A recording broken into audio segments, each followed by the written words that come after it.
Innocent in Death by J.D. Robb. A teacher affects eternity. He can never tell where his influence stops.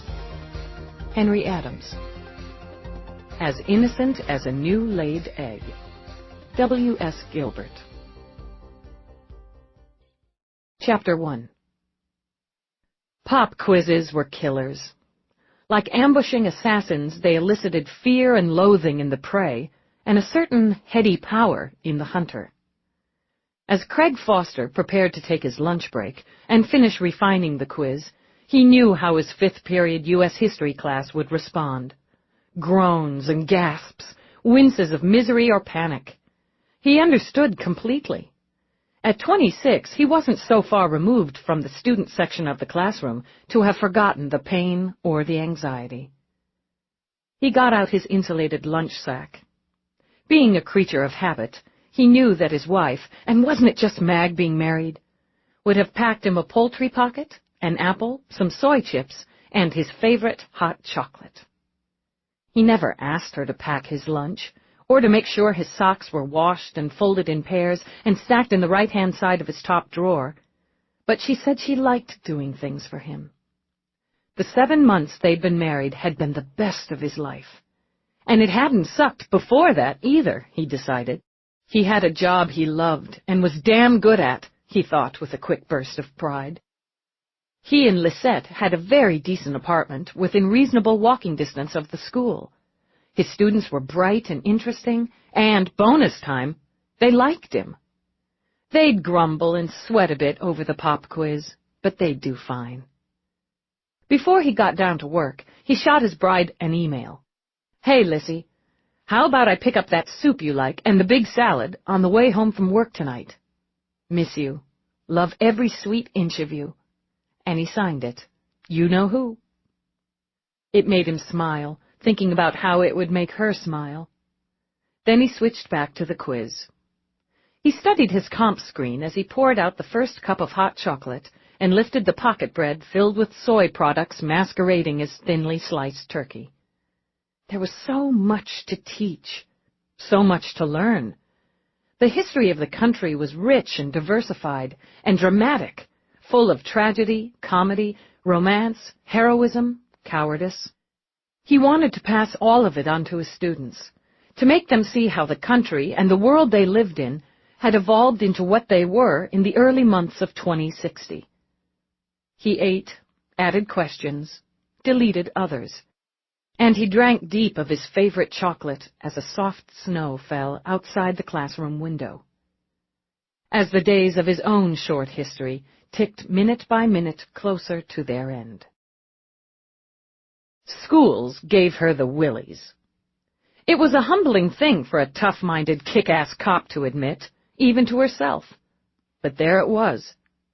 Lieutenant Eve Dallas, arguably New York City's top murder cop, would rather have been stalking through an abandoned tenement in search of a psychotic chemihead juiced on Zeus than striding down the pristine hallways of staunchly upper-middle-class Sarah Child Academy. Despite the bright primary colors along walls and floors, the sparkling glass of the windows, it was, for Eve, just another torture chamber.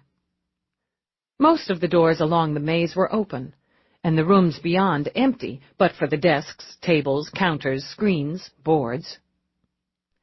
Eve glanced over at Principal Arnett Moseley, a sturdy, heading towards statuesque woman of about 50. Her mixed-race heritage had given her skin the color of caramel cream and eyes of misty blue. Her hair was glossy black, worn in a ball of corkscrew curls. She wore a long black skirt with a short red jacket. The heels of her sensible shoes clicked and clacked on the floor as they walked along the second-floor corridor. "Where are the kids?" Eve asked. "I had them taken to the auditorium until their parents or guardians can pick them up.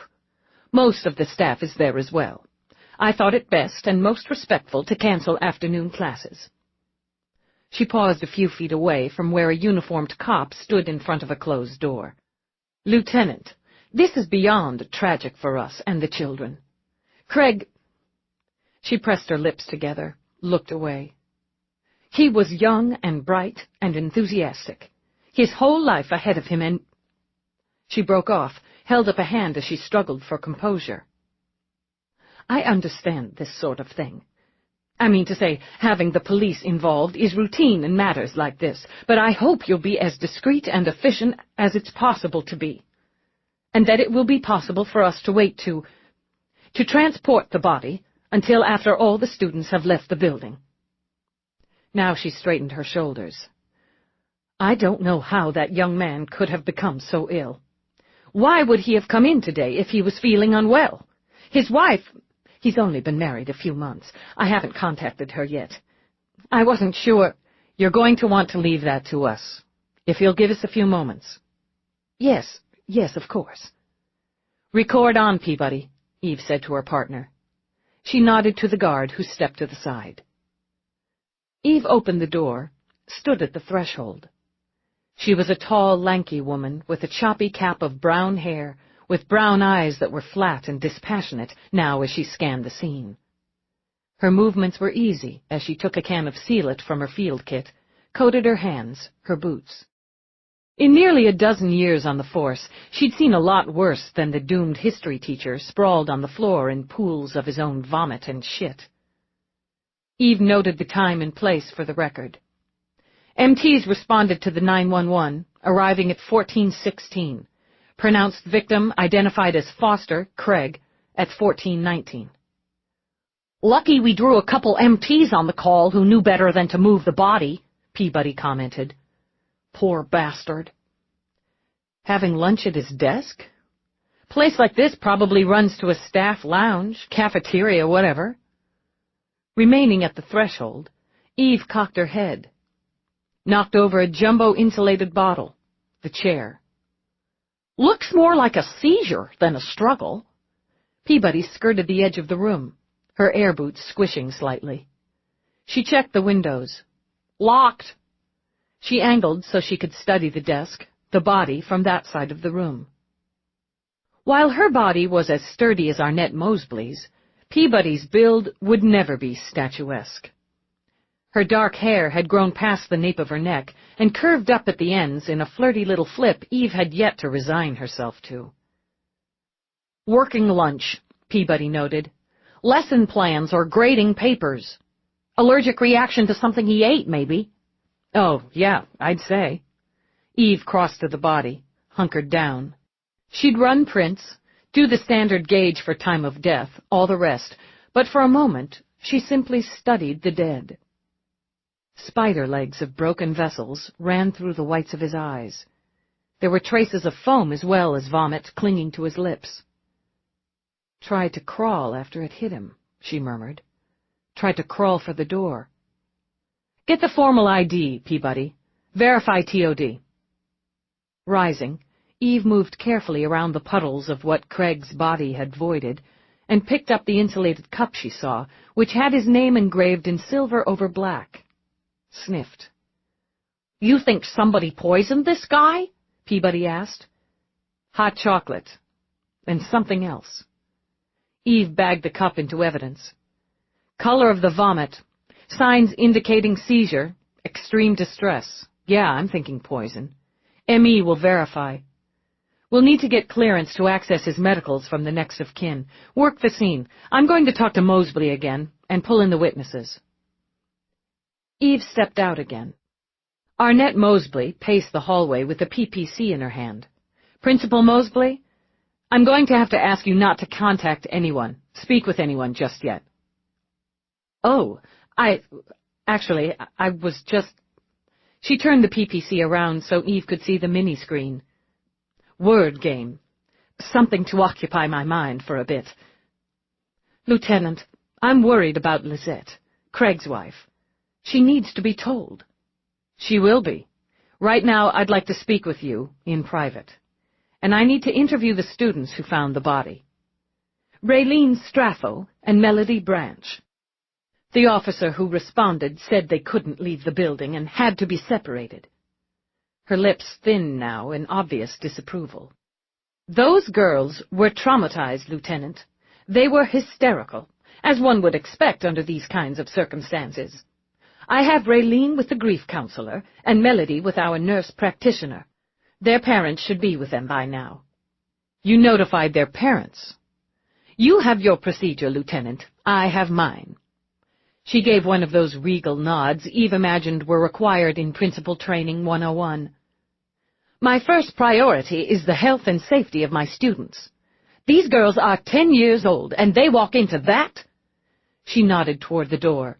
God knows what damage it's done to them, emotionally. Craig Foster isn't feeling so well himself.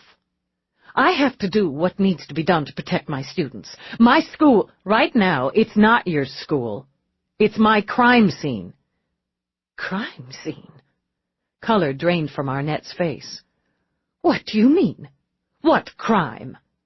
That's what I'm going to find out. I want the witnesses brought in, one at a time. Your office is probably the best place for the interviews. One parent or guardian per child during the interview. Very well, then. Come with me. Officer? Eve looked over her shoulder. Tell Detective Peabody I'm going to the principal's office. His mouth twitched, very slightly. Yes, sir. It was a different kettle altogether, Eve discovered, when you were the honcho instead of the one in the hot seat. Not that she'd particularly been a discipline problem in her day, she remembered. Mostly, she'd tried to be invisible, just to get by, just get through and get out of the whole educational prison the day it was legal to do so. But she hadn't always managed it. A smart mouth and a bad attitude had surfaced often enough to earn her a few trips down to that hot seat. She was supposed to be grateful the state was providing her, a ward thereof, with an education, with a home, with enough food to sustain life. She was supposed to be grateful to have clothes on her back, even if someone else had worn them first. She was supposed to want to better herself, which had been tough when she hadn't remembered, not clearly, where she'd come from in the first place. What she remembered most were the smug-toned lectures, the disappointed frowns that didn't quite hide the superiority, and the endless, the terminal, the all-pervasive boredom. Of course, it hadn't been smart and spiffy private schools for her, with state-of-the-art educational equipment, sparkling clean classrooms, stylish uniforms, and a 1 teacher per 6 students ratio. She'd be willing to bet her next paycheck that the Sarah Child Academy didn't run to fistfights in the hallways or homemade boomers in the lockers. But today, at least, it ran to murder. While she waited in Mosley's office with its homey touches of live plants and stylish teapots, she did a quick run on the victim. Foster, Craig, age 26. No criminal. Both parents still living, she noted, and still married to each other. They lived in New Jersey, where Craig himself had been born and raised.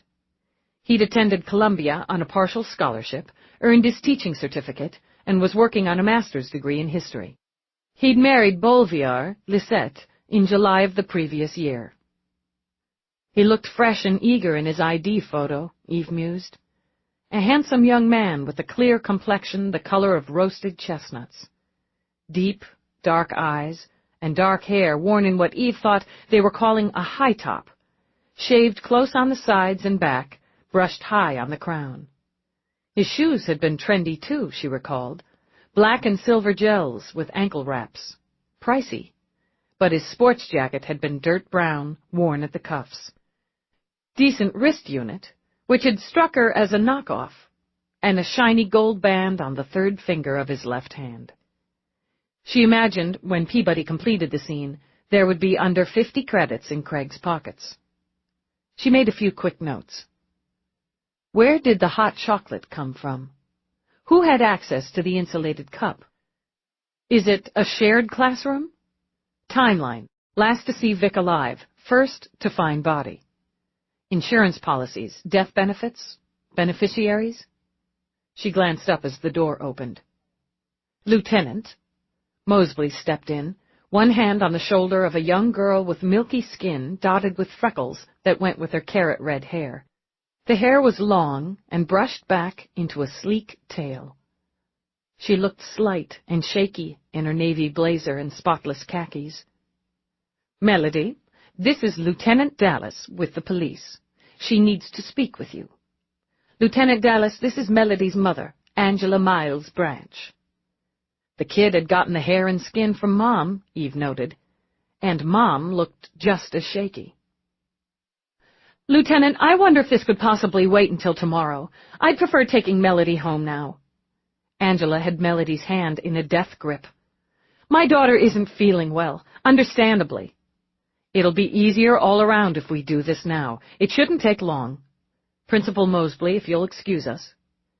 I feel I should stay as a representative of the school and as Melody's advocate. A representative isn't required at this time, and the minor child's mother is present as her advocate. You'll need to step out. There was an argument in Mosley's eyes, but she tightened her jaw, stepped out of the room. Why don't you take a seat, Melody? 2 fat tears, one for each big blue eye, spilled out. Yes, ma'am. Mom? I'm going to be right here. Keeping hands joined, Angela took the seat beside her daughter. This has been terrible for her. Understood. Melody, I'm going to record this. With the nod came 2 more silent tears. At the moment, Eve wondered why the hell she hadn't taken the scene and sicked Peabody on the kids. Why don't you just tell me what happened? We went into Mr. Foster's class. Raylene and I. We knocked first because the door was closed, but Mr. Foster doesn't mind if you need to talk to him. And you needed to talk to Mr. Foster? About the project. Ray and I are project partners. We're doing a multimedia report on the Bill of Rights. It's due in 3 weeks, and it's our big second-term project. It counts for 25% of our grade. We wanted him to see the outline. He doesn't mind if you ask him questions before class or after. Okay. Where were you before you went to Mr. Foster's classroom? I had lunch period and my study group. Ray and I got permission from Ms. Halliwell to leave study group a few minutes early to speak with Mr. Foster. I have the pass. She started to reach into her pocket. That's okay. You went inside the classroom. We started to. We were talking and we opened the door. It smelled awful. That's what I said. I said, "Holy jeez, it really stinks in here." Tears rained again. I'm sorry I said that, but it's okay. What happened then? I saw him. I saw him on the floor, and there was oh gosh, there was all this vomit and everything, and Ray screamed, or I did, I guess we both did, and we ran out, and Mr. Dawson came running down the hall and asked us what was the matter. He told us to stay there, and he went back. He went inside. I watched him go inside, and he came out really fast with his hand like this. She clamped her free hand over her mouth. He used his talkie, I think, to call Principal Mosley, and then Miss Mosley came and called the nurse, and then the nurse, Nurse Brennan, came and took us to the infirmary. She stayed with us until Mr. Colfax came, and he took Ray with him. I stayed with Nurse Brennan until my mom came. Did you see anyone else go into Mr. Foster's room, or leave it? No, ma'am. When you were walking from your study group to the classroom, did you see anyone? I'm sorry. Mr. Bixley was coming out of the boys' restroom, and we passed Mr. Dawson on the way. We showed him our pass. I think that was all, but I wasn't paying attention. How did you know Mr. Foster would be in his classroom? Oh, he's always in his classroom before 5th period on Mondays. He always has his lunch in there on Mondays. And the last 15 minutes is when he allows students to come in and talk if they really need to. Even before that, he doesn't mind if it's important. He's so nice. Mom? I know, baby. Lieutenant, please. Nearly done. Melody, did either you or Raylene touch Mr. Foster or anything in the classroom? Oh, no, ma'am. We just ran away. It was awful, and we ran away. All right. Melody, if you remember anything else, any little thing at all, I need you to tell me. The child rose. Lieutenant Dallas, ma'am? Yeah? Raylene said, when we were in the infirmary, Raylene said that they would have to take Mr. Foster away in a big bag. Do you? Do you have to?" "Oh, Melody." Angela turned the child into her, held tight. "We're going to take care of Mr. Foster now," Eve said. "It's my job to take care of him, and I will. Talking to me helps me do my job. It helps me take care of him." "Really?" Melody sniffled, sighed. "Thank you. I want to go home now. May I go home now?" Eve met the girl's drenched eyes, nodded, then shifted her gaze to the mother. "We'll be in touch. I appreciate your cooperation. This has been very hard on the girls. Very hard. Come on, sweetheart. We're going home." Angela draped her arm around Melody's shoulders and walked her from the room. Eve pushed away from the desk, followed them to the doorway. Moseley was already heading for the pair. "Principal Moseley, question. I'm just going to escort Mrs. Miles Branch and Melody out. I'm sure they know the way, in your office." Eve didn't bother to sit this time, but simply leaned back on the desk. Moseley steamed in, fists knotted at her sides. "Lieutenant Dallas, while I perfectly understand you have a job to do, I'm appalled by your dismissive and arrogant attitude." "Yeah, I get that. Was it Mr. Foster's habit to bring his own lunch and beverage to work?" I believe it was. At least several days a week. We have a nutritionist-certified cafeteria, of course, and state-approved vending, but many members of the staff prefer to bring their own, at least occasionally. He generally eat alone? At his desk? Moseley rubbed her thumb and forefinger over her forehead. "As far as I know, he took his lunch in his classroom 2 or 3 days a week. A teacher's work encompasses more than can be done during school hours. There are lesson plans, grading, reading, lecture and lab preparations. Craig, like most of the staff, was also pursuing his own further education, which requires study and writing and so forth. He'd lunch at his desk so that he could work while he ate. He was dedicated." The anger seemed to drain out of her. He was young and idealistic. He loved teaching, Lieutenant Dallas, and it showed. "Did he have any problems with anyone on staff?" "I'm not really aware of any. He was a friendly, easygoing young man. I felt, both personally and professionally, that we were fortunate to have him on our faculty." "Dismiss anyone lately?" "No. We have very little turnover here at Sarah Child. Craig was in his 2nd year with us. He filled a hole left by one of our teachers who retired after 50 years of service. 28 of those years were given right here at Sarah Child. How about you? How long have you been here?" 3 as principal. I have 25 years in education and in administration." "When did you last see Mr. Foster?" "I saw him briefly this morning." As she spoke, Moseley went to a small cold box, took out a bottle of water. He'd come in early to use the fitness facilities, as he did routinely. All staff are permitted to use the machines, programs, the pool, and so on. Craig made use of the privilege nearly every morning. She sighed as she poured water into a short glass. "Would you like some, Lieutenant?" "I'm good. I had a swim myself this morning, and was just leaving the pool area when he came in. We said good morning. I complained about the traffic and kept going. I was in a hurry." "I heard him dive in," she murmured, then took a slow sip of water. "I heard the splash as I opened the locker room door. Oh, God." "What time was that?" "About 7:30. I had an 8 o'clock phone conference, and I was running behind because I'd spent too long in the pool. I was annoyed with myself and barely spoke to Craig." "Where'd he keep his lunch?" "Why, in his classroom, I suppose.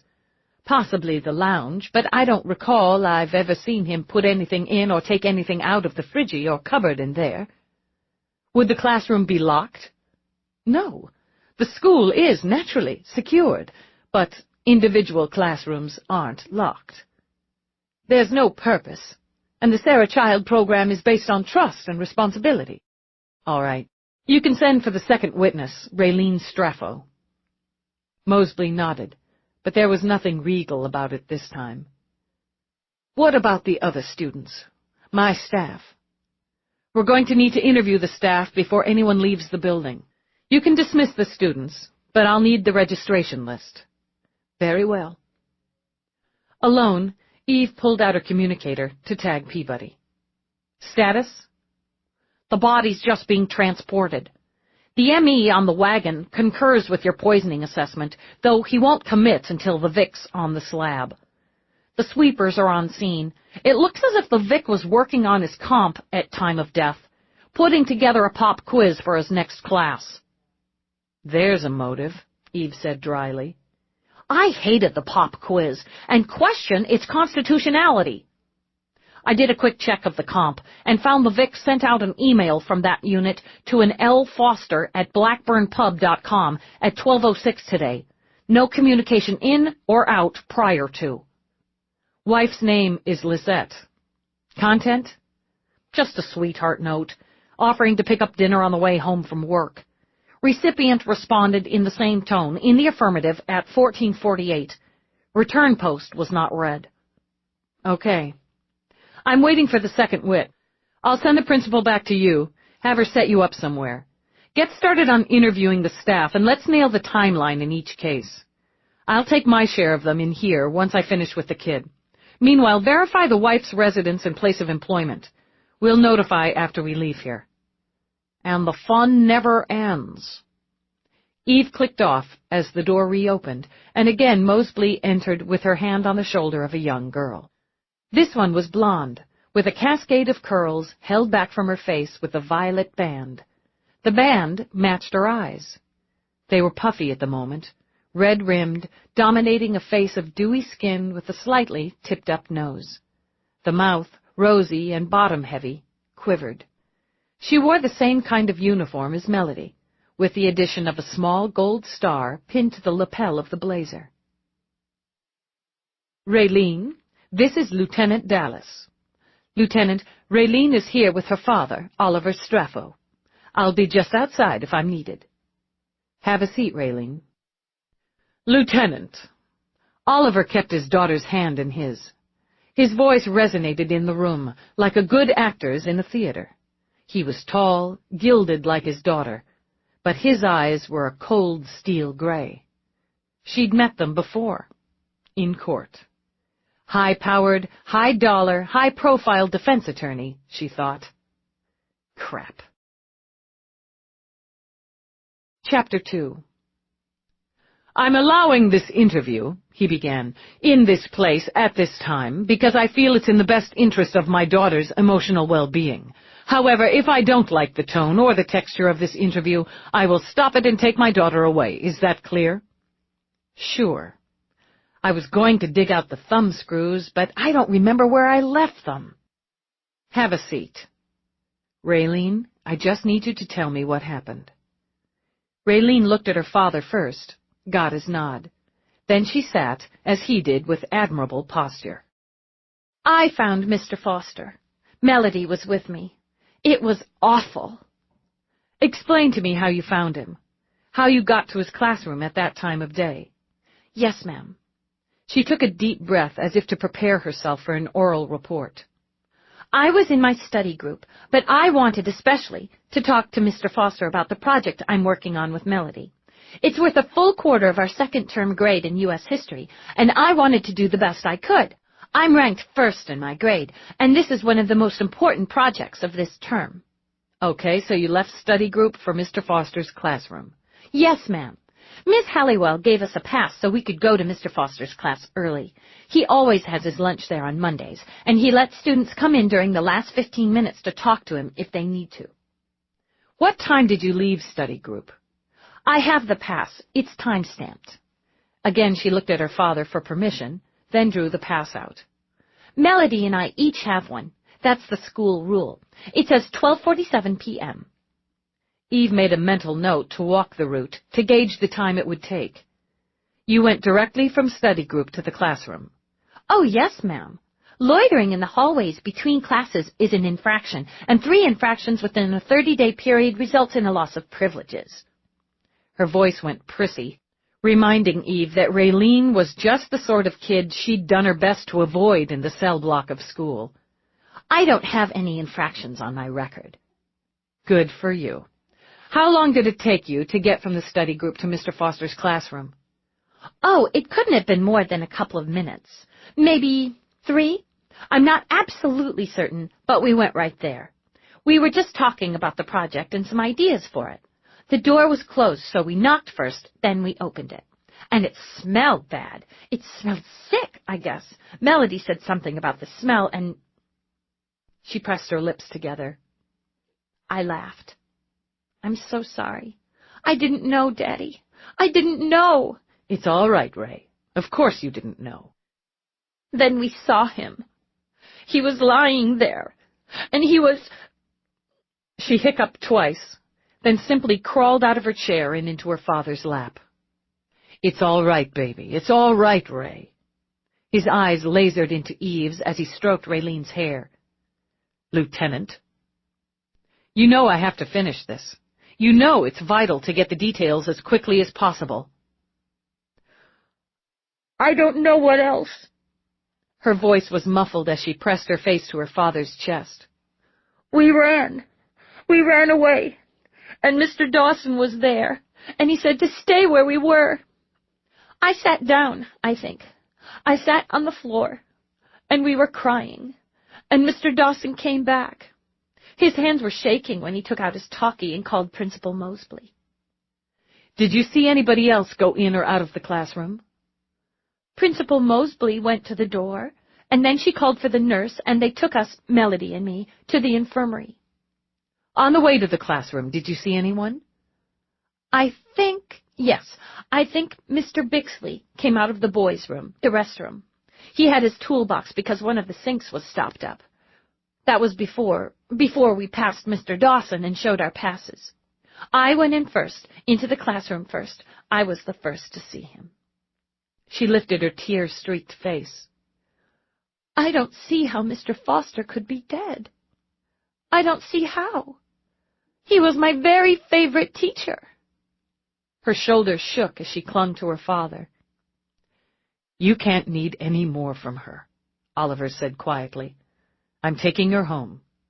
If she remembers anything else, if she does, I'll contact you. He rose and, carrying his daughter, strode from the room. Eve started with Eric Dawson. He was a science teacher in his middle 50s and had been instructing at the academy for 15 years. He carried a little paunch, and since his shirt buttons strained over it, Eve assumed he was in denial over it. His sandy hair showed a little glint of gray at the temples. Pockets of fatigue dogged his light brown eyes. I didn't go in, he told Eve. No more than a step or two. Anyone could see Craig was gone. I'd been annoyed with the girls, all that screaming. I thought they'd seen a spider or something equally foolish. He paused, passed a hand over his face. But as soon as I saw them... Even silly girls don't reach that level of hysteria over a spider. Did you see anyone else, other than the 2 girls? I just left Dave Colfax and Reed Williams in the staff lounge. We'd had lunch together, as we sometimes do, and I passed Leanne Howard going in. I was going to the chem lab to set up for the next class. When did you last see Mr. Foster alive? Oh, God. In the lounge, before classes this morning. I was having a coffee, and he had a tube of Pepsi from vending. He didn't drink coffee. I used to tease him about it. We talked a little about a mutual student, Bradley Curtis. His parents are divorcing, and Brad's grades have been slipping. We agreed it was time for a meeting with the parents and a counselor. Then, Reed came in, yes, to grab a coffee. When I left, they were talking about some action vid they'd both seen recently. I didn't see him again until... How did you get along? With Craig? I liked him quite a lot. Quite a lot, he repeated quietly. I was, unconvinced when he first came on staff last year. He was so young, the youngest member of the teaching staff. But he made up for a certain lack of experience with enthusiasm and dedication. He cared a great deal about the students. He must have been ill and not known it. He must have had some sort of condition. To die that way. It's inconceivable. The sentiment was echoed by every staff member Eve spoke with. She finished up the session with Reed Williams, English department. No pouch on this one, Eve noted. He had a strong, lean build that told her he took advantage of the fitness center facilities. His hair was a deep, rich brown, tipped with gold to simulate sun streaks. His square jaw was deeply cleft under a firm mouth. His eyes of sharp, bottle green were heavily and darkly lashed. He was 38, single, and wearing a suit that she estimated had cost him a stinging slice of his monthly pay. I saw him this morning, in the fitness center. He was doing reps when I came in. I don't like to talk when I'm working out, so it was just a nod of acknowledgement. I'd say we were in there together for about 20 minutes. He headed out, waved. He generally took a swim after a workout. I was in there another 10 minutes, I'd guess. Grabbed a shower, dressed. Then I saw Craig again in the lounge with Eric Dawson. Did Mr. Foster have anything with him? With him? Williams asked. No, just a tube of Pepsi. We talked vids for a few minutes, then headed off to class. I ran into him again in the staff restroom. Williams smiled slightly and showed a single dimple in his left cheek to go with the cleft. Just a kind of, how's it going, as we use the facilities. I guess I was right about 11. Just before. The classes start on the hour, and I wasn't late. How did you get along with him? Fine. We got along fine. You both liked action vids. Did you hang out socially? Now and again, sure. I went to his wedding last year. Most of the staff did. We had a beer together a couple of times. He shrugged. We weren't best pals, but we got along. Miri would know him better, socially. Miri. Halliwell, English department, drama. They saw each other outside the school. On a social level. Sure. He smiled a little again, and there was a smirk behind it. They have a standing date Wednesday nights. To study. With the initial interviews done, Eve tagged Peabody again. Bixley. Hernando M., maintenance. He was dealing with a plumbing problem in the boys' john down the hall from the scene. He passed the two wits and Dawson on his way out. Did you get a buzz on him? No. He's late 60s. Worked there for 12 years. His two grandsons attend on his employee tuition rate. Seems like a solid type. Halliwell. Mary C. Finished her about 15 minutes ago. English department. Runs the drama club and directs the school plays. I'm about to interview the last on my list. Is there something about Halliwell? I didn't get a buzz from her either. I want a quick follow-up. If she's still here, I'll track her down. Find me when you're done. She was pretty broken up, Halliwell. Might check one of the washrooms. I'd say she'd need to compose herself before she left. Following Peabody's advice, Eve tried the staff restroom closest to the lounge where Peabody was conducting interviews. The door required a key card. Eve used her master. Anne found a woman sitting on the floor in front of the bank of sinks, weeping. Mary Halliwell. Yes. She choked back a sob, sniffled, mopped at her face with a tissue. The face was splotchy from the crying jag, the pale blue eyes swollen from it.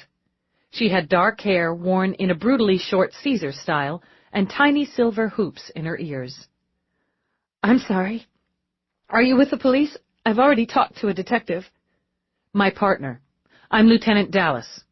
I need to ask you a few more questions. Oh, God. Oh, God. I don't know what to do. I don't know what to say. Eve crouched. It's rough when a colleague's killed so suddenly. It's horrible. We weren't just colleagues. We were friends. We were good friends. None of this seems possible. How good friends? Miri let her head fall back. That's a terrible thing to imply. A terrible thing to think about someone like Craig. Someone who can't speak for himself any longer. I speak for him now. That's what I do. Then if you're going to speak for him, you should know he loved his wife. They loved each other. I envy that, what they have together. I'm her friend, too. I'm her friend, and I don't know how to begin to help her through this. You and Craig saw each other every week outside work. We had a study date on Wednesdays. Fire came into the ravaged eyes. For God's sake, is that what everything whittles down to for people like you? If it was innocent, why get pissed off? Eve countered. Because he's dead. He's dead. She drew in a shaky breath. We were both working on our master's degrees. We'd go to the library or a coffee shop, study together for a couple hours, maybe have a beer afterward. We're going out. We were supposed to go out tomorrow to the Vids. Craig and Lissy and this guy they fixed me up with. I hate being fixed up, but they talked me into this one last month, and it's worked out pretty well so far. So we're doing a double date. Mary, if you and Craig had anything going, now's the time to tell me. There's nothing to tell. I'm not so desperate I'd poach a friend. She scrubbed her hands over her face. I was going to call Lissy. Come in here and call her, even though they said we weren't to contact anyone. I thought I need to do that for her. She needs to hear about this from a friend. But I couldn't. Mary drew up her knees, pressed her face to them. I just couldn't. I didn't know what to say, how to say it, and I didn't have the guts to try. That's for us to do. What can you say? Mary demanded. What can you say to someone like this? She's expecting he'll be there when she gets home, and he won't be there. Not tonight, not ever. What can you say? Then she sighed, pushed herself to her feet. It's not your fault. I wish it were. I wish it could be your fault, and I could scream and rave at you for it. Would you tell Lissy? Would you just tell her how sorry I am, and that if I can help, if I can do anything, I'll be there. Lisette Foster was an editorial assistant for a small publishing house with offices in Midtown. The background Peabody accessed listed her as 24, a native of Martinique who had moved to New York to attend Columbia. The only blight on her record was an underage drinking rap when she'd been 19. She'd been given probation and community service. Her mother remained in Martinique. Her father's whereabouts were unknown. So, Peabody continued, speaking of the islands, how was your vacation? It was good. A week of sun, sand, and sex, she thought. What could be better? This snow's starting to stick. Yeah, we're supposed to get maybe 4 inches. Are you looking seriously at the wife? She's first on the list. Spouses tend to be. Yeah, but newlyweds? I know how it's supposed to be tough the first year, adjusting and whatever, but poison? It's sneaky and distant. A spouse gets pissed, it's usually bloodier and more personal. Usually. If his lunch was poisoned, where did the lunch come from? Consensus is from home. Wife had the easiest access. Although consensus also is the Vic left the bagged lunch in his classroom. Unlocked room. He comes in early, dumps his stuff in the classroom, heads to the fitness center. Again, fairly easy access for anyone. Motive? Other than the pop quiz? Not clear as yet. The wit? Raylene Straffo is the fruit of Oliver Straffo's loins. Oh, shit. Seriously? Does she have horns on the tail? If so, well hidden. Eve tapped her fingers on the wheel as she thought of Straffo.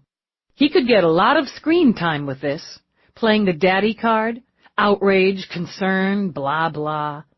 It'd be just like him. You're going on Nadine's new show this week. You can balance his bullshit. Don't remind me. Stupid damn friendships. They always cost you. You're so soft and sentimental, Dallas. Yeah, I love that about me. Judging the snow, the insanity of New York drivers insane, Eve swung into a parking lot 2 blocks from the address. I'm not trying for street parking in this snowing crap. I can use the exercise. I, ate my way through the holidays, and am expecting McNabb to spring for something resembling chocolate for Valentine's Day, so I need to lose in advance. What are you getting for Rourke? For what? For Valentine's Day. I just got his Christmas stuff 5 minutes ago.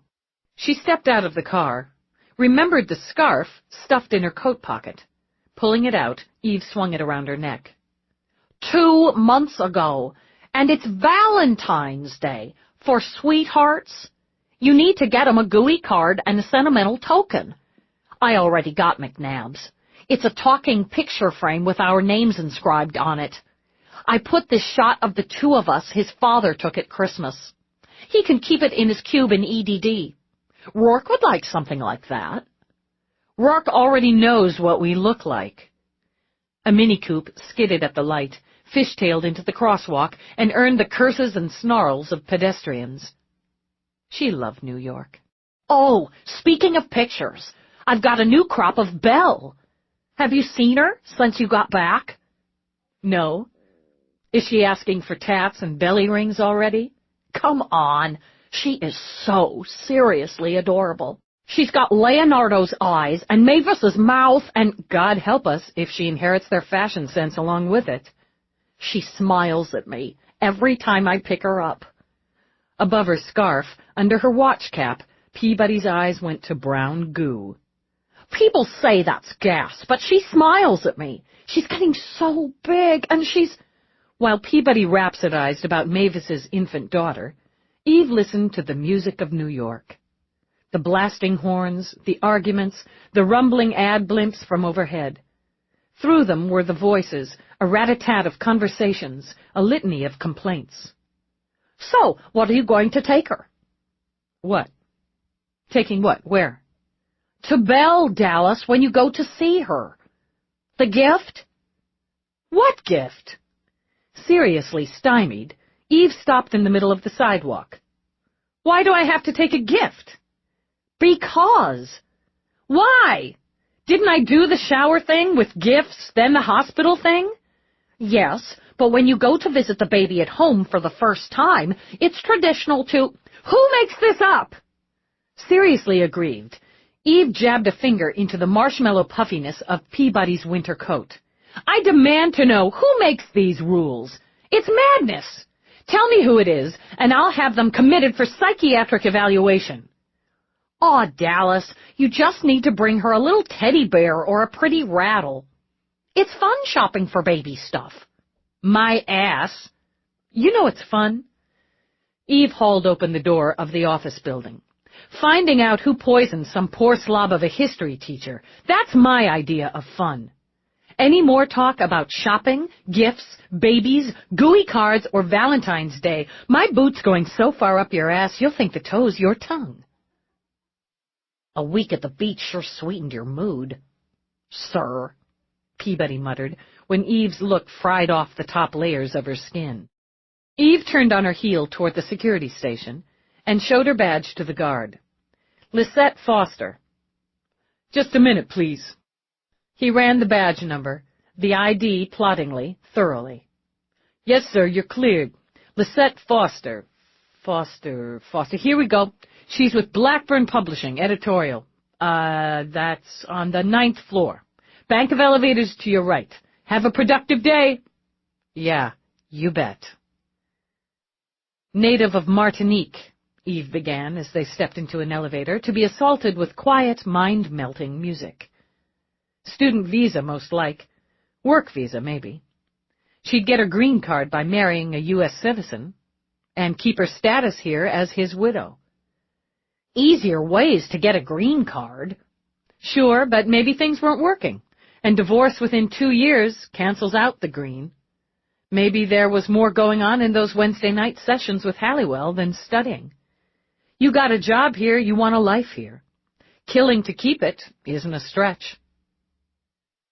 They stepped off into a small reception area where a woman sat behind a white counter. She wore a headset and a big, welcoming smile. "Good afternoon," she said so enthusiastically that Eve's eyes slitted. "Welcome to Blackburn Publishing. How may I help you today?" Lisette Foster. "Of course. I can certainly find out if Miss Foster's free. May I say who's here to see her and the nature of your business?" Eve simply took out her badge again. "We'll explain all that to Ms. Foster." "Oh." The woman's eyes bugged as she stared at the badge. "Oh, my. Excuse me." She swiveled around, spoke into the mouthpiece of her headset in a hissing whisper. "Lisette Foster." Clearing her throat, she darted a glance back at Eve. "Lisette, there's someone here in reception to see you. It's a police officer." "I don't know. I really don't." "Okay." With her smile strained at the edges, the woman turned back to Eve. "She'll be right here. If you'd like to sit." "We're fine." By the time Eve had unwrapped her scarf, a woman was striding out on ice-pick heels. Those alone indicated some level of insanity to Eve. The heels were cherry red, the pencil-slim suit stone gray. Inside it was an excellent body. Lisette Foster had luminous skin, heavy-lidded and currently annoyed nut-brown eyes. Her hair was nearly the same shade and worn ruler straight to brush her shoulders. She moved with purpose, Eve thought, like a woman with a fire in her belly. It might have sparked from anger, from ambition, or passion, but it was hot. "Your police?" Lisette demanded in a brisk tone made exotic by the French accent.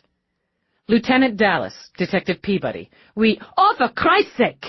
I told him we'd keep the music down. Arrest me, then!" Dramatically quivering, she held out her arms, wrists together. "Arrest me for playing music after the ungodly hour of 9 p.m. on a Saturday night. I should be dragged away in chains. Just because some retired cop has issues is no reason to have police coming to where I work. Does he want to get me fired?" "Miss Foster, we're not here about your music. We'd like to speak with you privately. Your office would be best." "Office?" Lisette let out a very lusty laugh. "I'm an editorial assistant. I'm lucky I've got a cube. What's this about?" Eve turned now to the woman at reception. "I need a private room. Office, conference room, lounge, whatever. I want it now." Certainly, certainly. The conference room isn't booked right now. You can—" "Fine." Eve looked back at Lisette. "Let's go." "What's this about?" "I have a meeting with the boss in— Oh, God, 10 minutes. She hates anyone to be late. If you think you can pitch a story idea to someone at my level, I can promise you you're wasting your time." She wound her way through a maze of cubes and narrow hallways, past offices with tiny windows, corner offices with views to kill. "Look, I shouldn't have talked that way about Sergeant Kowalski. Maybe the music was too loud. My husband and I were playing around, pretending we were at some hot club. We were probably a little drunk and a little loud. I don't want any trouble." She stepped into a room with a dozen chairs around a wide table, long counters along each side wall, and screens front and back. "Can we do this quickly? I really don't want to be late for my meeting." "We'd like you to sit down." "This is ridiculous." Blowing out a breath, she yanked out a chair, sat. Then came straight back to her feet again, with alarm in her eyes. "Oh, God! Has something happened to my mother? Was there an accident? Maman?" "No." How did you tell someone the person she was expecting to be waiting for her at home wouldn't be there tonight? Or any other night? Eve remembered. You told them fast, without flourishes. "It's regarding your husband, Mrs. Foster." "Craig? He's still at school." "I'm sorry to tell you, your husband's dead." "That's a terrible thing to say to someone. That's a vicious, terrible thing to say. I want you to leave right now. I'm going to call the police, the real police, and have you arrested." Mrs. Foster, my partner and I are the real police, and we're the investigators on your husband's death. He died today at approximately 12:30. Of course he didn't. He didn't. He was at school. That's his lunch break. And he sent me an email just after noon. I packed his lunch this morning. He's at school at a Monday faculty meeting right now, and he's fine. Her breath began to come quick, choppy. Her color was fading, even as she fumbled a hand behind to brace herself on the table as her legs went out. You should sit down, Mrs. Foster, Peabody said gently. We're very sorry for your loss. No! No! Was there a bomb? Was there a bomb at school? Oh, my God, is he hurt? Is Craig hurt? He's dead, Eve said flatly. I'm very sorry. But he... You could have made a mistake. You must have. I should call him. You'll see, I should call him. But he's in his Monday meeting. He's not allowed to have the link on when he's in his Monday meeting. We'll go there. She pushed away from the brace of the table, swayed. We'll go to the school and to Craig. I need my coat. I'll just get my coat. She looked around, dazed. Silly, so silly. I couldn't remember where I was for a minute. I need... What is it? Sit down, Mrs. Foster. No, we have to go. To the school. We have to... She jumped at the sound of a knock. A blonde in power red stepped in. I'd like to know what's going on here. Lisette? Elizabeth. Lisette wore the dull look of sleepwalkers and survivors. Am I late for the meeting? Peabody? Eve nodded toward Lisette, then moved to the blonde. Who are you? I'm Elizabeth Blackburn, and who the hell are you? Dallas, Lieutenant, NYPSD. I've just informed Mrs. Foster that her husband's dead. He's... What? Craig? Oh, sweet Jesus! Lissy. Perhaps it was the pet name, or the tone of grief in it, but as Elizabeth started across the room, Lisette simply slid to the floor. Elizabeth went down on her knees, gathered Lisette up. Craig. My Craig. I'm sorry, Lissy. Lissy, I'm so sorry. Was there an accident? She demanded of Eve. We'll need to speak with Ms. Foster about the circumstances. All right. My office is to the right, end of the corridor. I'll bring her there to you as soon as she's able. She needs a few minutes, for God's sake. Just wait in my office. They left Lisette in the arms of her boss. There were a number of curious looks from offices and cubes, but no comment until they reached the corner office at the end of the hall. At that point, a little brunette popped out like a jack-in-the-box. Excuse me, that's Miss Blackburn's office. Where she just asked us to wait. Eve yanked out her badge. Go back to work. Inside was a glossy workstation, a cushy sofa, and 2 pretty chairs. A fairly stunning flower arrangement stood on the table under the south-facing window. If she faked that reaction, Peabody began, she's got major talent. Not so hard to fake if you practice, but yeah, it seemed genuine. Go on out before they get here. Have someone show you her cube. I want to know what she has in there. On that one. Eve wandered to the windows, pausing long enough to note what Lisette's boss kept on her desk. A framed photograph of a girl somewhere in her blossoming teens, a loaded disk file, a pile of memo cubes arranged in a pyramid, and a file that revealed artwork for what was likely a disc cover when Eve flipped it open. Outside the windows, snow continued to fall on the city in thin, slick flakes. An air tram chugged through it, holding a clutch of miserable passengers. Personally, she thought, she'd stick with the vicious traffic on the slick streets below. She turned as Peabody stepped back in. Nothing much, and not a lot of room for it. Files, memos, notes on current work. She's got a wedding picture of her and the Vic in a really nice frame. I'm betting a wedding present. Some snaps of him or them pinned to the cube walls. Oh, and a little file of ads and pictures from decorating magazines. That's about it. All right. We'll give her another minute, then we'll take this back in the conference room. We'll swing by the morgue next. I want to know exactly what killed Craig Foster. It didn't take a minute. Seconds later, Lisette came in, leaning heavily on Elizabeth Blackburn. "You're just going to sit," Elizabeth told her, "and I'm going to sit with you." "I gave her a soother," she said to Eve, then jutted her chin pugnaciously before Eve could speak. "And don't even think about starting on me about it. She needed something. It's mild and won't keep her from talking to you." "You her boss or her legal rep?" "I'm whatever she needs me to be right now." "Are you sure?" Lisette's voice was cracked and raw, and carried the awful pain of fading hope. "Are you absolutely sure there's no mistake? That it's Craig?" Knowing her strengths, Peabody took point. She moved to the couch where Lisette sat with Elizabeth. "I'm very sorry. There's no mistake." "But he wasn't sick. We had full medicals before we got married. He was healthy. People don't just—" "Did someone hurt him? Was there an accident at the school?" "We need to find out why and how this happened. We have to ask you questions. You can help us find out." "I want to help. I want to know. I love him." "Let's start with this morning. You said you packed his lunch." "I did. I always do."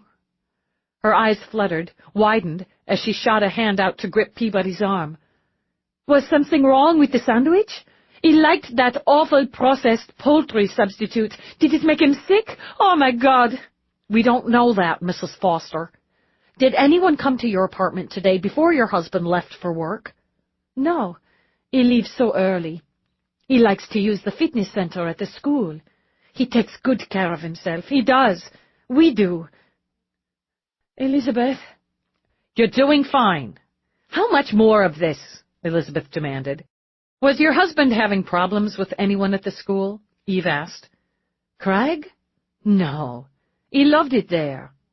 "How about prior relationships? Did either one of you have trouble with a former relationship?" "We were together 2 years before we got married. You know how you meet someone, and it's just it? Your whole life is there, that minute. That's what it was like for us." Eve stepped forward, then sat so her eyes were level with Lisette's. "If you want to help, you need to be straight with me. Absolutely straight." "Did he gamble?" "He wouldn't even buy a lottery ticket. He was careful with money." "Did he use illegals?" She bit her lip. We did a little zoner in college."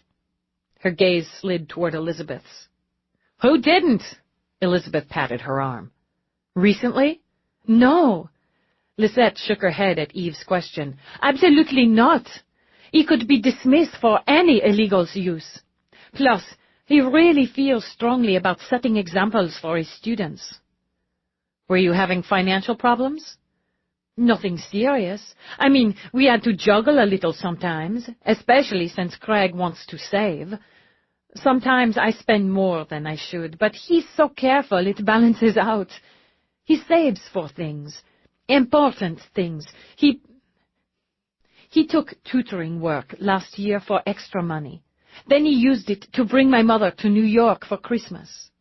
He knew how much it would mean to me, so he worked extra and he bought my mother a shuttle ticket and paid for her hotel because we don't have room. He did that for me. No one's ever going to love me like that again. No one could. Not ever in my life." Because the tears started again, Eve rose. "I'm sorry for your loss, and appreciate your cooperation at this difficult time." Crappy words, she thought. And the only words. "Is there anyone you'd like us to contact for you?" No. "Oh, God. Craig's parents. I'll have to tell them. How do I tell them?" We can take care of that for you. No, I have to. I'm Craig's wife. I have to do this. She got shakily to her feet. I have to see him. I don't know where he is. He's with the medical examiner now. I'll contact you as soon as you're cleared for that. Do you have someone who can go with you? I'll go with her. No, Lissy, I'll go with you, Elizabeth insisted, when Lisette teared up again and shook her head. You just sit for a minute while I walk Lieutenant Dallas and Detective Peabody out. Sit right here, I'll just be a minute. She moved quickly and purposefully, not stopping until they'd reached an intersection in the maze. How was Craig murdered? I didn't say he was. Elizabeth turned, looked Eve dead in the eyes. I know who you are. I keep up with who's who in New York. Lieutenant Eve Dallas, homicide. I don't have any information to give you at this time. Mr. Foster's death is under investigation. That's bullshit. Just bullshit. That girl just lost the love of her life. Like that. Elizabeth snapped her fingers. She needs answers. She'll have them, as soon as I do. How well did you know him? I met him a number of times. He'd come in every now and then, and Lissy would bring him to company parties and events. Sweet boy. Dopey in love. Bright. He struck me as bright, like Lissy is. Two bright young people getting started with their life, their careers. You're bright, too, from everything I've read, heard, or seen of you. You get those answers for Lissy. You get her that much to hold on to. That's the idea. Chapter 3. Eve looked to find the first of those answers at the morgue. The air always smelled just a little too sweet there, like a careless whore who'd used perfume instead of soap to disguise some unpleasant personal odor. Tiles, floor and walls were an unrelieved white, pristine and sterile. There was a vending alcove where staff or visitors could order their choice of refreshment, though Eve imagined many who passed by would prefer something stronger than the muddy soy coffee or sparkling soft drinks. She strode down the white-tiled corridor where, behind thick doors, death lay in sealed drawers or on slabs waiting for the right questions to be asked. She pushed through the doors of an autopsy room to see Chief Medical Examiner Morris already at work to the wicked rhythm of what she thought might be Dixieland jazz. His sealed hands were bloody to the wrists as he lifted Craig Foster's liver from his body to the scale. Why don't I go score you a Pepsi? Peabody was already taking a step back. Thirsty work. Be right back. Ignoring her, Eve continued into the room. Morris glanced up, his eyes behind his micro-goggles, canny and faintly amused. She still queases when I'm cutting. Some never get past it. When had she, Eve wondered? Too long ago to remember. You're getting to him quickly. Appreciate that. I always enjoy working on your dead, and feel you enjoy me having my hands in them. What's wrong with us? It's a sick old world.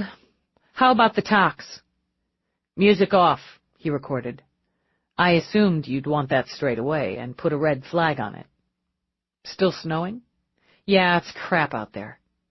Personally, I enjoy the snow. He worked smoothly, weighing the liver, taking a small sample of it. He wore a sleek black suit under his protective smock, with a silver shirt that shimmered as he moved. His dark hair was in one tightly coiled braid, looped at the neck and twined with silver cord. Eve had often wondered how he managed it. Want to look? He put the sample on a slide under his scope, gestured to the screen. The tox confirms poisoning. Ricin, very concentrated, very lethal. Very quick in this case. Ricin? That's from beans or something, right? And you win the trip for two to Puerto Vallarta. Castor beans, to be precise. Ricin's made from the mash after processing. It was used as a laxative once upon a time. She thought of the state of the body, the crime scene. It sure as hell worked. Superbly. His liver and kidneys failed, and there was internal bleeding. He'd have had severe cramping, rapid heartbeat, nausea, very likely seizures. Morris studied the screen as Eve did. Ricin dust was used, and is still used on occasion, in bioterrorism. Injection of ricin was a favored assassination method before we discovered handier ways. Your all-purpose poison. Very versatile. The lab will process, but I can tell you, it appears he drank it in his hot chocolate. His wife made the chocolate. Ah, I love domestically inclined females. I don't see her for it. Married a handful of months, no obvious motive, and she copped to making it without a blink. Marriages, even new ones, can be a terrorist camp. Damn right, but she's not popping for me. Yet, anyway. Good-looking young man, Morris commented.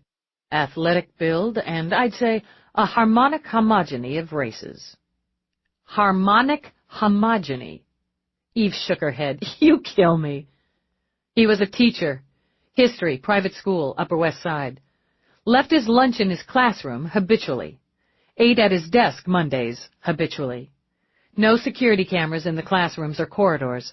Private schools aren't required to have them. Wouldn't have been hard for anybody to doctor his drink. What we're missing at this point is why anyone would. Guy's coming off as a nice, harmless mensch. Someone, I'd say, didn't like your mensch. This kind of poisoning isn't just lethal. It's extremely painful. Hands deft as a violinist's, Morris removed the heart. He didn't live long after he ingested it, but while he did, he suffered a great deal. She looked back at the body. What did you do, Craig, to piss somebody off this much? His wife wants to see him. She's notifying his parents, and I assume they will, too. After 9 this evening, I'll have him prepared for viewing.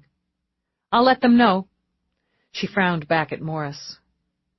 Where the hell do you get castor beans? He only smiled. I'm sure you'll find out. Peabody, slightly shamefaced, loitered by vending. Before you say anything, here's a nice cold tube of Pepsi, and I put my time to good use. I've started runs on the staff members at Sarah Child and verified life insurance policies on both the Vic and his wife.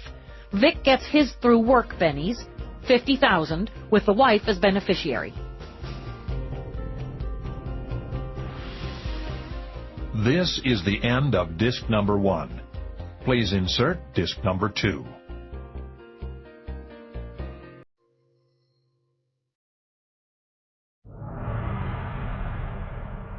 This is disc number 2.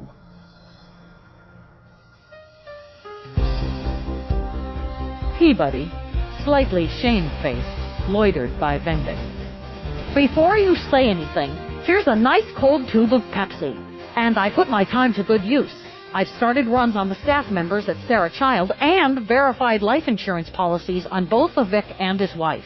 Vic gets his through work bennies, $50,000, with the wife as beneficiary.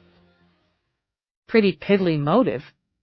Eve took the tube, pleased that it was, indeed, nice and cold. We'll hit their financials, see if she had any major debts. Maybe she's the gambler, or the one with an illegals habit. But you don't think so. No, I don't think so.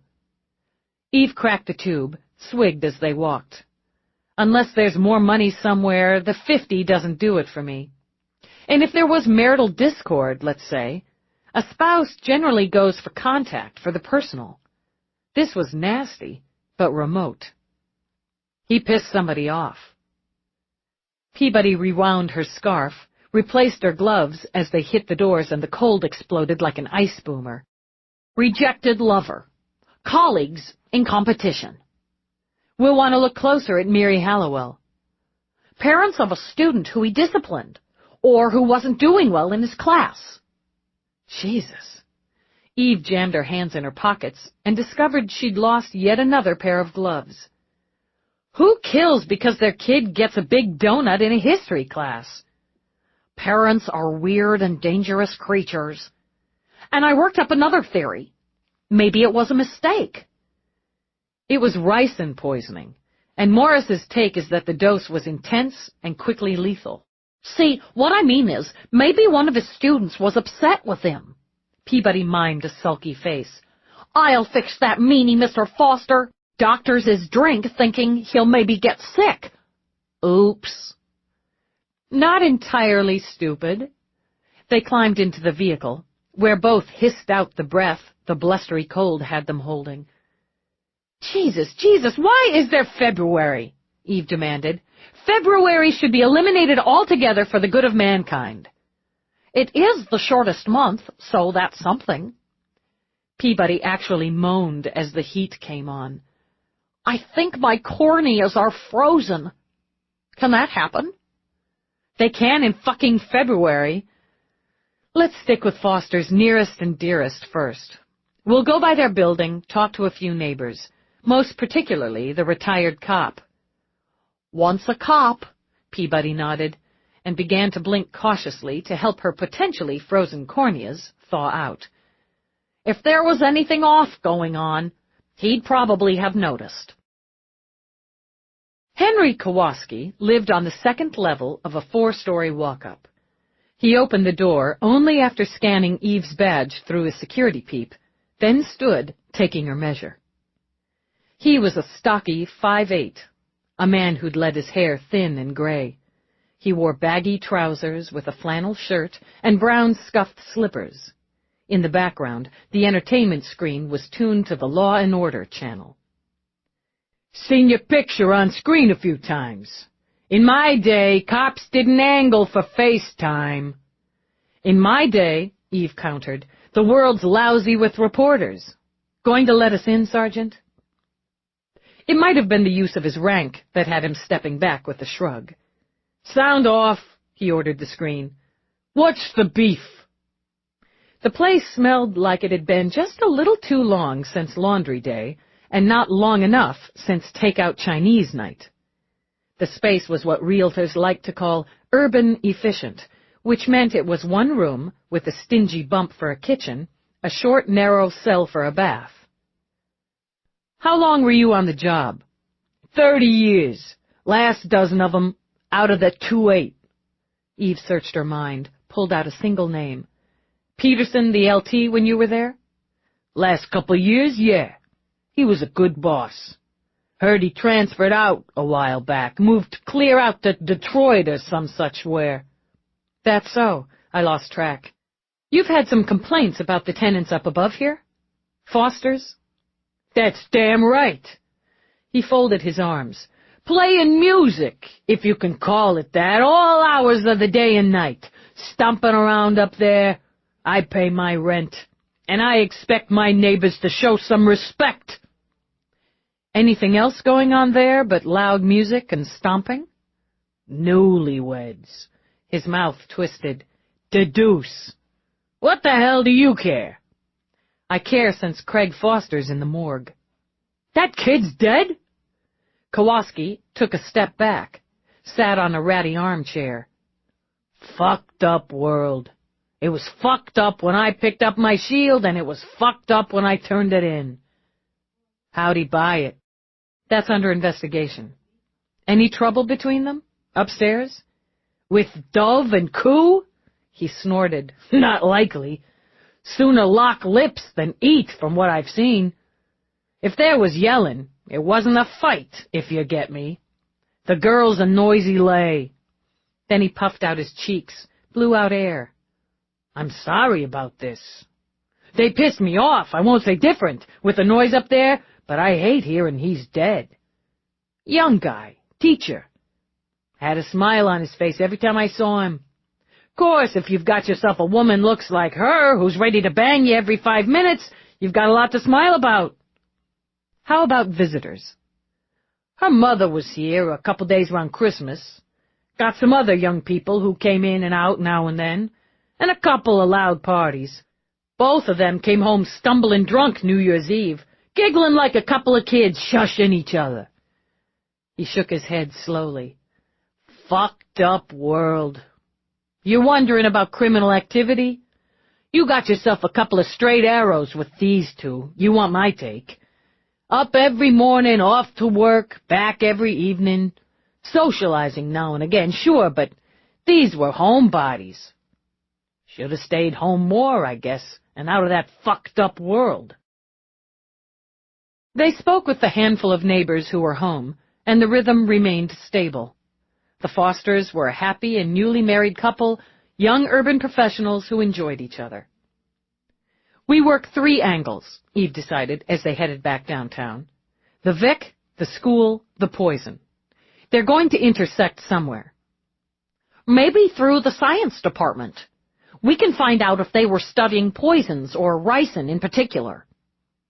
Dawson's a science teacher, Eve considered. Let's do a deeper run on him. You tag him meanwhile. Ask him about what gets mixed up in their lab. Got it. And if we're leaning towards somebody in the school or affiliated with it, we should check the students' records. See if Foster had any go-round with one of them, or the parents of same. Eve nodded. Good. Let's look at the staff members we verified were in the building before classes started. If I were going to slip something in somebody's go-cup, I'd want to get in before the place got crowded. We'll write this up, then start digging. Hate to dig on an empty stomach. Not to be a whiner, but we haven't had a dinner break and it's nearly 8. Maybe we could... 8? Dinner?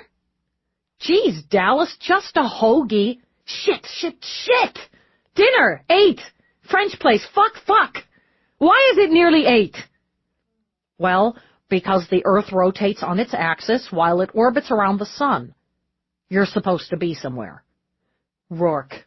Corporate wife duty. Eve wanted to pull at her hair. I missed the last 2, and I can't do the no-show again. Le printemps. That's it. Le printemps? Ooh la la! That's mega chic! Totally! And it's Upper East Side. Hate to point this out, but we're low on the Lower West Side. I know where the hell we are. She battered her fist on the wheel as she spun into the garage at Cops Central. I have to go. I have to do this. I'm already late. God damn it! The case is going to hold for the night, Peabody pointed out. We've got nothing but paperwork now anyway. I can write the report, and we'll do the runs and the digging in the morning. Copy the report, my home and office units. Anything else in your notes that strikes you. Get out! I gotta get to this stupid French place. Aren't you going to go home and change first? Into what? I don't have time. Then she grabbed Peabody by a fistful of puffy coat. Do this one thing for me. Tag Rourke. Tell him I'm on my way. Caught a case running late, but I'm heading there now. Okay. I can't do it.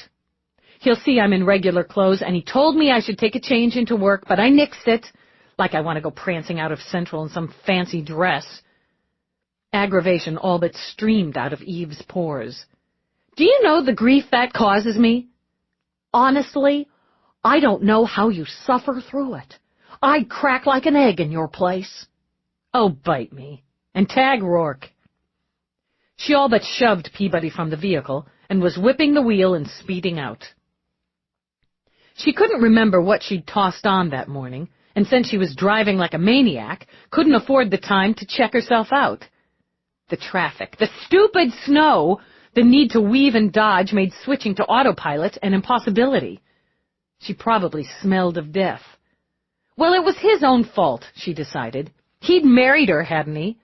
It wasn't as if she hadn't made full disclosure on what a crappy wife she'd make for a man like him. She'd had to go and fall for a man who owned the lion's share of the known universe and had to, on occasion, trot out his wife for that odd and awkward mix of social business.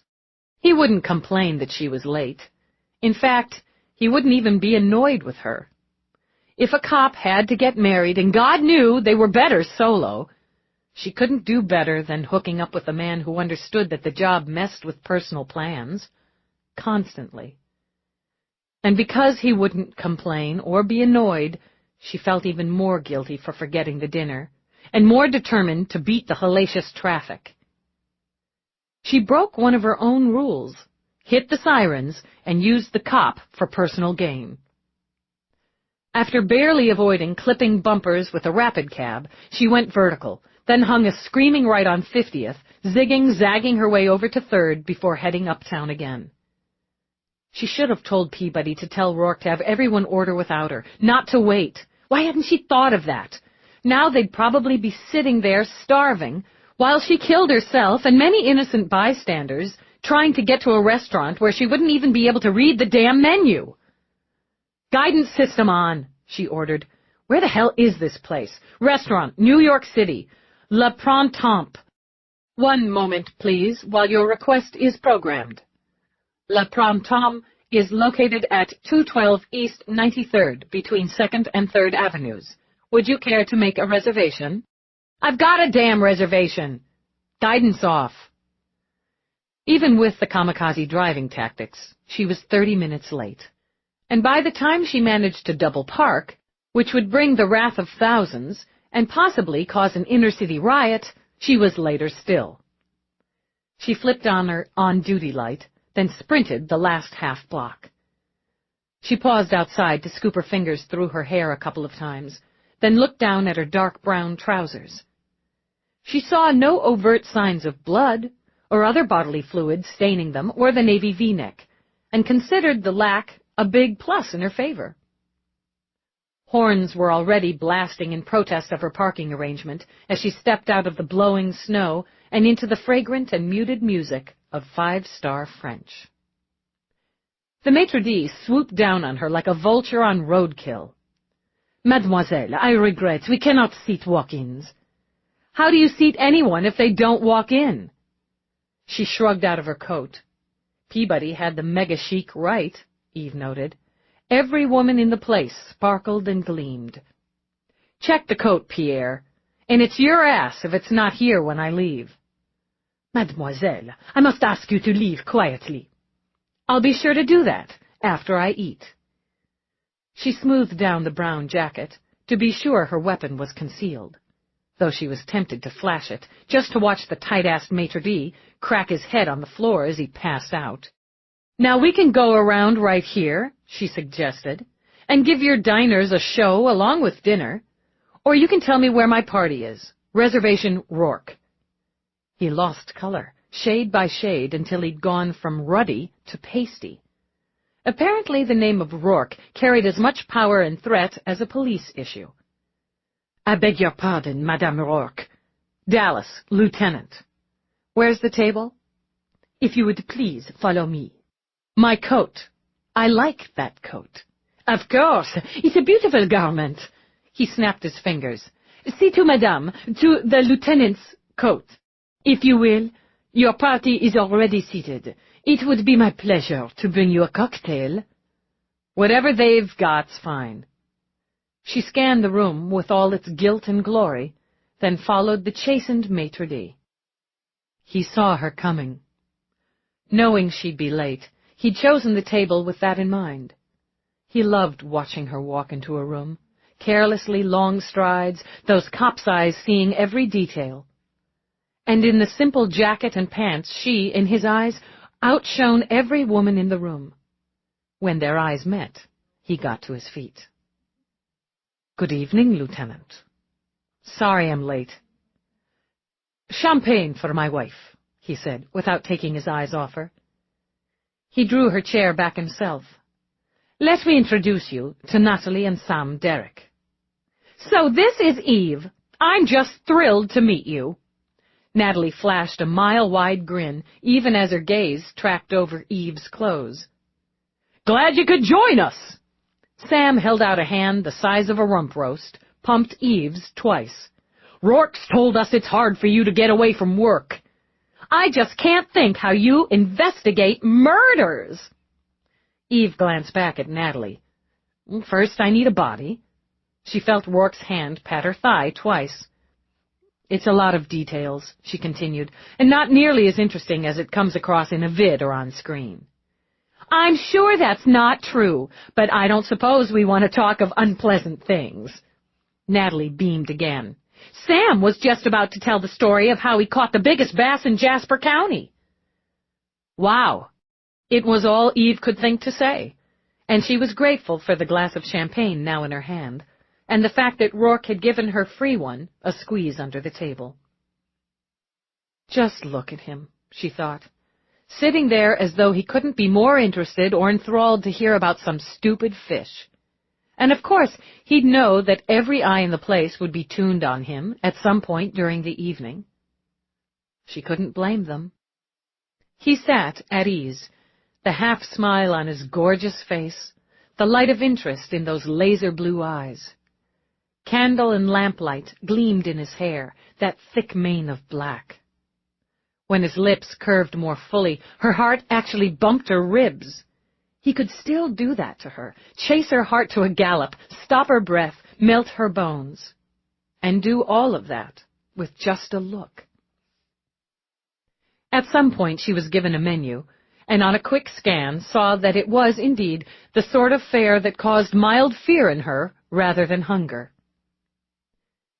Sam and Natalie weren't as terminally boring as she'd imagined they would be, though there was a lot of talk about the sort of outdoorsy activities that caused more discomfort in her than fancy French food. Hunting, fishing, hiking, riding in boats on rivers, sleeping in tents. Maybe it was a kind of cult Rourke wanted to infiltrate. But there was some humor in them, and an obvious enjoyment of the moment. "This is just wonderful! Sam, this lobster puts your big bass to shame. You have to have a taste." "We don't spruce up very often," she continued as she held her fork up for her husband. "We're country people, and that's how we like it. But it sure is fun to do the big city in a big way. I guess you're used to it," she said to Eve. "I don't spruce up very often either, obviously." This time when Natalie smiled, there was more warmth to it. "Honey, if I looked like you in pants and a sweater, I wouldn't wear anything else. Next time, you'll have to come out and see us, and we'll throw you a real Montana feed. Rourke, you're just going to have to bring Eve out to see us." "I'll have to do that." He lifted his glass, smiled over the rim at Eve. And when someone said his name and he glanced toward them, Eve saw something come into his eyes, just a flash of it. A something she'd only seen when he'd looked at her. It was gone, shuttered down into polite pleasure, but it had been there. Very slowly, Eve tracked his gaze over and saw her. She was stunning, in a bold red dress that managed to be both elegant and sexy. Long legs ended in the glitter of paper-thin silver heels. Her hair was a long, waving stream of delicate blonde, clipped at the sides with something small and sparkling. Her eyes were brilliantly green, full of life and excitement that translated to sexual power. Her lips were full, very red and lush against luminous skin. "Rourke." She said it again in a kind of throaty purr that brought up the hackles on Eve's back. And she glided, as such women do, to the table, holding out her hands for his. "Of all the gin joints in all the towns in all the world," she murmured as he rose and lifted her face for a kiss. "Magdalena," he said, with the Irish in his voice cruising through the name, and he brushed her lips very lightly with his. "What a surprise." "I can't believe it's you." Magdalena laid her hands on his cheeks, stroked. "And as handsome as ever. More. The years agreed with you, lover." "And with you. Eve, this is an old friend of mine, Magdalena Purcell. Magdalena, my wife, Eve Dallas, and our friends, Sam and Natalie Derrick." "Wife? Oh, of course I heard. One does. I'm delighted to meet you." "And you," she said to the Derricks. "You'll have to excuse me for breaking into your meal. All I saw was Rourke." She smiled down at Eve, that glitter in her eyes. "You understand?" "Oh, yeah." With another full-wattage smile, Magdalena dismissed Eve, then all but melted into Rourke. "I've only been in town a few days. I was going to contact you, see if we could make a date to catch up. It's been, my goodness, 10 years? Nearer to 12, I'd think." 12! She rolled her exquisite eyes. "Oh, Franklin, forgive me. My escort, Franklin James. This is Rourke. his wife, and the Derricks. We know each other. Rourke held out a hand. Hello, Frank. He was 30 years her senior, by Eve's gauge, looked prosperous and hale, and, she thought, slightly besotted. We'll let you get back to your dinner. Magdalena ran a hand down Rourke's arm, a light, somehow intimate gesture. I'm just thrilled to see you again. And this time she brushed her lips against Rourke's cheek. We'll have lunch, won't we? And take a walk down memory lane? You won't mind, will you, Eve? The lunch or the walk? Magdalena laughed, a frothy gurgle. We'll have to have lunch ourselves, us girls, and tell secrets about Rourke. I'll be in touch. So nice to meet you. Conversation picked up again, over food and fishing. Though Rourke's face betrayed nothing but interest in his companions, Eve knew him.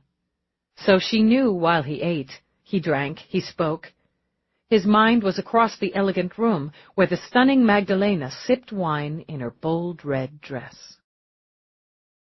When the evening was done, they put the Derricks in one of Rourke's limos for the drive back to their hotel, then got into Eve's vehicle.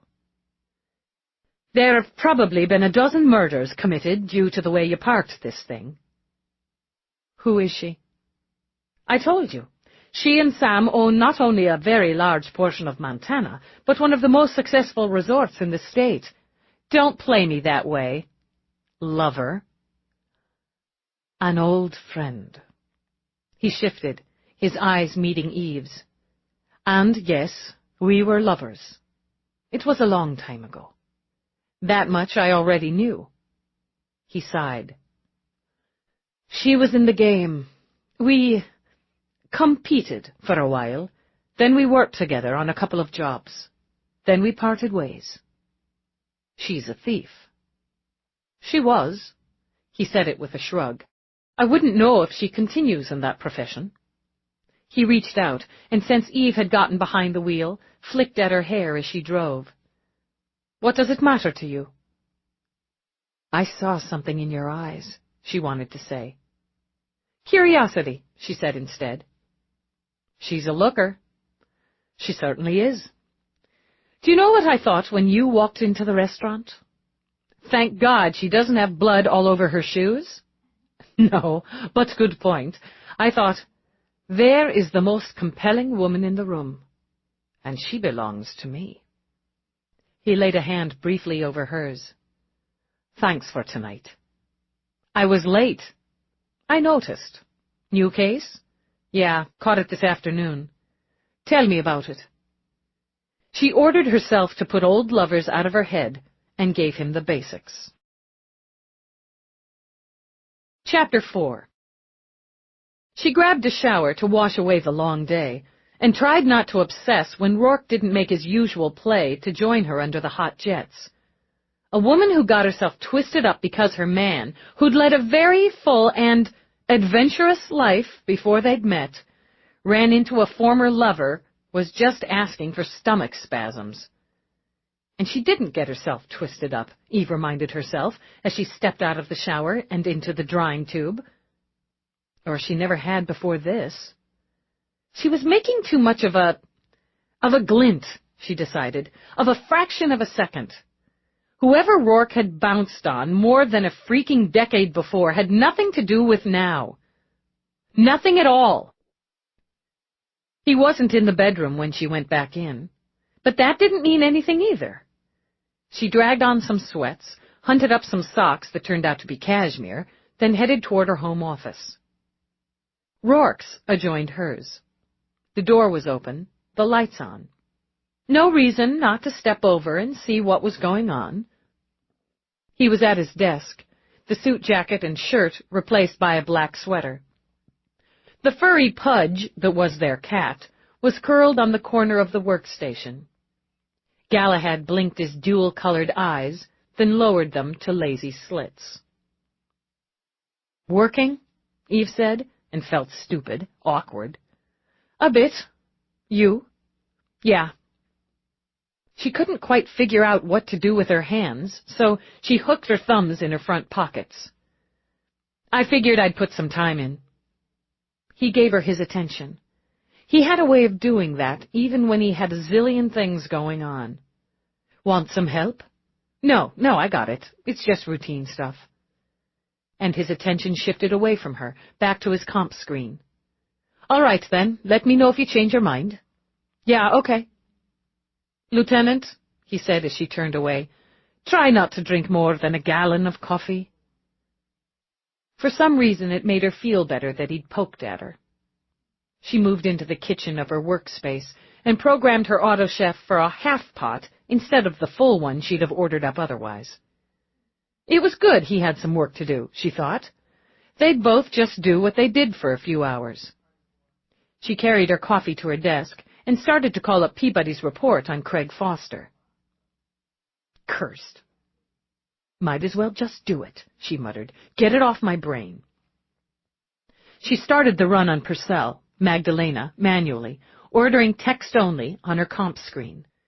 It took some time to find her particular quarry, but she narrowed the search by approximate age, physical description, and unless she'd been way off on the accent, nationality, and scored. Purcell, Magdalena, date of birth March 12, 2029, born St. Paul, Minnesota. Parents Purcell, James and Karen. Hair blonde, eyes green, weight 115 pounds, height 5 feet 5 inches. Eve skimmed over her education, but noted that Magdalena had graduated from high school early, at 15, had attended Princeton, and graduated in just under 3 years on an accelerated program, cum laude. So she's smart. Married, DuPont, Andre, June 22, 2048. No offspring. Divorced March 2051. Married, Fayette, Georges, April 5, 2055. No offspring.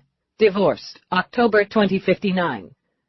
Approximate net worth $13.5 million US. Residences Paris, France, Cannes, France. No criminal. Eve sat back. The official data was slim, and the no criminal doubtful, as Rourke had said they'd worked together. Even if she hadn't been convicted, even if she hadn't been arrested, there should have been some note in her file about being questioned at some point or other. He'd cleared it for her, Eve thought, and felt something tighten in her belly. He'd hacked in and tidied up her data the same way he'd taken care of his own once upon a time. He'd protected her. Because it was harder to accept than she'd imagined, Eve ended the search. She already knew more than she wanted to know.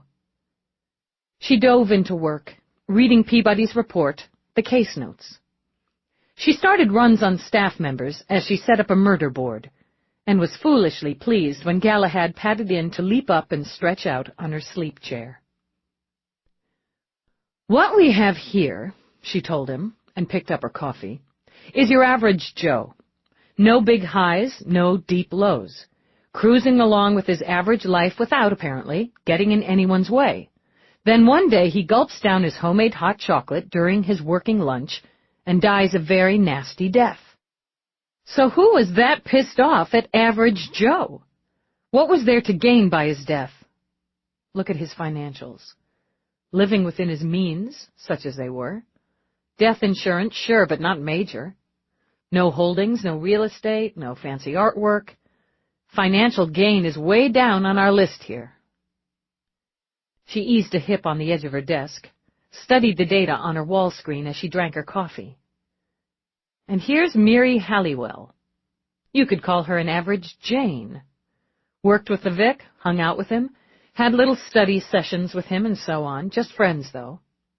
Now, in your opinion, can two attractive people of the opposite sex in the same age group, with the same interests, who enjoy each other's company, spend time together and remain only friends? Or will sex, as sex is prone to do, rear its ugly head? She glanced toward the adjoining office, annoyed that her line of thinking had circled back around to Rourke and his former playmate. It's possible, sure, it's possible. No sexual spark, maybe. Or the platonic thing is just the level the relationship reaches. Halliwell, however, did have opportunity, as did naturally the Vic's wife.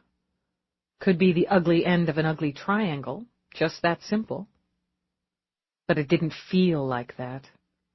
Want the guy, kill the wife, that's what I'd do. There's the old, if I can't have you, no one will gambit, but why now? She went back to her notes, to the interviews. No one she'd spoken with had mentioned any sort of upset, argument, controversy, or scandal involving the victim.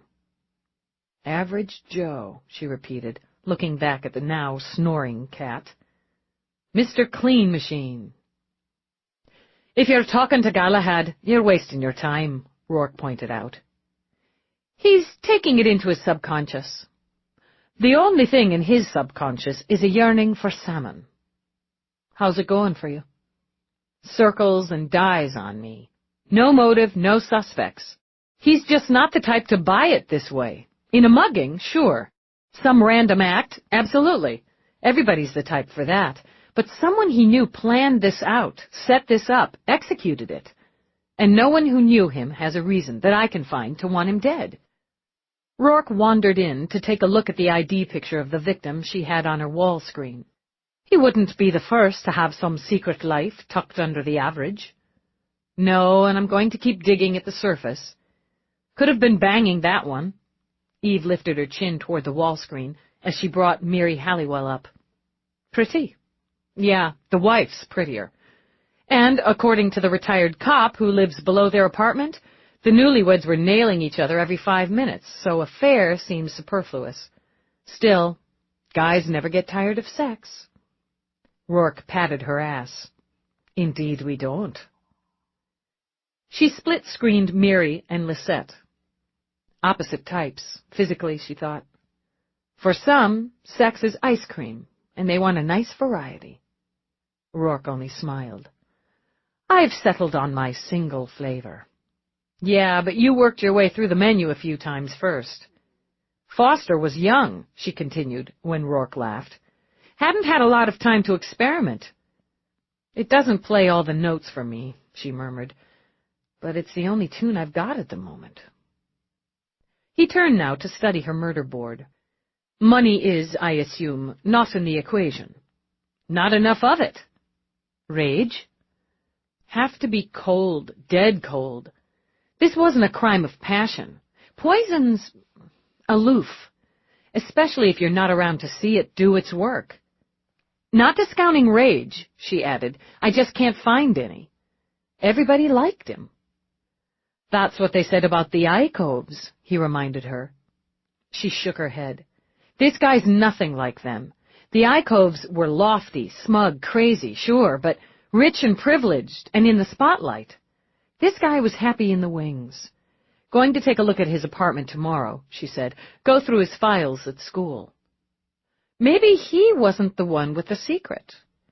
If he knew something, suspected something worth being poisoned for... She shrugged. I'll find it. No doubt. Rourke stepped over, touched his lips to her brow. And you can start the hunt in the morning. You've had a long day of cop work and wifely duties. Guess I have. She let him take her hand to lead her out. The Derricks were okay, but I still don't want to go to Montana. That's your cow fear talking. We could go out for a couple of days and stay at the resort. Maybe do a little horseback riding. Oh, there's a lifelong dream. Getting up on some animal that weighs 10 times what I do and saying, giddy up. It's surprisingly exhilarating. I'll stick with chasing down psychopaths for my thrills, thanks. She wondered if he'd gone horseback riding with Magdalena. She wondered how many times he'd ridden Magdalena. God damn it. She turned in the bedroom doorway, pushed him back against the jamb, and pressed her lips to his in an avid, energetic kiss. Or that's good, she said, and took a quick bite of his lower lip. As second place on the thrillometer. Second place, is it? Well, psychos are pretty damn thrilling. I'll just have to try harder, won't I? He reversed their positions quickly, had his mouth on hers, his hands under her sweatshirt. Wouldn't want my wife seeking out homicidal maniacs just for a bit of a rush, would I? All in a day's work, but—" She boosted herself up, wrapped her legs around his waist. "I've clocked out." Their mouths met again, hot and seeking. Then she took hers on a crazed journey of his face, his throat. The taste, his taste. It was everything she craved. He was everything. She kept her legs locked around him when he lowered her to the bed, wound her arms around his neck. "Tell me you want me. Always, endlessly. Show me." Desire. She could feel it in him, in his hands, in the way they moved over her, in what they took, in what they gave. She could taste it on his lips, that heat. And still it wasn't enough. She knew only that she needed more. For the first time since they'd come together, she wasn't sure what that more was. She only knew there was a small, cold place inside her that hadn't been there before. She needed it warmed. She needed it filled. Desperate, she rolled with him, dragging at his sweater, digging her fingers into flesh and muscle. "Touch me," she demanded. "Touch me, touch me!" Her urgency surprised him, aroused him. So he feasted on her skin, used his hands to take her over. She moaned his name, a sound of both pleasure and plea, and still she quaked, quivered with needs not yet met. "Eve." He lay a hand on her cheek, wanting to see her eyes, to see into them. "Look at me." She did what he asked, struggling to let herself fall away, just fall away. "Inside me. I want you inside me."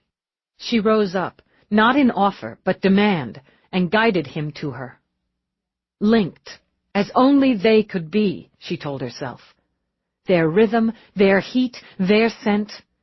She watched him watch her until her vision blurred, until there was only speed and movement, the building, frantic and wild, toward that final sharp-edged release.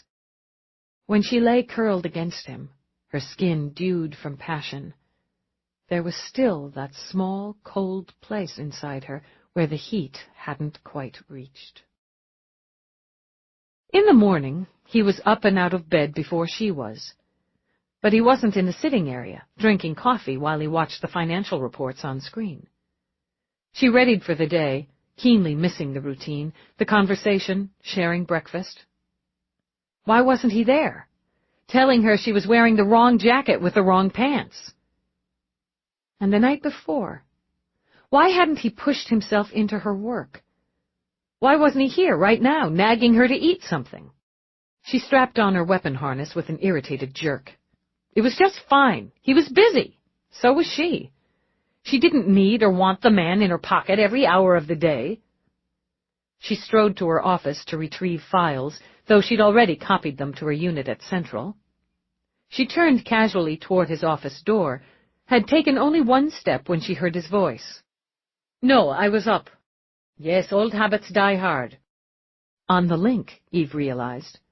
And since there was only his voice, he had it on privacy mode. "It was, yes, quite a surprise." "I would, of course." "I'm sure we do." "Why don't we say 1 o'clock, then, at Sisters 3? I think you'll like it. Shall I send a car for you?" "No, Maggie, it's no trouble. I'll see you then." Maggie, Eve thought as her stomach sank. Not Magdalena, who was glamorous and just a little distant, but Maggie, who was warm and affectionate. She stepped into the doorway and saw she'd done the nearly impossible and caught him off guard. Still, she couldn't read him in that instant when he stared off into some thought or memory that wasn't hers to share. Then his attention, along with a distracted smile, was on her. "There you are." "Yeah, here I am." "At your desk early?" "I had a link conference with London at 6 our time." Behind him, the laser fax signaled an incoming he ignored. "I was about to head back and talk you into breakfast." "Full of meal plans today." "Lunch?" "Sorry?" "Oh, yes. Apparently, Magdalena remembered I'm an early riser." He slipped the datebook he had on his desk into his pocket as he got to his feet. "We'll have lunch." "So I heard." "You're going to want to be careful there, pal." "Of what?" "It wouldn't be the first old friend you've had come around hoping you'd dip back into the game for old time's sake.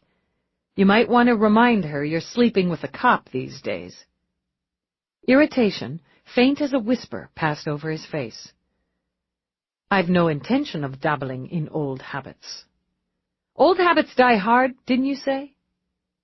Now a hint of ice came into his eyes, into his voice. "Eavesdropping now, Lieutenant?" "I was standing in my office. Your door was open. I have ears." "Then use them to hear this. I'm having lunch, nothing more or less." His head angled slightly, while those wild blue eyes narrowed speculatively on her face. "Or don't you trust me?" "I'd trust you a hell of a lot more if you didn't refer to her as an old friend, when we both know she was a hell of a lot more. What she was is nearly a dozen years in the past, years before I ever set eyes on you." Now simple bafflement joined the irritation and the ice. "Christ Jesus! Are you jealous of a woman I haven't spoken to, seen, or thought of in years?" Eve only looked at him for one long moment. "You're thinking of her now," she said, and walked away. She jogged down the steps, and there was Somerset, Rourke's major domo, his guardian, his man of all work, and the chronic pain in her ass. He stood, tall and thin in unrelieved black, his pewter hair swept back into wings, and cool disdain in his dark eyes. She'd only grabbed the coat, which was draped over the newel post. "If you say a word to me, just one fucking word, I'll yank that stick out of your ass and beat you bloody with it." She strode toward the door, then spun around. "And tell your keeper, if I were the jealous type, I'd have beaten him bloody 2 years ago, God damn it."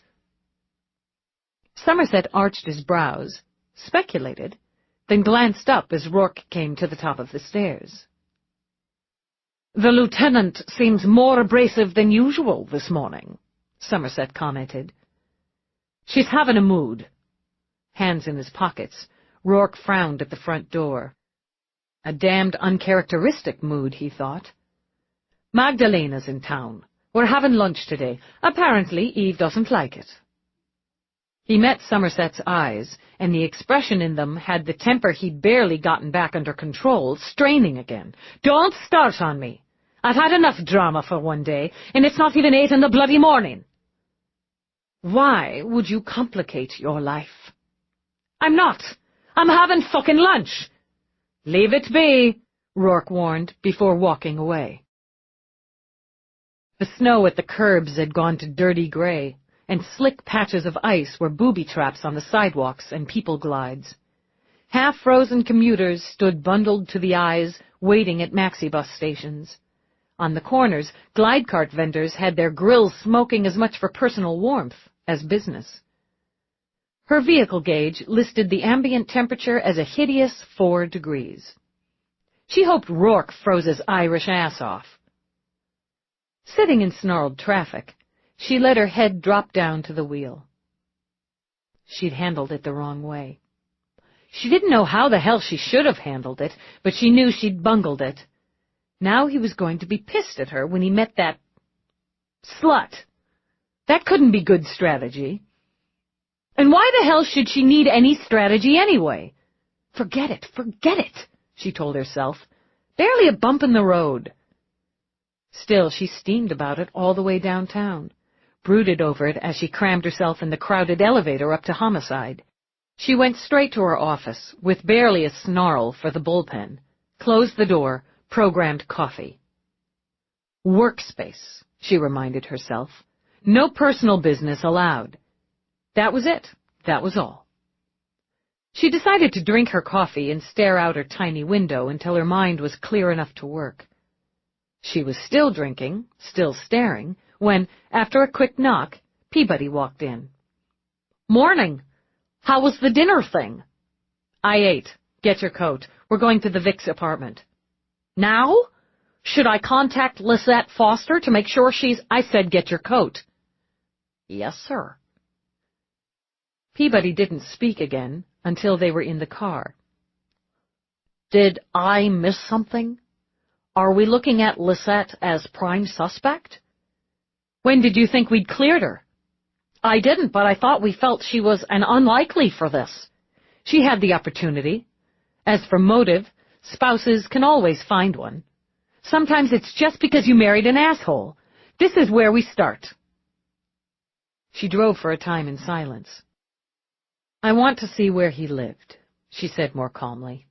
"How he lived, how they lived. His body tells us he was a healthy man in his middle 20s who died from ingesting a lethal dose of ricin. That's about all it tells us. That doesn't mean that's all the Vic has to say." "Okay, I get that." "Is everything all right?" "No, it's really not, but I'm not going to talk about it. Let's do the job."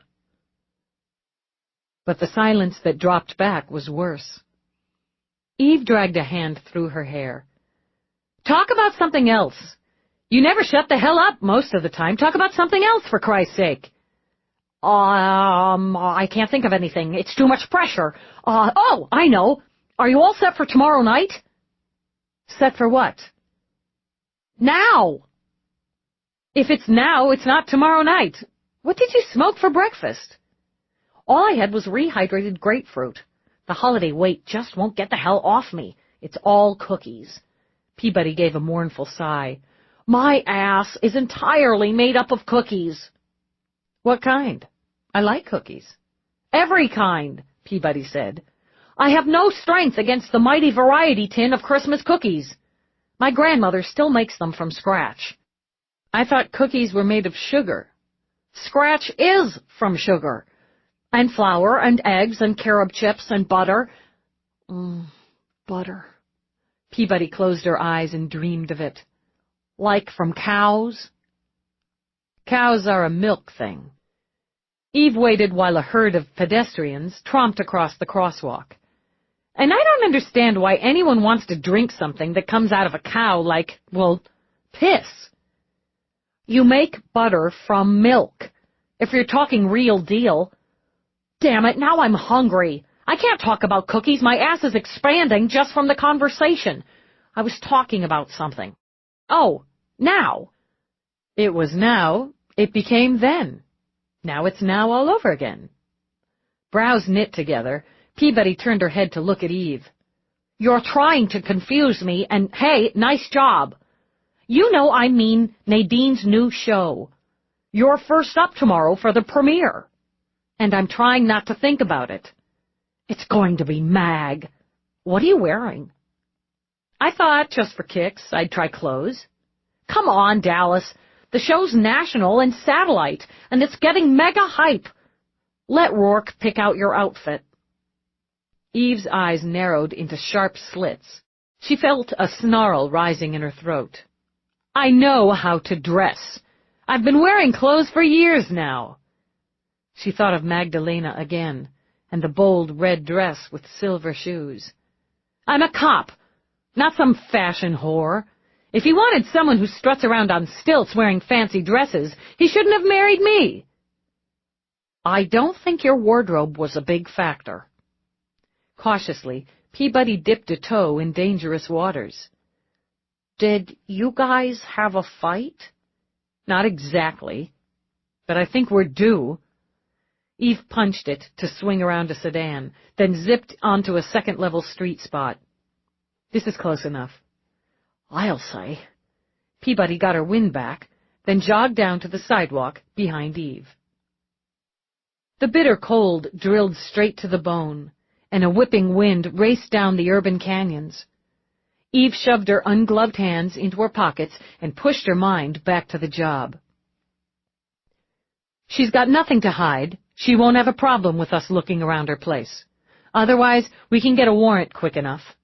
We look for any sign of the poison. That includes the beans themselves, or any byproduct. I want to go through his data and communications, any disks and paperwork. I want to know what he kept in his top dresser drawer, hidden in his coat pockets. The works." Peabody sighed with relief when they entered the building and shut out February's blast. If they're places like Kowalski's, it won't take long. After the hike up the stairs, Eve knocked on the door. It was opened by a woman with tired eyes and glossy dreadlocks. "Can I help you?" "Lieutenant Dallas and Detective Peabody to see Lisette Foster." "You're the police investigating Craig's death. I'm Cicely Bolviar, Lissy's mother. Please come in. She's in the bathroom." Cicely sent a worried glance toward the closed bathroom door.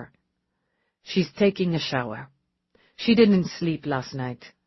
I'm going to make breakfast. She needs to eat something." "I'm sorry." She turned back to Eve and Peabody. "Please sit. Would you like coffee?" "Don't trouble." "It's no trouble.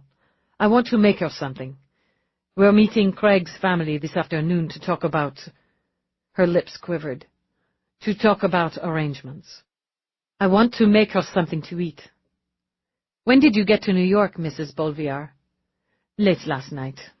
I came as soon as— When Lissy called to tell me, I came. She needs her maman now.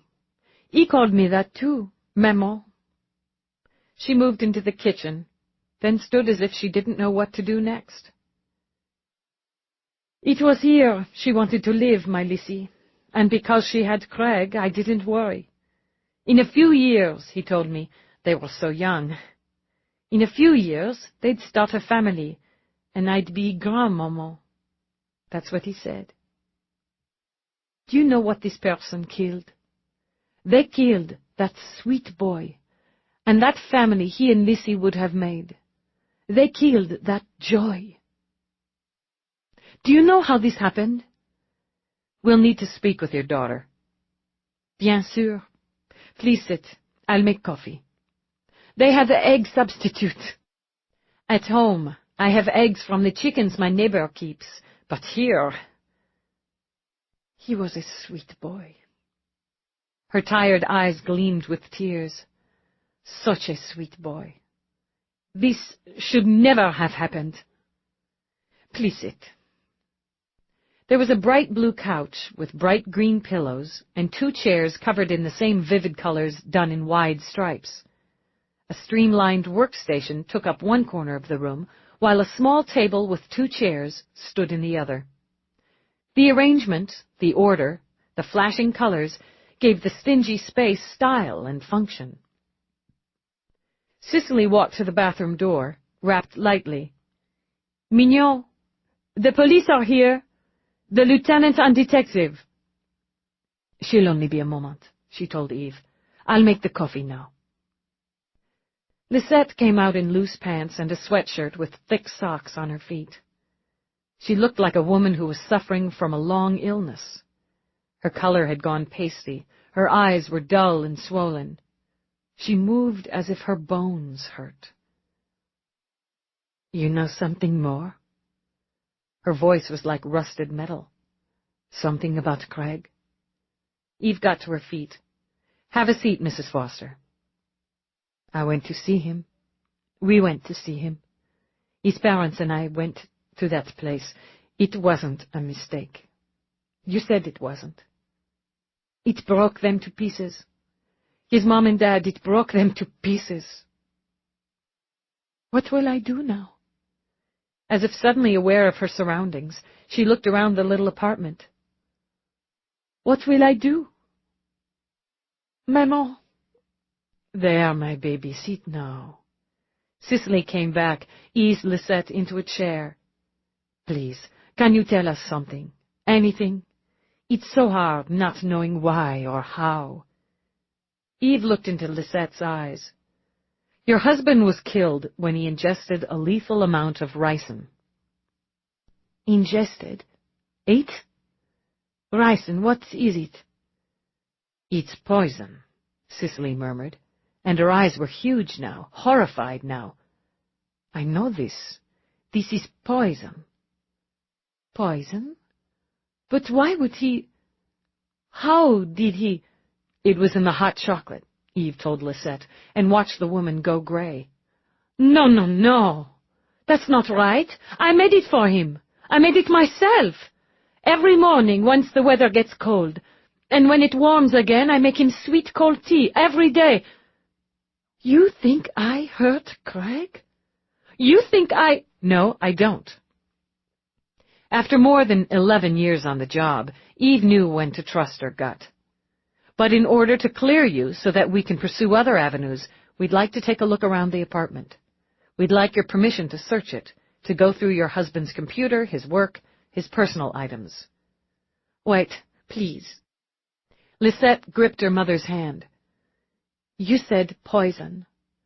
You said Craig was poisoned. How could he have taken poison by mistake? They don't think it was a mistake, Cicely said. Do you? No. But then— Color came back into Lisette's face, dull and red as she slowly rose to her feet. Deliberately? Someone did this to him? For what? He hurt no one, ever. Not ever. Mrs. Foster, we believe ricin was added to your husband's drink at some point on the morning he died. But I made the drink. I made it. She rushed over to the little kitchen area. Here, right here. Every morning I make his lunch because it pleases him so much. It takes only a few minutes, and it pleases him so much. Cicely murmured in French as she went to her daughter. No. I made it just like every morning. The sandwich, the fruit, the chips he likes. And I made the chocolate like you taught me, Maman. He loves it. Right here, right here. She spread her hands. I made the chocolate. Lissy. Cicely laid her hands on her daughter's damp cheeks. Don't do this. Lisette, did you make the drink in a black insulated thermos? Yes. Lisette leaned against her mother. The jumbo-sized Go cup, with his name on it. I gave it to him when he started at the school, a little gift and a black lunch bag. This is what he'd normally carry to school? Every day, yes, every day. What difference does it make? It's just details, Eve said easily. We're investigating both how and why this was done, so details matter. We'd like to look through your apartment. Why? Lisette stared down at her hands. Why would anyone hurt Craig? I don't have answers for you at this time. You want to look through our things because it will help you find the answers? Yes. Look at anything, at everything. He has more at the school, on his computer there, in his desk there. Do whatever you need to do. I don't want to watch. I don't want to watch while you go through our things. Can we go out? Yes, of course. Maman, we'll go out and let them— Maman, someone killed Craig. Maman. Eve stood back as the mother comforted the daughter, as she helped the grieving widow into boots, coat, scarf. I'll take her to breakfast, Cicely told Eve. There's a place down the street. We'll be there if you need us.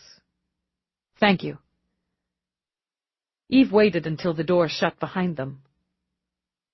Took the same cup every day. Fits his M.O., Peabody said. Routine. Yeah. So he not only habitually drank the same thing every day, but out of the same thermos. Used that same thermos for over a year. Maybe, for efficiency's sake. The killer bought a dupe, just switched the cups. We can run the make and model. Retail outlets. Yeah, we can. Let's do the room first.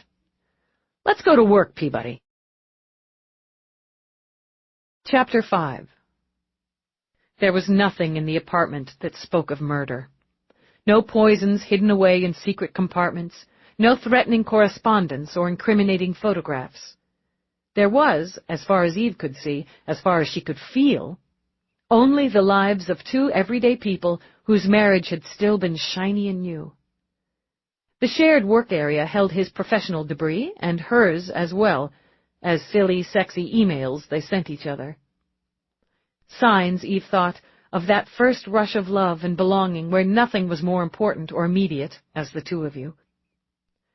There were link transmissions to and from Lissy and her mother, one from Mary Halliwell, who talked to both the Fosters, confirming a study date with Craig and chatting with Lissy about a date with someone called Ben. The night before he died, Craig Foster had outlined the pop quiz he would never spring on his students, and had put nearly an hour into a paper on the economic and social developments post-urban wars.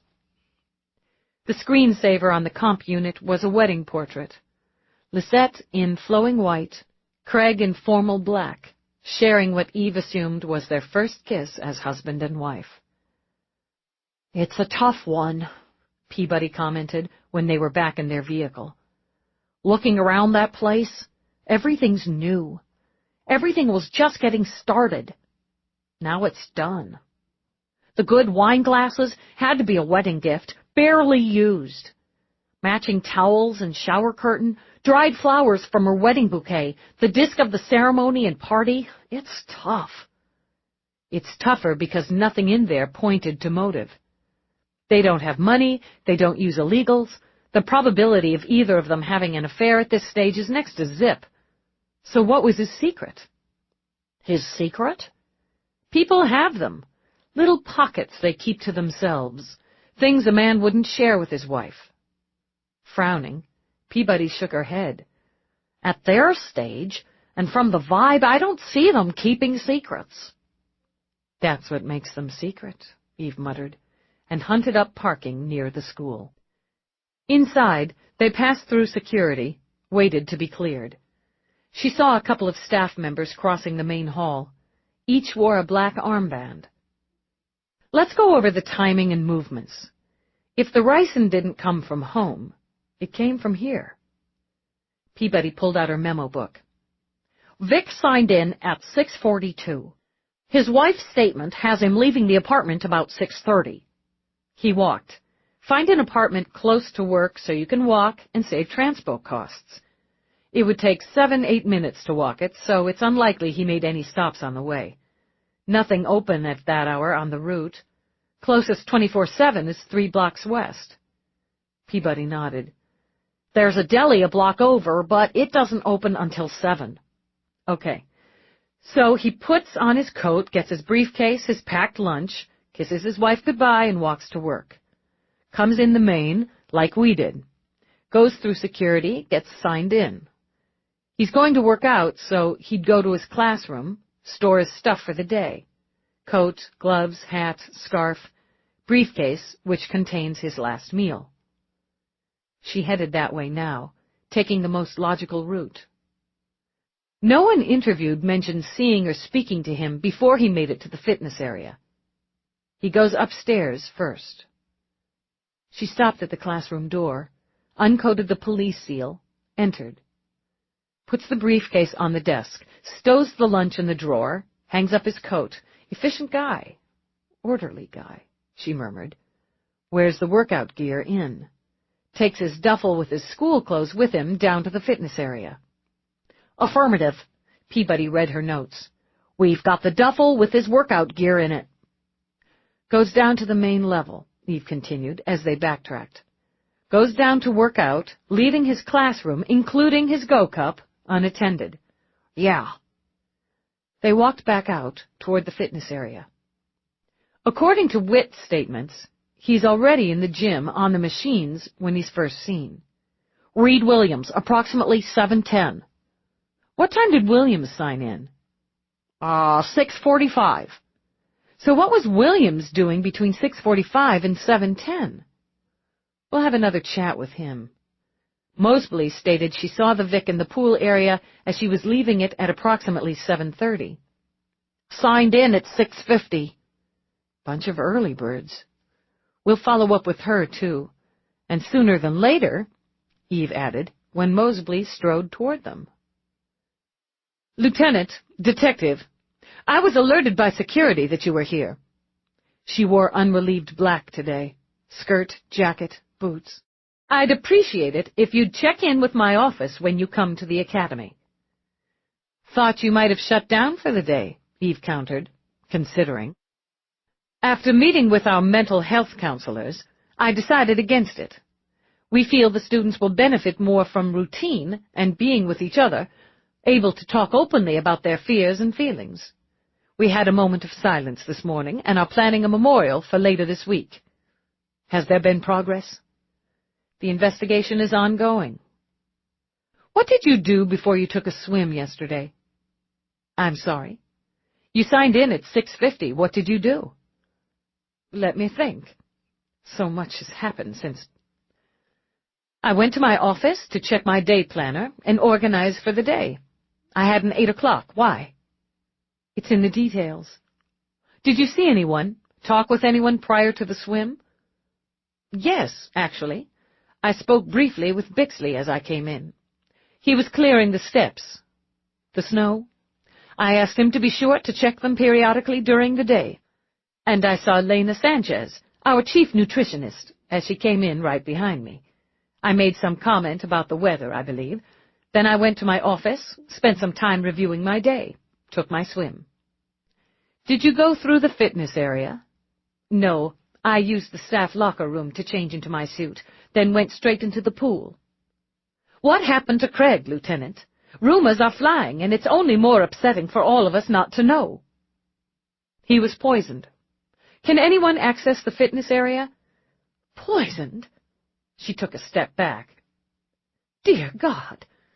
Did he eat anything out of vending? Out of the lounge, the cafeteria? I need to speak with Lena right away. He didn't get it from the school supplies.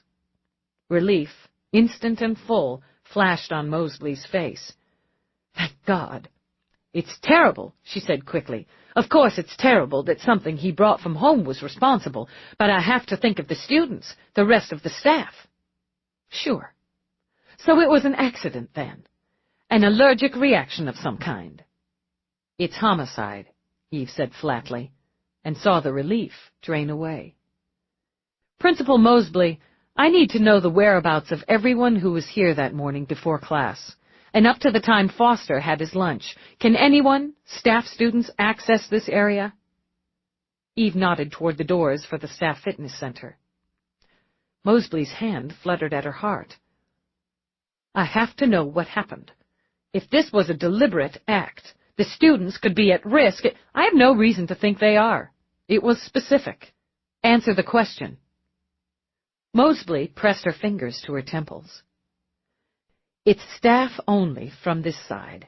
Key cards are required. The students have their area, which is accessed from the other side of the pool. The staff may use the aquatic area before and after classes when there is no scheduled practice for meets. Swim meets. Oh, my God. Poison. Key card, Eve said, and gestured to the door. Mosley drew one from her pocket, swiped it. Eve entered. It was a small, efficient area not currently in use. Cross-trainers, weights, mats. Her gym at home was larger and had juicier equipment, but she thought it was a well-designed space. And a nice perk for the staff. Foster made regular use of the machines? Nearly every day. The staff is encouraged to use the facility. Most do, once or twice a week. Some, like Craig, made better use of it. Eve nodded, wound her way through the room, out a second set of doors. The locker room was clean and, again, efficient. Counters, toilet stalls, 3 showers on each side, separated by opaque glass. Men's, women's. Which of these lockers was his?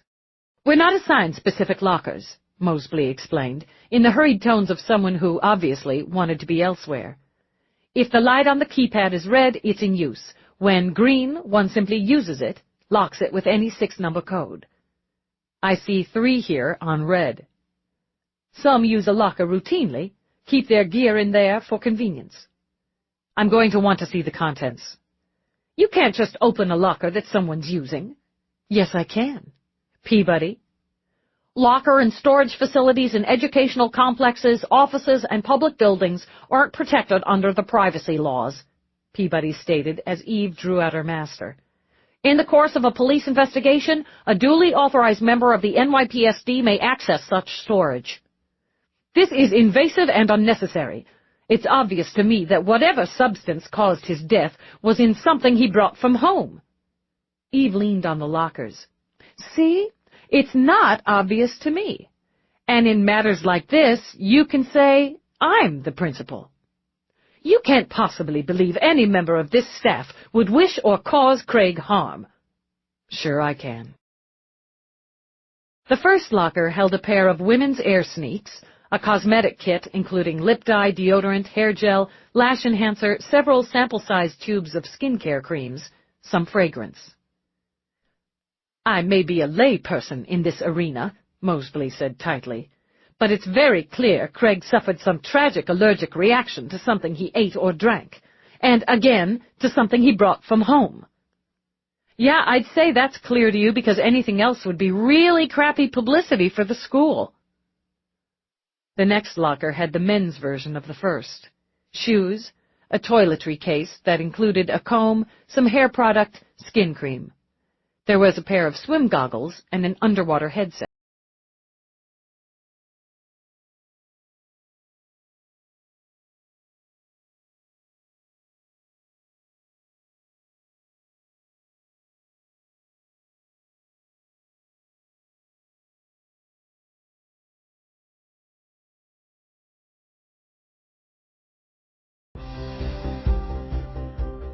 This is disc number 3.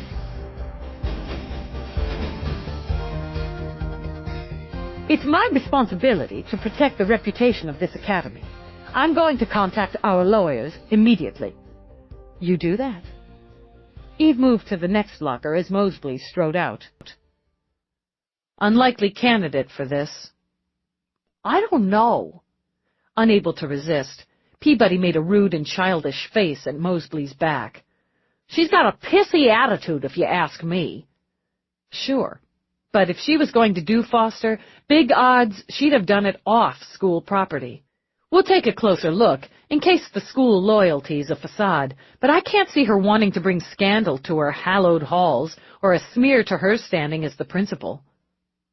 Well, looky here. The next locker had the requisite shoes, and a very slick faux leather toiletry case. The products inside were more high-end than the others had been. Among them was a generous supply of condoms.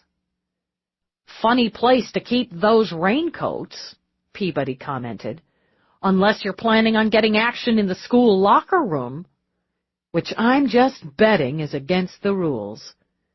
Eve took out a little pill case. Looks like stay-up to me. Naughty boy. R.W., she added, reading the initials etched on the case. Reed Williams is my guess. While Peabody went to pull Williams out of class for questioning, Eve continued to follow the course of Craig's morning and walked to the staff lounge. She passed a couple of young boys who gave her long stares. Silently, they held up passes. "Do I look like a hall monitor?" she demanded. "We're required to show our passes to adults, staff and parents," one told her. "Do I look like a parent?" "I don't know." "You go wandering around here a lot?" "We have passes." Yeah, answer the question." "We're going to the library for research material for our science project." "Uh-huh." "Were you out of class any time yesterday before noon?" They slid sideways glances toward each other before the first boy spoke. "Maybe we were going to the library for research materials yesterday, too." "We showed Ms. Halliwell our passes." "When?" The second one gave a careless shrug. "Sometime." "Are we in trouble?" "You're going to be if you don't answer the question. In case you're wondering, I don't give a rat's ass if you were sneaking off to drink beer and gamble." She ignored the delighted snort from the first boy. "I want to know what time you saw Miss Halliwell and where you saw her." "It was second period, the last half. 10:30 or like that. She was coming down staircase B, over there." "How come you want to know?" "Because I'm nosy. Where was she going?" "I don't know. Teachers don't have to tell you. Teachers don't have to tell you, but you have to tell them." "Yeah, it's always been like that." "If you're not a teacher or staff and you're not a parent, you're supposed to have a pass." The first boy gave her a narrow stare. "Report me. Now get lost." They took off at a darting run, shooting glances back over their shoulders. "Probably building a homemade boomer for their science project," she muttered, and took out her notes. From 10 to 11, Foster taught his advanced class, utilizing the third-floor media room. Interesting. She used her master on the lounge door. With classes in session, it was unoccupied. In her mind, Eve saw Craig zipping in, grabbing his reward soft drink, post-workout, pre-class, chatting vids. Most, if not all, of the staff would have been in the building by then, and certainly the majority of the students. And Foster's thermos sat easily accessed by anyone in his second-floor classroom. Just as it had while he'd worked out, while he'd taught his advanced class. What would it have taken, she wondered? A minute? 2? Step in, open the drawer, pour in the poison. Or just switch go cups, close it up, walk out again. A smart killer would have had a backup plan in case anyone had come in. Just leaving a note for Craig. Just needed to check a paper. Easily done if you kept your head. She turned as Peabody came in with Williams. Can't this wait? It's a difficult enough day without me having to leave my class with the supervisor droid. Then let's not waste time. Did you leave your classroom at any time between 10 and 11 yesterday? Second period, Monday. That's a group study session. Yes, I stepped out for a few minutes. To do what? I use the restroom. I drink a lot of coffee. To prove it, he moved to the auto chef, programmed a cup. I always step out for a short time during that class. That classroom is on the same level, the same section as Foster's. You see anyone? Anyone see you? Not that I recall. You keep a locker in the fitness center. Some of us do. It's easier than bringing a change of shoes every day. You don't just have shoes in your locker, Reed. In my experience, when a man keeps that many shields close to hand, he has plans for them. There was a brief hesitation. Then Williams took a slow sip of coffee. The last I checked, condoms weren't illegal. But I ask myself, what might Principal Mosley have to say about such a generous supply of them in your locker? Or the board of directors, the board of, education? Again, condoms aren't illegal. Still, what might they think about one of the staff here scoring booty in the locker room, so close to all those innocent young minds and bodies? Carrying protection is just that, carrying protection. In a nonchalant move, he leaned back as he drank his coffee. You have a weapon strapped on, but as far as I know, you haven't stunned anyone in the building. Early days yet, Eve said lightly. I was also thinking about those innocent minds, those innocent bodies. Pretty little girls, so easily lured. Well, for Christ's sake! At this, he set down his coffee quickly, shoved out of his slouch against the counter. That's despicable, and it's disgusting. I'm not a pedophile. I've been a teacher for 14 years and have never touched a student in any way that could be considered inappropriate. By whose scale? Eve wondered. Listen, I don't like girls. I like women. I like women a great deal. Eve was more than willing to buy that claim. Enough to bang them on school property? I don't have to answer questions like this, not without a lawyer. Fine, you can call one when we get downtown.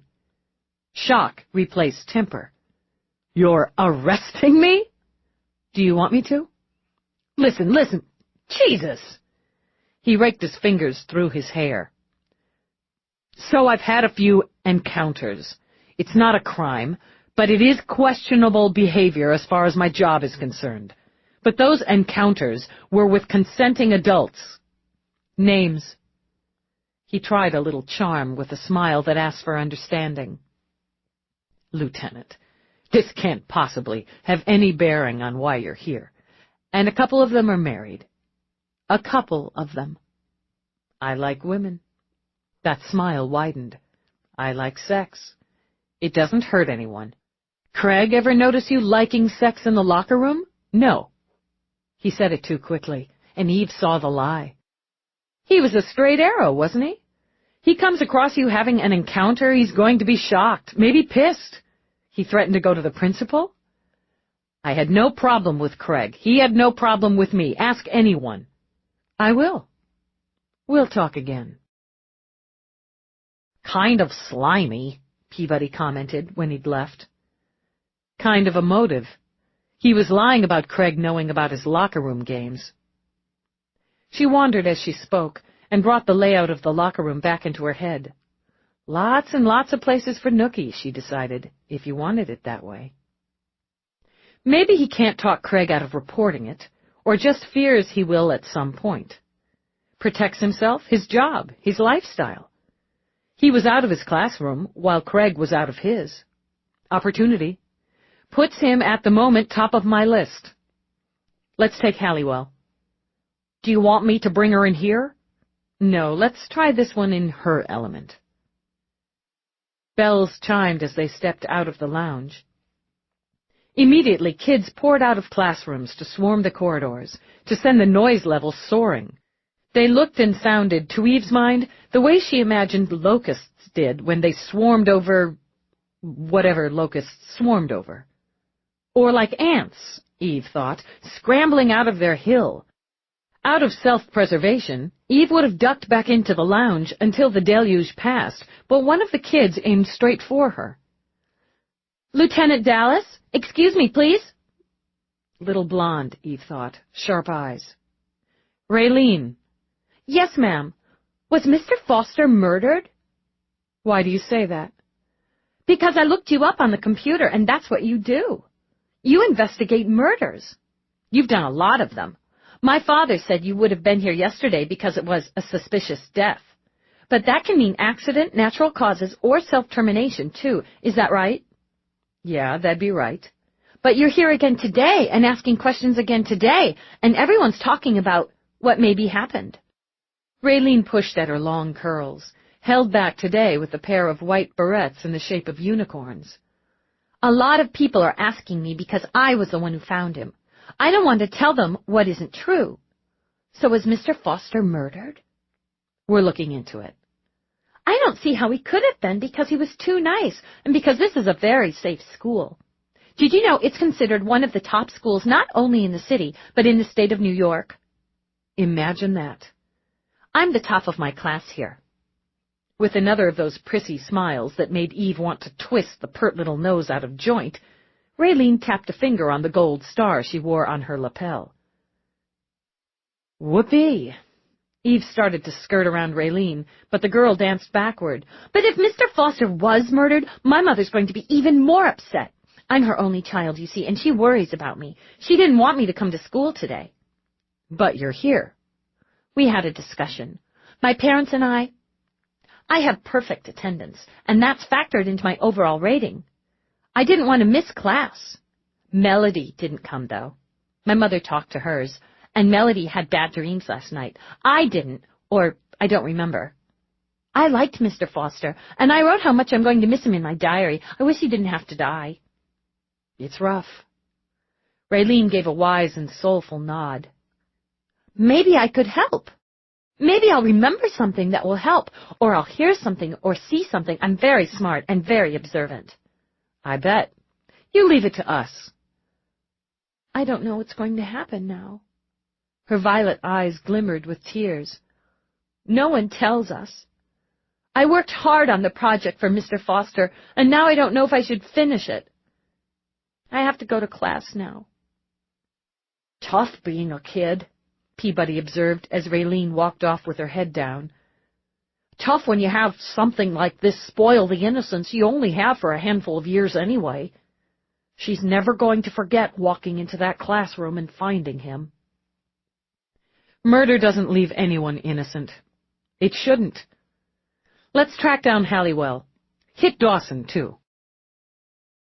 They learned Ms. Halliwell hadn't come in for classes, but found Dawson in the chem lab, instructing the students on a project. When he spotted Eve at the doorway, he told his students to begin, then stepped out. Do you need me? I can only take a few minutes. He angled himself so he could see through the half-open doorway to what his students were up to. They're doing a simple test to identify an unknown substance, but I'll need to keep my eye on them. Unknowns such as what? Oh, sugar, salt, cornstarch, baking powder. Why not just taste it? Well, that would be cheating, He sobered, eased the door closed a little farther. Is it true about Craig? He was poisoned? Word travels. At light speed. Arnett's admin overheard her talking on the link to the school's legal counsel. Then saw Dave, told him, who ran into me, and so on. I can't believe it. Do you know what ricin is? Ricin? His eyes widened. Yes, of course, but Craig, how could he have been poisoned by ricin? That's what we're going to find out. Do you know how to make it? Ricin? Not precisely, he said after a moment, but I can look it up if you'd like me to. It should only take me a minute. That's okay. She peered around him, studied the equipment. Could you make it in there? He pursed his lips. I could probably manage it between the equipment here and what I could requisition or jury-rig. You want me to make ricin, Lieutenant? I'd have to get permission, he said with apology. No toxics are permitted in the labs or anywhere on school property for that matter. But if it would help, I'm sure... No, but thanks. So, how often does one of the kids sneak in and manage to build a stink or smoke bomb? He smiled, and he reminded Eve of an amused monk. Oh, at least once a term. I'd be a little disappointed if they didn't. If children don't push the edges now and again, what's the point of being a child? For now, Eve checked Dawson off the list and drove to Mary Halliwell's apartment. It was a few blocks from the Fosters, and she didn't answer the door. We'll try her link numbers, Eve said as they started back down again. I think we'll take this out of the school, at least for now. Further interviews at the subjects' residences. We'll take it home to them. We're going to go through the female staff's data, cull out the more attractive. Odds are we'll find one or more who'll admit to dancing in the gym with Williams. Even as she reached the outside door, it opened, letting in a blast of cold air, Mary Halliwell, and the thin reed of a man. Excuse me. Oh, Lieutenant Dallas. Were you looking for me? That's right. We went to see Lissy. This is Ben Vinimere. We went to see Lissy, and she told us you said Craig had been murdered. Mary, why don't we go upstairs? We can talk upstairs. You should sit down. Ben turned his brown eye on Eve. We're all a little shaky. Is it all right if you talk to us upstairs? That's fine. We couldn't stay. Leaning against Ben, Mary started up the first flight of stairs. It seemed intrusive. She has her mother there, and that's best. I don't know what to do for her. Do you think we should go back? Not today, Ben replied. We'll do whatever we can to help her tomorrow. She needs today. So do you. When they reached her door, he took Mary's key, opened it himself. I'm going to make some tea. You sit and I'll make some tea. Lieutenant? I'll pass. When he gave Peabody an inquiring look, she nodded. Tea would be great. It's Peabody, Detective Peabody.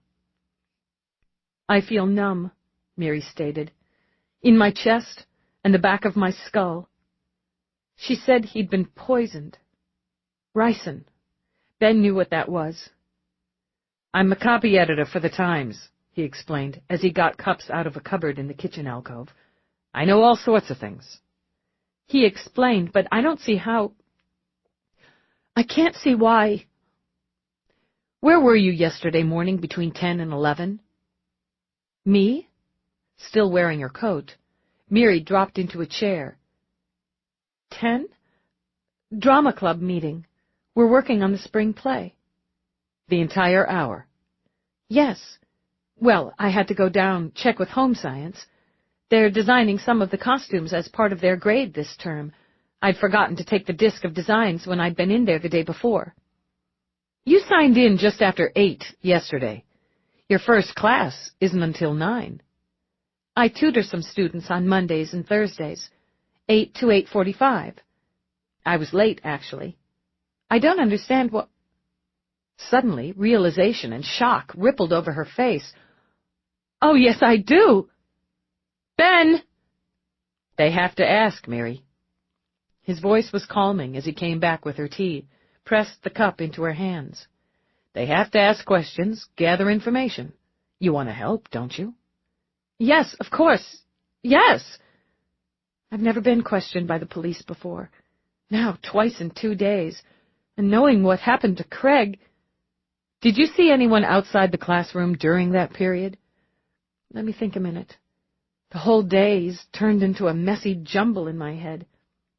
She closed her eyes, took a slow sip of the tea. Yes, I remember seeing 2 of the boys going to the library. Preston Jupe and T.J. Horn. They use the research ploy a few times every week if they can manage it. She opened her eyes again. If there was anyone else, it just didn't register. I was thinking about the play and annoyed with myself for forgetting the disc. After giving Peabody her tea, Ben sat on the arm of Mary's chair, laid a hand gently on her shoulder. Are you aware of any friction between Craig and any member of the staff? I'm not. I wasn't. Honestly, I don't think there was any to be aware of. Did you have sexual relations with Reed Williams? No! Oh, God! Absolutely not! She blushed crimson, right up to her hairline. Ben, I never... It's all right. Is that the one Craig called Casanova? Mary winced.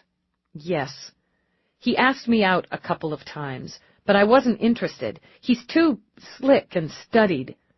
And besides, it's complicated when you work with someone, so I didn't want to get started down that road. Do you work out using the school facilities? Not as often as I should. She blushed again, just a little this time. Hardly ever, actually. Did Craig ever discuss Reed Williams's sexual activities with you? This is very uncomfortable. I guess I mentioned to Lissy a few months ago that I was thinking about going out with Reed. I was having a really long dry spell. She said something to Craig about it because he told me that Reed was involved with someone he shouldn't be involved with, and he thought I should steer clear. I did. Did you always do what Craig advised? It wasn't like that. I trusted his instincts, and they matched my own in this case.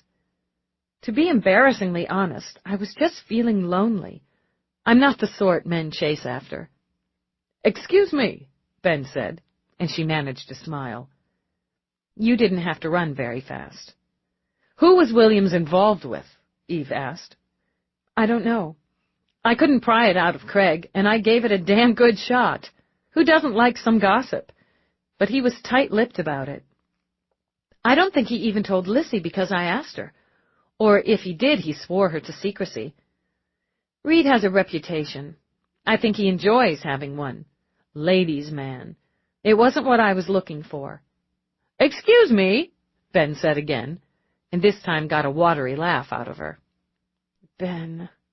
She sighed it, leaned her head into him. Reed's a good teacher, and he's very insightful with the students, but he's not the sort of man I'd trust my heart with. Eve wanted thinking time, so closed herself in her office when she got back to Central. She generated a diagram of the school, of the movements of various members of the faculty. She entertained the notion that perhaps Williams hadn't limited his games to co-workers. While she believed he'd steered clear of the kiddie pool, maybe he'd dipped into the parental area. Checking the security log, she noted 7 parents had signed in the morning in question. She began runs on all of them and struggled not to think about what Rourke was doing as she worked. Tried very hard not to think about him sitting down to lunch with an ex-lover. Chapter 6. She would be late. In business, Rourke remembered, Maggie had been as timely as a German train. When it was personal, when it was pleasure, she enjoyed keeping a man waiting. It had been a ploy he'd found amusing once, even foolishly charming. She would always come dashing into a restaurant, a club, a party, a half an hour after the appointed time, her face alight with laughter and apology, and her eyes full of the knowledge that they both knew what she was up to. So he'd told her noon, and made the reservation for 12:30. He arrived a few minutes early, slid into the corner booth waiting for him, ordered mineral water. He waved away the wine list. He had no intention of drinking toasts to times gone by. He scanned the restaurant, thinking it was the sort of place Magdalena had loved, and Eve tolerated. Plush, polished, crowded with people who were willing to pay the tab to see and be seen nibbling on overpriced salads. His temper was still raw-edged from the argument, if that's what it had been, with Eve that morning, and from the cool disapproval on Somerset's face. He disliked intensely being questioned and doubted by the two people he believed knew and understood him best. Where had that lack of trust come from? That uncharacteristic flash of jealousy in Eve? Be careful, she'd warned him, he thought, and found himself insulted all over again. So he couldn't be trusted to share a meal in a public place with a woman he hadn't seen in years? It was bloody insulting, and the insinuation was intolerable, and it was damn well something they'd come to terms with in very short order. Best to put it out of his mind, he told himself. He'd have lunch with the woman who had, he supposed, influenced a portion of his life at one time, and later he'd deal with the woman who had changed his life. Magdalena came in, as he remembered, in a rush, hair and hips and legs swinging, and with a laugh she slid into the booth and pecked his cheek. "I'm criminally late." "I only just arrived myself." "Oh." There was a pout, just for an instant, then another laugh. "You know me too well." She brushed her hair behind her shoulders before sending him her quick and wicked smile. "Well enough to remember what I like to drink?" "Stoli martini, straight up," he said to the waiter. "Very dry, twist of lemon." "I'm flattered. I have a good memory." "And for you, sir?" the waiter asked. "I'm fine." "I'll be right back with your drink, madam." When he left, Magdalena lifted Rourke's glass, took a small sip. "Water? I've afternoon meetings." After setting his glass down again, she rubbed her hand over the back of his. "You always did take work so seriously. But then it looks good on you. In fact, it looks amazing on you. You were rising fast back in our day, but now?" She sat back, jeweled eyes sparkling. "How does it feel, lover, to be Rourke, a man of insane wealth, power, and position?" "I have what I want, and having that is always satisfying." "And you?" "Between, and restless, and unsure. Just out of my second marriage, which is humbling, as I gave it a hell of a good try." She gave him a quick under-the-lashes glance. "I divorced Andre, or he divorced me, years ago. We, in the end, divorced each other. It was revoltingly civilized." Casually, Rourke sipped water. "He was a civilized man, as I recall, when we chose him for a mark." "You're angry with me? Still?" "Why would I be?" "Oh, well, I'd hoped to get some alcohol into my system before I did this, but we'll do it dry." She shifted so they were face to face, and her emerald eyes were direct and steady. "I'm so very sorry for how I ended things, the way I just left you without a word." "With the mark." "With the mark," she agreed with a long sigh. "It seemed more entertaining and more profitable at the time to marry him rather than steal from him." Watching her, Rourke inclined his head. "Playing me instead of him. I didn't mean it that way, but yes, that's the way it was at the bottom of it. And I'm sorry." "It was a long time ago." "All the same." Again she laid her hand over his. "I could use youth and foolishness as excuses, but I won't. It was a terrible thing to do. Selfish and headstrong." She paused when the waiter brought her drink, poured it from the silver shaker with some ceremony. Would you like to hear the specials of the day? Another ceremony, Rourke thought, a kind of theater where the dialogue was peppered with sauces and reductions and scents. She wore the same scent she'd used years before. A signature, perhaps, or a deliberate choice to tease his memory. She had been young, he thought, not yet 20. How many selfish and headstrong acts had he committed before the age of 20? Too many, he could admit, to count. They'd enjoyed each other once, and he'd cared once, so he'd take the apology and let it go. When they'd ordered, Magdalena sipped her martini, eyes smiling at Rourke over the rim. Am I to be forgiven? Let's call it bygones, Maggie. We've put a lot of time and distance between then and now. Nearly 12 years, she agreed. Now here we sit, and you're the married one. I am. And to a cop! Her laugh bubbled out. You always were full of surprises. Does she know about your hobbies? She knows what I was, what I did. Remembering that, he felt the leading edge of his irritation with Eve dull. A little. I no longer indulge in old habits, and haven't for some time. Really? She started to laugh again, then blinked. You're serious? You're out of the game? Completely? That's right. I always thought it was in your blood. I gave it up because it was fun to have Andre's money to spend as I liked, without having to do anything for it other than look good and be charming and witty. I never expected you to retire for any reason, at any time. But I suppose your wife insisted. I was nearly all the way out before I met her. It was a simple matter, and a simple choice to close the door on the rest after we became involved. She never asked.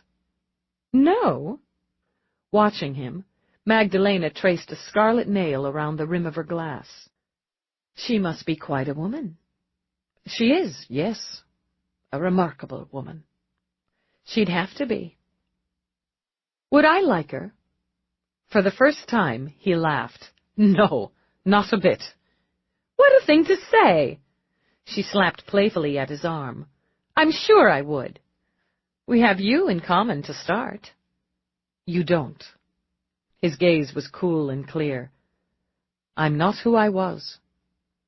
Sipping again, she sat back to study him. I suppose none of us are who we were. I liked who you were then. Well, she shook her head, set down her drink. That was then. And now? What is it you want? To have lunch with an old friend and make amends. That's a good start, isn't it? She asked as their salads were served. To what, exactly? Well, that hasn't changed at any rate. Lifting her fork, she shook it at him.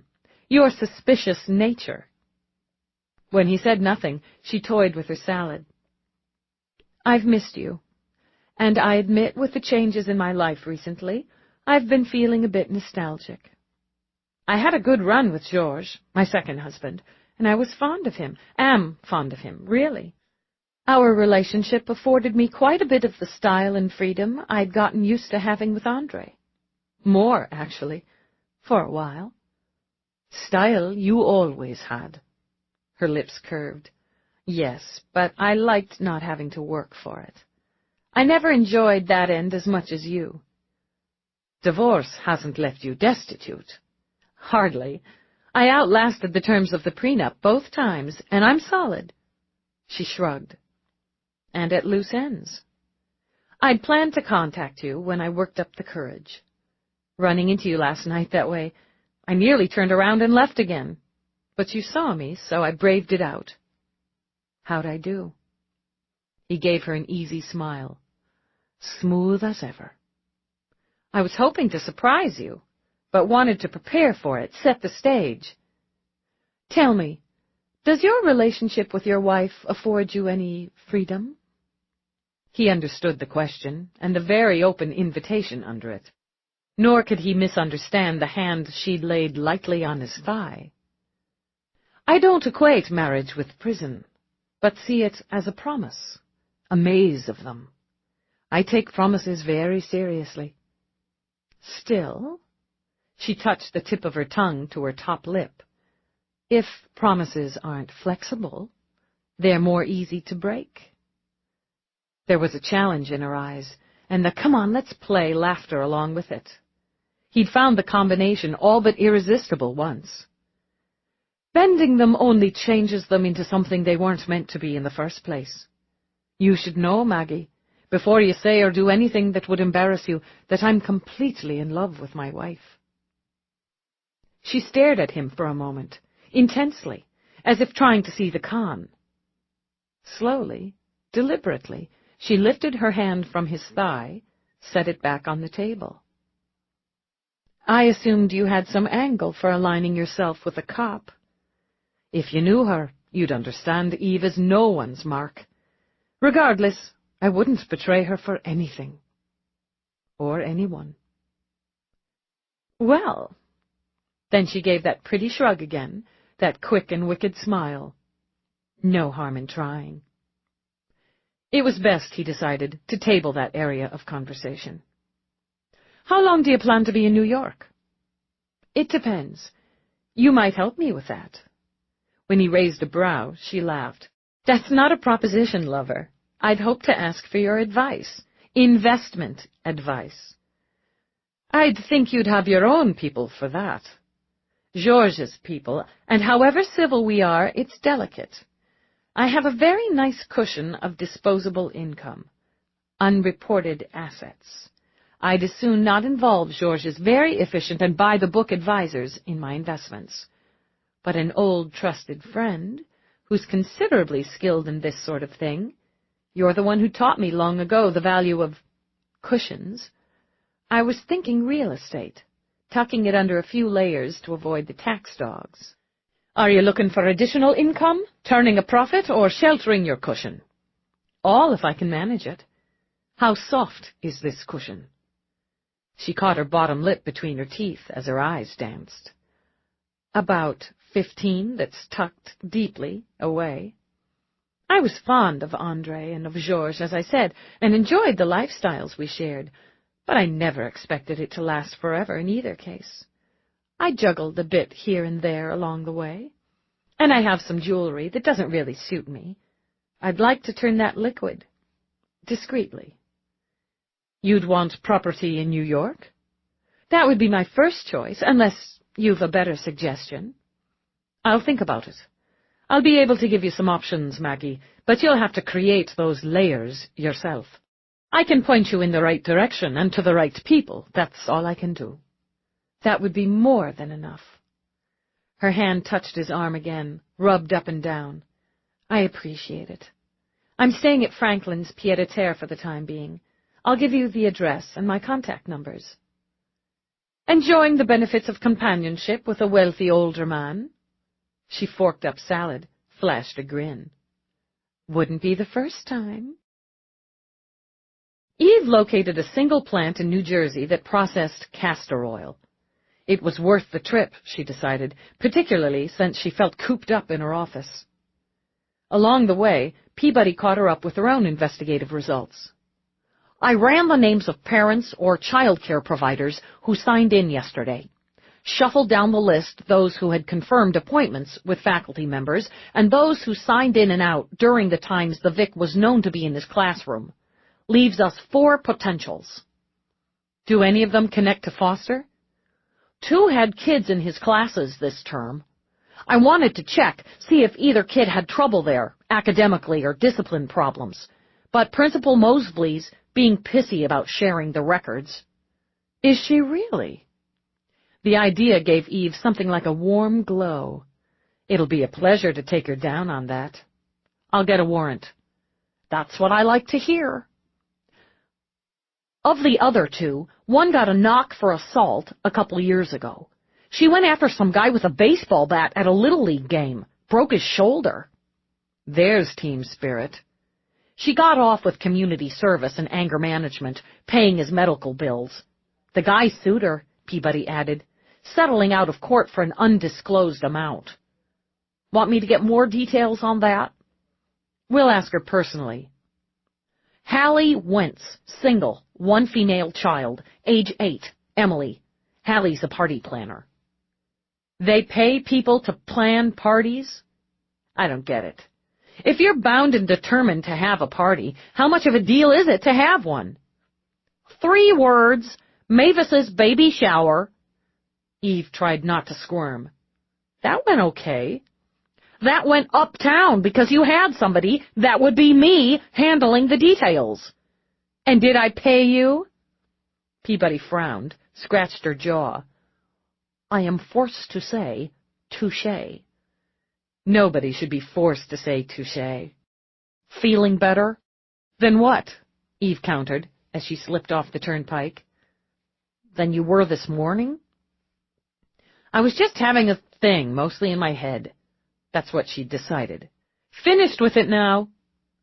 It had been stupid and embarrassingly female to get worked up over some blonde in a red dress. They'd have had lunch by now, she calculated, and he'd be back in his office, taking his next meeting to plan global financial domination. Back to normal, and that was that. It barely took any effort to put it out of her mind, again, as they badged plant security and waited for clearance. And the manager. She was a peppy little thing, all of 4'10" in her work boots. She had a wide smile and sparkling eyes that made Eve wonder what she'd consumed during her last break. Stella Burgess, nice to meet ya. Something I can help you with? New Jersey was as deep as the Hudson in her voice as she beamed welcome and cooperation. You process castor beans at this facility? Sure do. We process a variety of agricultural products for non-consumptive use. Your castor oil's used in some industries as a lubricant, not so much in the U.S. of A., but we export. It's also used in the preparation of leather goods. We export that, too, and ship directly to certified clients nationally. You want to see the processing operation? Probably not. Do you have accounts for the oil in New York? I sure can check on that for you, Lieutenant. They'd likely be for artisans, craftsmen, and like that there, ones who like to use natural products only. You want I should get you a list? Yeah, I want you should. As soon as you can tell me why you're handing all that over with a smile. Excuse? You don't ask questions, Stella. You don't do any dance about privacy of accounts. Just sure, here are the names. Stella flashed her teeth again. Yeah, sure. I got the memo. What memo would that be? From the top dog. It got sent out first of the year. Full cooperation from all managers, department heads, supervisors, and yada yada is expected to be given to Lieutenant Eve Dallas, if and when she has occasion to request information or services, right? Right. I'll need an employee roster, too, current and back the last 6 months. You got it. Stella pointed her index finger, thumb cocked. Gimme 5, okay? Sure. As they waited, Peabody cast her eyes to the ceiling and whistled a tune.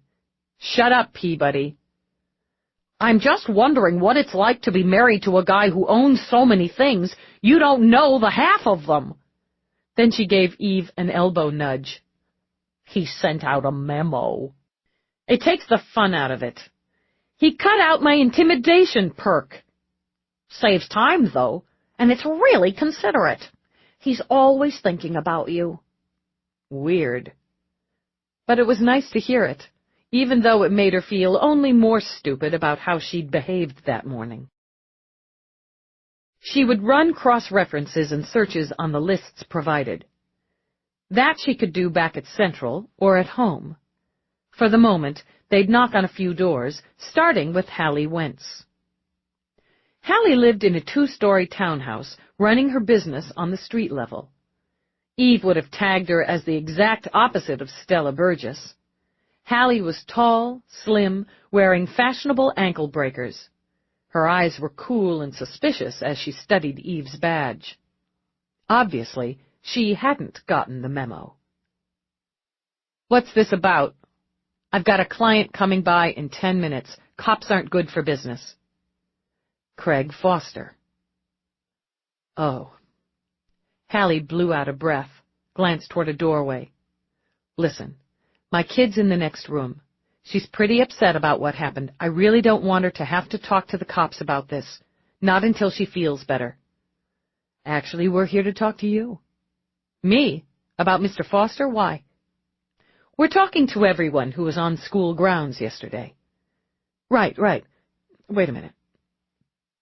She walked to the doorway, peeked in, then eased the door nearly closed. Studying, she said to Eve and Peabody. Kid's a gem. What do you need to know? We'll start with why you were there. Show and share day. Em wanted to take Butch in for it. Our African gray parrot, she explained. He's a big guy. She couldn't handle his cage herself, so I carried it to class for her. You signed in at 8:20. Didn't sign out until 10:42. How far did you have to carry Butch? It's a big school, Hallie said coolly again. Are you interrogating all the parents? It's not so big it took you better than 2 hours to deliver a parrot. Did you see or speak with Mr. Foster yesterday? No, I didn't. But you've had occasion to see and speak with him in the past. Sure. Em had him last term. He seemed like a good one. She did really well in his class, and he showed a lot of interest in her. Did you have any interest in him? Hallie drew a breath. I don't hit on Em's teachers. And if I did, I'd go more for the little blonde who runs the drama department. I'm gay, for God's sake. You have an assault on your record, Ms. Wentz. Fuck that. Tempers sparked like flying embers. That idiot son of a bitch deserved the broken shoulder and a hell of a lot more. You know what he called my Em? Lesbo spawn. She sucked in another breath, held up a hand until she got herself under control. He said that to me, so all I did was warn him to knock it off. But he kept it up and started calling out things during the game. He called her a dyke, as in, you can't hit for crap, you little dyke. It wasn't the first time he'd tossed out ignorant homophobe comments at a game, but they were tossed at me, not shouted out so she could hear. Nobody talks to my kid that way. I'd had enough. If the rundown were true, Eve was surprised the woman hadn't aimed for the asshole's skull rather than his shoulder. Did Mr. Foster have anything inappropriate to say to your daughter? Hell no, he was a decent guy as far as I know. A good teacher, made his class fun for the kids. Emily liked him a lot. She's upset and confused over this. I don't want her to be any more upset and confused than she has to be. Then tell us why you were on school grounds for 2 hours and 22 minutes. Jesus. I hung around in the class a while, talking to some of the kids and Janine, Mrs. Linkletter, about Butch, getting him to talk for them. Then... Listen, does this have to go on the record? It depends on what this is, Eve told her. It doesn't apply to what happened, so I just want you to say, if you agree it doesn't have to get around. All right. I slipped down into the kitchen. Lena Sanchez, the head nutritionist, moonlights for me. She's not supposed to take outside jobs. I don't want her to get in any trouble. She won't, not over that.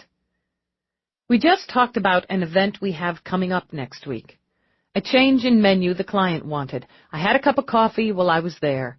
I didn't have a meeting until 11. It was only a couple blocks away, so I hung. That's it. Okay. She'll verify that? She will, but listen, don't ask her about it at the school, okay? Mosebleed gets wind, she'll come down on Lena. Are you and Lena involved? Hallie relaxed enough to grin. Not like that. I used to date her sister, 500,000 years back. I helped her get the position at Sarah Child when they needed a new nutritionist. She's got a 2-year-old kid to feed and another well on the way. She and her husband need the money I can toss her. We're not looking to jam her up. Something more here, just a little more, Eve thought. Did you see anything or anyone out of the ordinary? I didn't. Classes were just starting when I went down to the kitchen. Second period would have been going on when I left. I'd help if I could. Something bad like this happens around my kid. I want to know who, what, and why. I can't protect her otherwise. Maybe protection was an angle, Eve mused, as they traveled the block and a half to the next name on the list. She goes after a guy with a bat because he calls her kid names. You'd have done the same, Peabody pointed out. Hard to say, as I'm not a lesbian and don't have a kid, but yeah, the guy sounds like he earned his knocks. What might a parent do to protect? Maybe it wasn't a parent or a teacher Foster had something on. If indeed he had something on anyone, maybe it was a kid. What can you have on a 6 to 12-year-old? Naive free-ager. Kids do all sorts of sticky things. Maybe he caught one of them stealing, cheating on an exam, giving out BJs in the bathroom, dealing illegals. Jeez! Eve worked it through. Calls the parents in for a little chat, warns that this will have to be reported.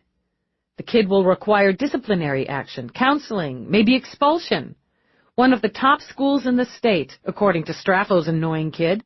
You don't want your kid kicked out or something dicey going on the record. It can't be reported if Foster's dead. Talk about involved parenting. I've been checking on any parent conferences the Vic had on his schedule for the week before the murder. Let's look for repeat conferences. And when we get the warrant, we'll see if any student name recurs with other instructors. None of the others on the list were currently at home. They got a sullen teenage girl at one residence who reported that her parents and the little creep, who Eve assumed was her younger brother, were at a basketball game. At another, the droid housekeeper informed them that the mother had taken young Miss to karate practice and that the father was tied up at a late meeting. Back at Central, Eve campaigned for her warrant and did a mental victory dance when she copped it without breaking a sweat.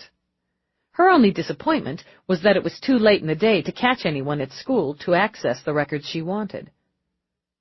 She started to run her cross-references. Stopped. She was already at the end of shift. She could work at home and lure Rourke into it. It would be a kind of peace offering for that morning, she supposed. They'd have some dinner, and she'd bring him up to date. Since they were his employee and client lists she'd be running, it seemed only fair he had a part of it. And she missed him, she admitted, as she shut down for the day. She missed them. Just as she pushed back from her desk, Peabody poked her head in. There's a Magdalena Purcell out here wants to see you. The center of Eve's belly sank, then tightened like a fist. Did she give you the nature of her business? She said it was personal. I don't remember her from any of the lists we're working on, but no, she's not on any. Send her back, then go home. Home?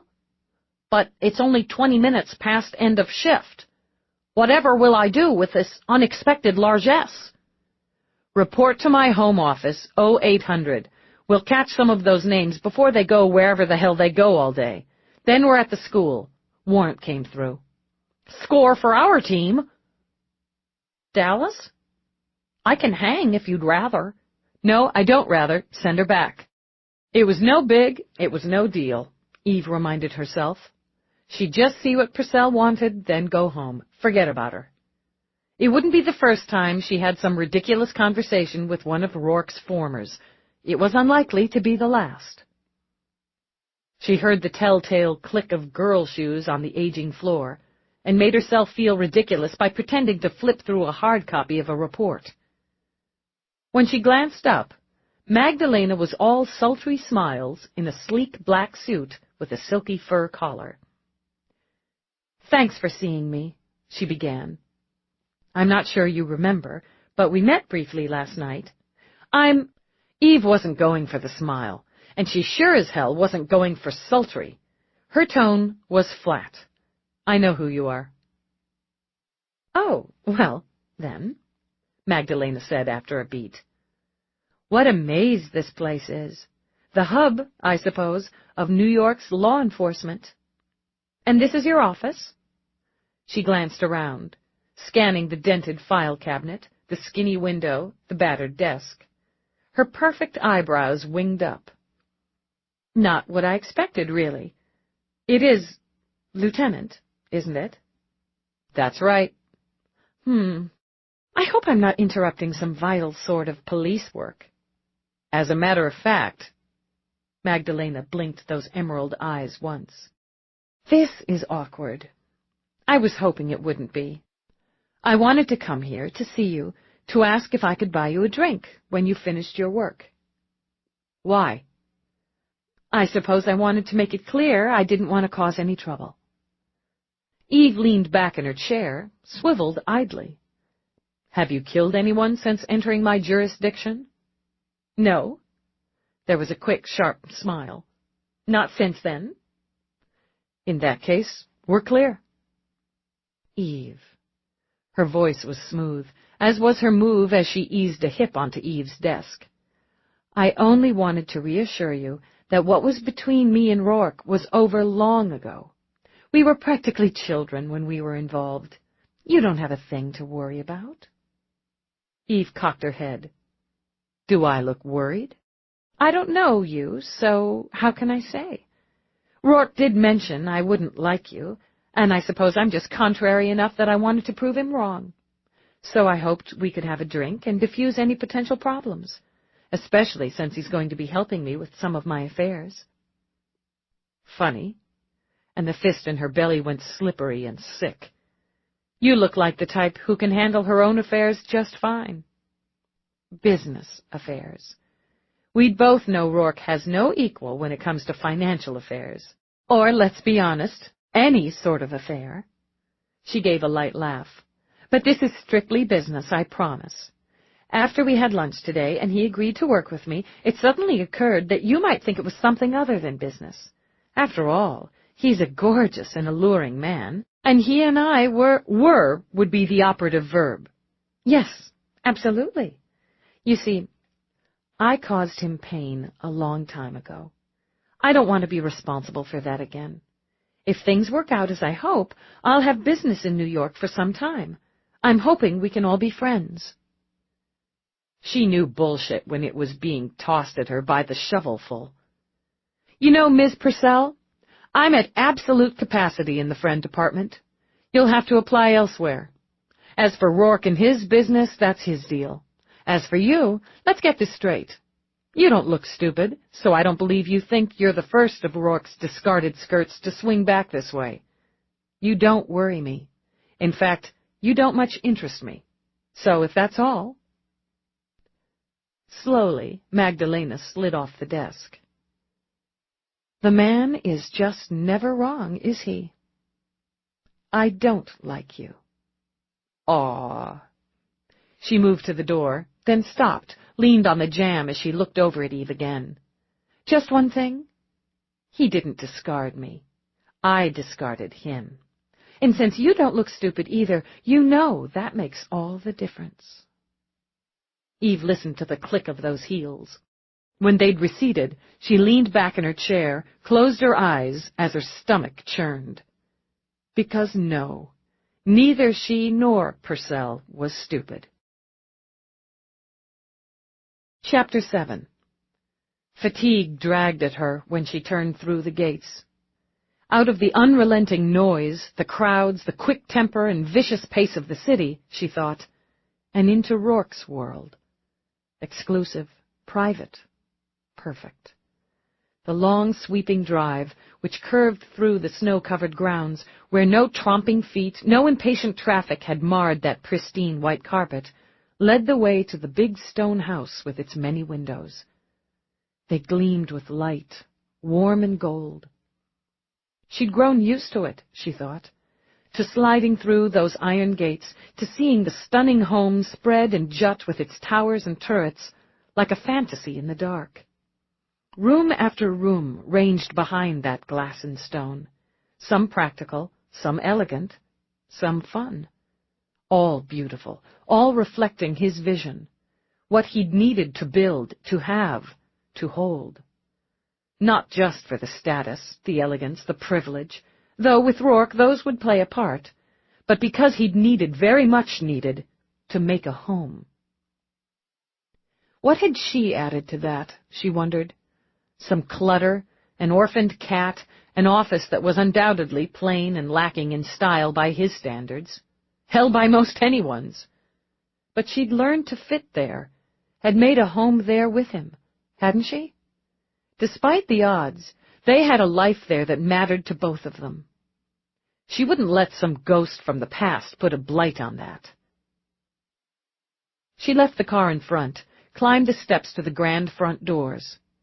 Rourke may have built it, but this was her territory now, too, her turf.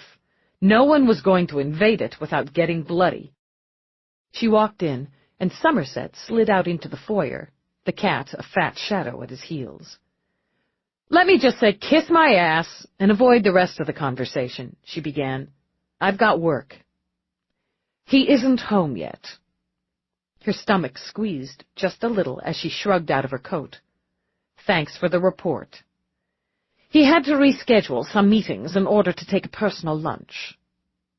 Eve tossed her coat over the newel post and whirled. At least now she had a handy target for the rage that churned with the sickness in her belly. "Couldn't wait to rub my face in that one. I bet you're just dancing a jig that Maggie's in town. Well, you can—" "On the contrary," he interrupted with absolute calm. "I couldn't be less pleased. I'd like a moment of your time." "For what?" His jaw tightened, and she saw she'd been wrong. There were ripples under the calm. "I dislike discussing Rourke this way, and you're only making it more difficult. However, my concerns leave me, I feel, little choice in the matter." Her mouth was dry now. "What kind of concerns?" "Come into the parlor for a moment. There's a fire." "Fine, fine." She stalked in. The fire simmered red and gold. All the rich fabrics gleamed, while the antique wood, so lovingly tended, glowed. And standing in the room, she felt chilled to the bone. "Will you sit?" She only shook her head, walked to the window to stare out. "What do you need to say to me?" "I'll pour you some wine." "No." She couldn't handle wine with her head beginning to throb. "Just spill it." "She's a dangerous woman, Lieutenant." "In what way?" "She manipulates. She maneuvers. She enjoys the adventure of conflict. And she has power, as truly beautiful women usually do. In her case, it was well honed even a dozen years ago, and I don't imagine it's lost its edge." "No," Eve murmured, "she's got a punch. And added to it, she has a strong intellect." "How long were they together?" When he said nothing, she looked back at him. "Don't tap dance around this. How long?" "A number of months. Nearly a year." She had to turn back to the window because there was a pain now, just under her heart.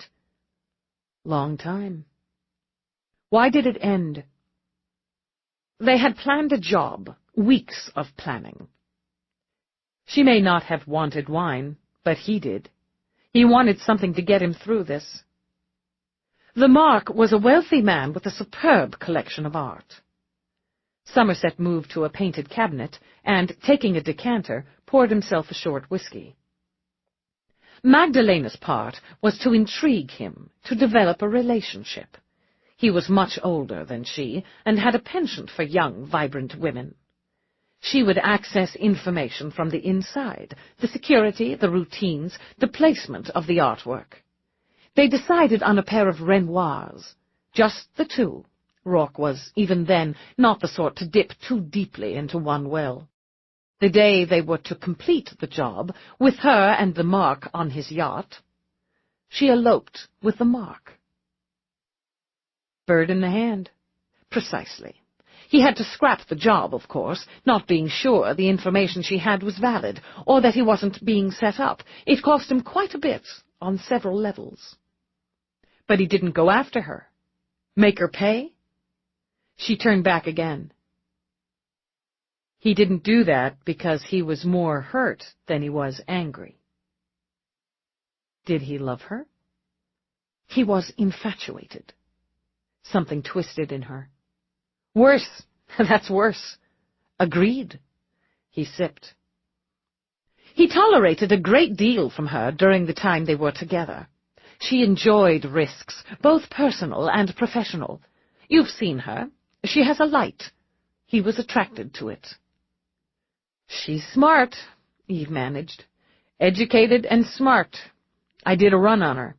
Naturally. Yes, she was a very intelligent young woman. He'd admire that. He'd like that, even over the physical. That would count. He hesitated a moment. Somerset had seen her take a hit, on full, right in this very room. But the words he had to say would do more damage. She knew art and music and literature. He'd always been thirsty to know, to experience the things that had been denied to him as a young boy. She had a head for figures, and an appetite for, well, a glamour, you could say. And she liked to steal. That would have appealed to him. She enjoyed taking. If he bought her a gift, she'd bubble over it for a time, but much preferred if he'd lifted it. And always she wanted more, and got more without directly asking. She has a way. She'll want more now. She came by my office before I left. Ah. He looked down into his glass again, drank more. She would. Sprinkle a few dark seeds under the guise of smoothing the water. Something like that. She wanted to twist me up, and I knew it. But she got the dig in. She got it done. She said he'd agreed to work with her on some business stuff. If she talked him into doing another job, or even just setting up the groundwork for her... Christ! You can't allow it. I don't allow Rourke. No one does. You have influence. Use it. She's a blind spot for him, and always was. All I can do is ask him straight out. I can't fight with innuendos and wiles. The headache was grinding in her skull, and pain was twisting her gut. The first are insulting to both parties, and I don't have any of the second. Not on her level, that's for fucking sure. In the end, it's his choice. It always was. I've got work. She started out, stepped, and made herself turn around, meet Somerset's eyes. She's a manipulator, I get that. She's also beautiful, polished, sophisticated, smart. Smart enough, I bet your skinny ass, to settle happily with what Rourke's got at his fingertips now. Basically, she's just the type I'd think you'd do a happy dance if he flipped me for. She had to take a breath so her voice would stay steady. She wouldn't track blood into the house. She'd know just what dress to wear to the next dinner party. And she wouldn't forget there was a goddamn dinner party because she was standing over a dead body, so why tell me all this? She would be a sparkling accent on his arm. She speaks flawless French and Italian, and has a limitless supply of charm when she wishes to dispense it. And she'll use him. She'll take more. If it were necessary, or if she simply had the whim, she'd toss him to the wolves to see who'd win. He finished the whiskey. You, Lieutenant, are often crude, you are certainly rude, and have very little sense of how to be the wife, in public, of a man in Rourke's position. And you would do anything, no matter what the personal risk, to keep him from harm. She will never love him. You will never do anything but. No, she thought, as she walked away. She'd never do anything but. And wasn't it strange she'd forgotten just how much fear and misery love could carry with it? She'd never felt any of this before she'd met him. Never felt this twisting, this aching, the shaky fear of losing. And never felt the thrill or the comfort, the stunning happiness that laid so thickly over everything else. She went straight to her office, programmed a full pot of coffee. Before Rourke, she'd often, most often, bury herself in work. No reason she couldn't do the same now. More, she had a duty to honor. A man was dead. A man, by all current evidence, who'd been a nice guy, an ordinary sort of guy who had actually had something to give to society. She had no evidence, no reason to believe he'd hurt anyone, had wished harm on anyone, Hadn't performed salacious acts, used or trafficked in illegal substances. Hadn't stolen anything, extorted anyone, hadn't cheated on his wife. Having lunch wasn't cheating, she thought, as she carted her coffee to her desk. Banging another woman like a steel drum a dozen years before marriage wasn't cheating. Rourke wouldn't cheat on her. She could rest easy on that point. But would he want to? That was the sticker. And that had nothing to do with Craig Foster. She sat, braced her elbows on the table, and rested her head in her hands.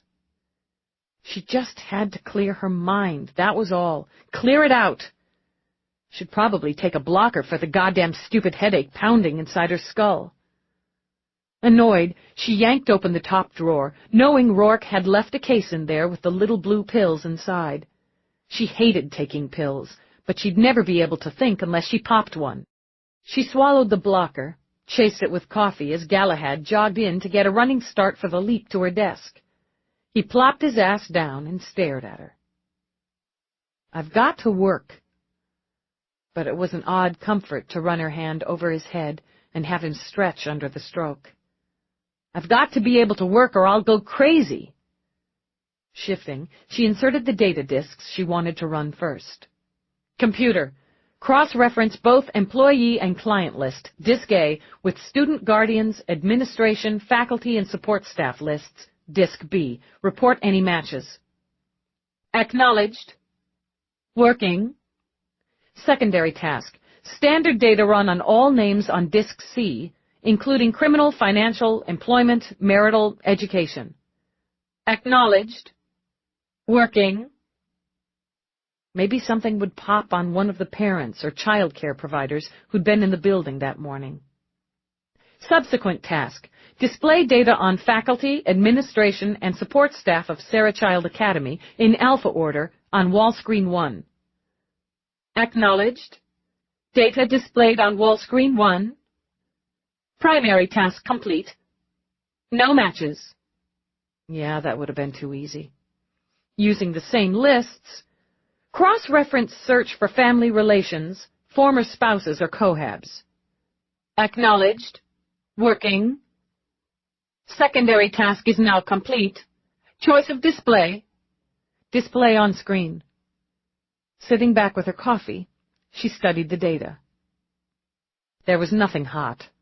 A couple of hand slaps here and there, the ever-popular illegals possession for personal use, a 4-year-old shoplifting charge, no violent crimes, no cage. Lieutenant didn't know. Sorry, chocolates of real chocolate.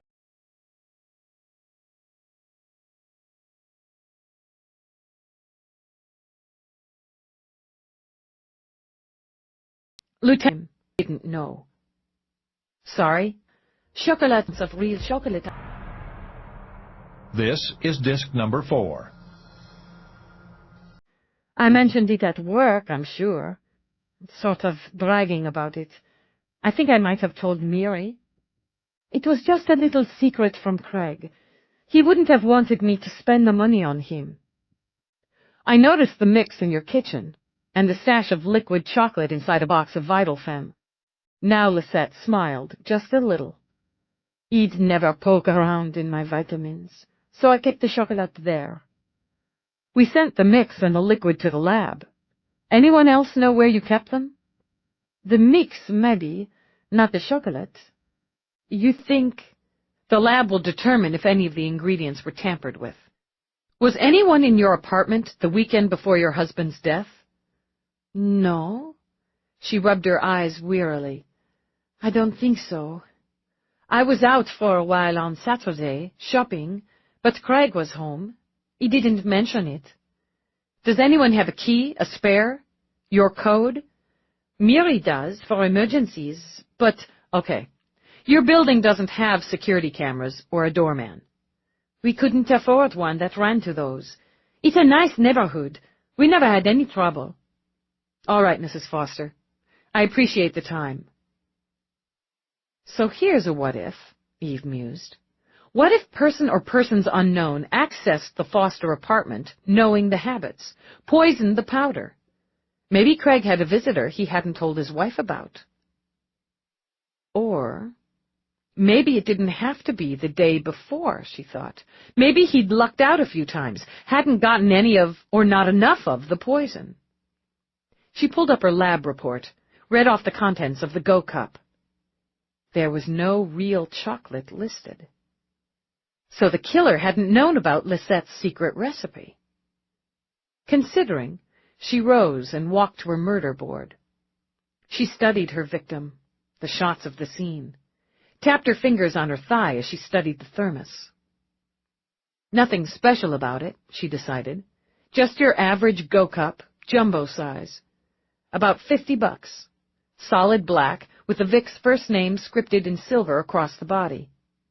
Looked new. Used it every day, every working day for over a year. Why did it look brand new? Maybe it was new. She'd already speculated on that one, and now she was stepping over her own feet. Damn it!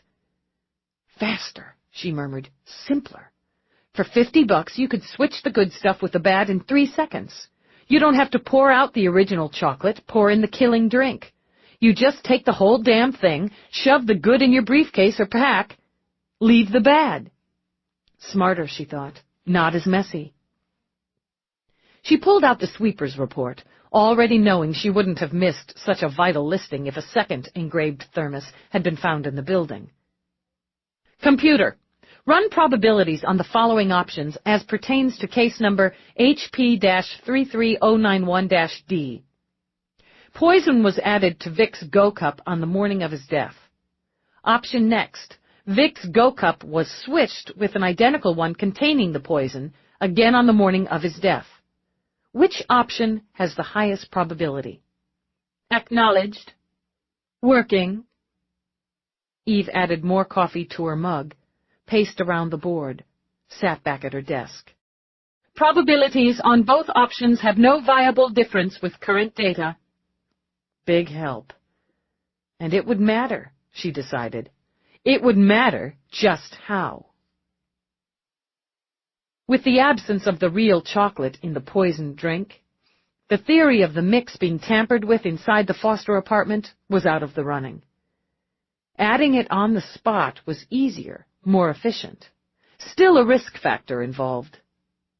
But just replacing the whole shot, now that was smart, most efficient, most foolproof. They'd do a more thorough search of the school the next day. But if she were to bet, she'd lay her money on the killer taking Craig's cup as a souvenir, or certainly disposing of it well off school grounds. She called up the physical description of the cup, started a search for retailers in the city and online who sold that specific brand and model, with personalization option. There were more than 20 retail stores in Manhattan alone offering that specific item, and 3 times that through online vendors. But it was a break, she thought. Whether or not the cup itself played, she knew the drink had been made by the killer, someone who didn't know Lisette's secret ingredient. She was reaching for her coffee again when she saw Rourke in the doorway.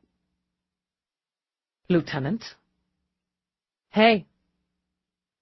They watched each other, warily, as he came into the room. I'd hoped not to be this late. Happens. Cross-referencing task complete. No matches found.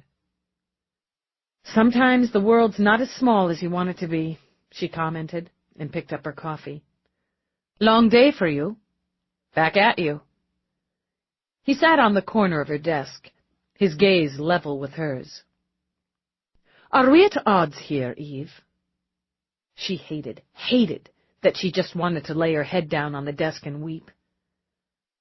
I don't know what we are. He reached out, skimmed his fingertips over her hair. You pushed some button on me this morning. Irritated the hell right out of me. Don't you trust me, then? Do you think I'd be sitting here if I didn't? That being the case, there should be no problem between us. Nothing's that simple. I love you, absolutely. Nothing simple about it, but it's complete. You never kissed me goodbye this morning. He leaned down, brushed his lips over hers. She couldn't help it. The love simply welled up. "Bye," she murmured, and made him smile. He brushed her lips again, warm and sweet. "Hello. I'll wager you haven't had any dinner." "I'm spinning my wheels on this investigation. Haven't thought much about food." "Think about it now." He took her hand, linked their fingers, and used the other to scratch the cat when Galahad bumped his head against Rourke's arm. "You're looking tired, Lieutenant, and hollow-eyed, the way you do when you haven't eaten or gotten enough sleep. I'll punch in burgers. That usually tempts you. And you can tell me about the case." He didn't want to discuss the morning, she thought, or his meeting with Magdalena. He was nudging it all aside very smoothly. But it had to be discussed, had to be front and center. She came to my office. Nothing changed on his face, not by the smallest flicker. It was hardly a wonder he was lethal in business negotiations. "Magdalena?" "No, the Queen of the May." "A bit early for her. Does she work anything like the February groundhog?" "Gee, that's funny. But to get back to the topic, she came to see me at the end of shift. Thought we could have a nice chatty drink, be pals." Guess what my answer was? He pushed off the desk. "I'm sorry if it upsets you," he said, as he moved to a wall panel, opened it to take out a bottle of brandy. "She's outgoing, impulsive. I imagine she was curious about you." "Is that what you imagine?" She felt the anger warring with something inside her, something she recognized as acute distress.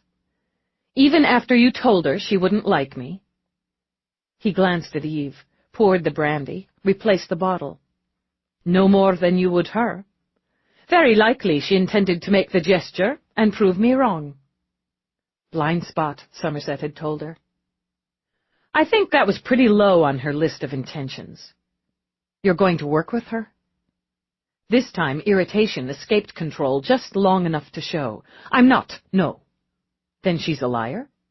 "If she said I was, she misspoke, or you misconstrued." "I misconstrued? Christ Jesus!" He knocked back some brandy.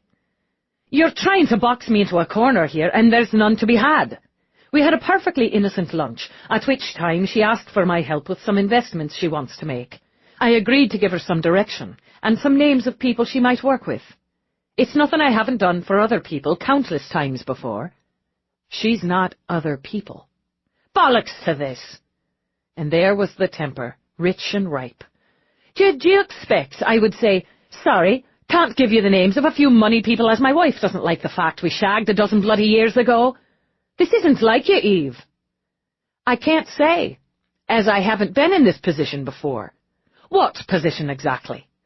"Having a woman you have feelings for thrown in my face, knowing she meant for me to feel exactly that. As I'm not a bleedin' droid, I've had feelings for other women before I met you, and you've run into a few of them. As for Magdalena, why would she want to antagonize you?" he demanded. "She'd have nothing to gain. You're overreacting and making a situation out of something that happened years before I knew you existed. Do you need reassurance from me? Promises? Pledges? After all we've come to be to each other?" How is it she's made all the moves, and I'm in the wrong here? You don't see her. I see you. I see my wife twisting herself into a jealous knot over something long past. He set the brandy aside again, ordered himself to be calm. "Eve, I can't go back and change what I was done all those years ago. I wouldn't, if I could. Why would I? If I took a step then, it somehow brought me here. To you." That wasn't the point, she thought. Or was it? But everything that wanted to come out of her mouth sounded, even in her head, like the whining of a needy woman. "Can you tell me she doesn't want to pick up where you left off?" If she did, or does for that matter, she'll be disappointed. "Eve, you and I didn't come to each other as children, or as innocents. If either of us wind ourselves up over relationships that came and went before our own, we'll forever be in knots." "Excuse me?" She pushed to her feet. "You beat the hell out of Webster right in this room." He had his hands on you, in our home. That's bloody different. The words lashed out, hot-tipped and razor-sharp. And never did I think you invited it, encouraged it, or would have tolerated it. You and I went round, Lieutenant, because you threatened to stun me. What in fucking hell do you want? I guess to know what in fucking hell she wants. Is she planning a job? Does she want you? If she is, it wasn't mentioned to me. In fact, quite the opposite. And if she is, it would be no business of mine. Is that how you see me? So spineless that I'd slip back not only over the line, but into another woman's bed? No. Whatever she might want, Eve, she'll get no more from me than what I agree to give. Some basic investment options. Should I have my admin write that up in the form of a contract for you? Her throat burned. The headache was back, and she'd accomplished nothing but pissing him off while putting Magdalena squarely between them. I hate this. I hate feeling this way, acting this way. I hate that we're standing here arguing about her, putting her in the center of it. Then stop. He moved to her then. He laid his hands on her shoulders, ran them up and down her arms before drawing her against him. If we're to argue, at least let's argue about something real. Not this. You're not just the center of my world, Eve. He kissed her brow, her temples, her lips. You're the whole of it. She flung her arms around him, held hard. He'd answered, she told herself. Put it away, put it aside. It's your fault I love you like this. For a moment, she pressed her face to his shoulder. That I'm stupid with it? Of course it is. He brushed a hand over her hair, laid his cheek against it, and felt his own insides relax again. We'll feel stupid together. Better now? Better, she thought, but it wasn't over. She was afraid enough of what might happen next that she told herself again to let it go. Just let it go. Good enough. Telling herself to change the tone, she eased back. Burgess in New Jersey was very cooperative. I'm delighted to hear it. He traced a fingertip down the slight dent in her chin. Who is Burgess, and why is he being cooperative in New Jersey? She manages your plant there, and got your memo. I sent one out to various holdings right after the first of the year.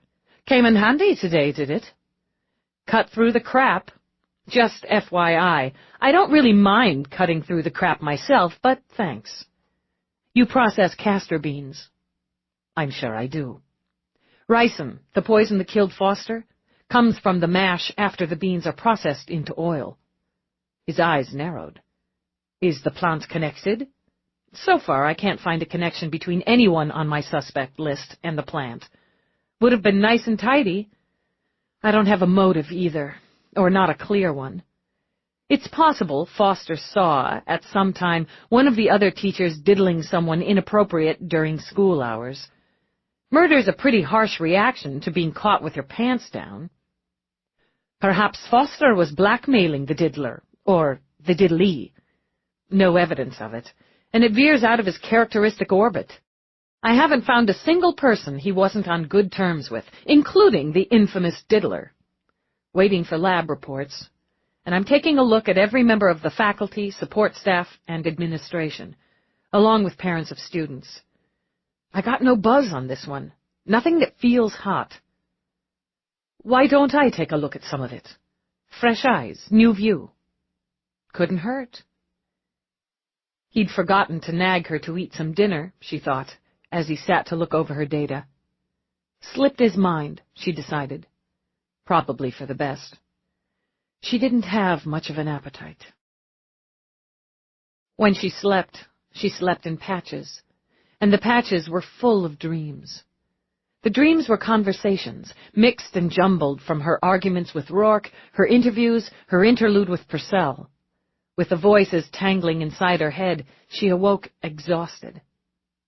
But there he was, where he was in the mornings, drinking coffee in the sitting area of the bedroom, financials scrolling on the screen, the sound muted.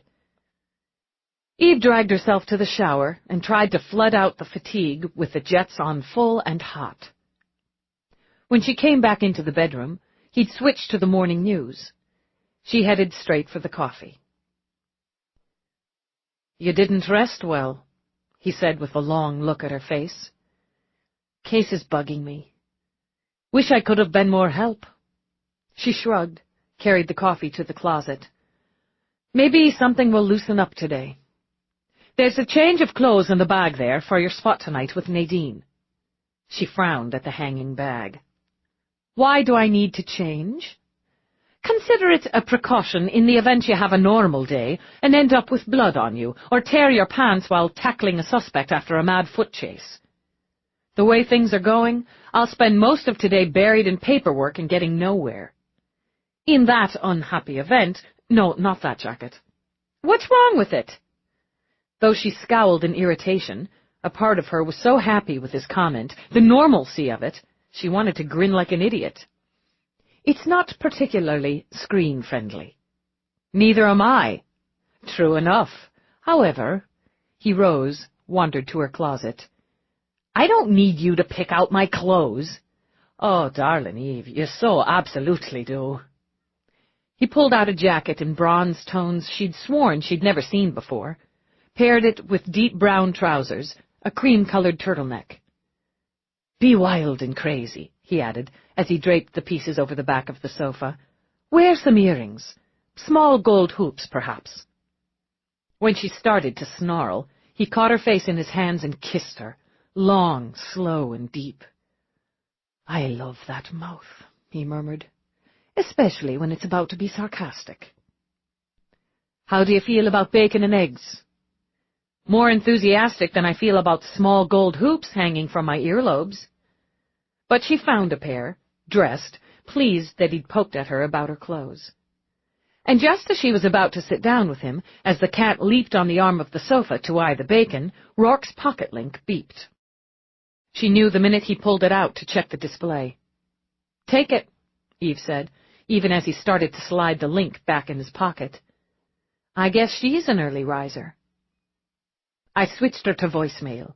Let's eat before this gets cold." "Take it," Eve repeated. "Peabody will be here any minute anyway. I'll see you later." "Damn it, Eve!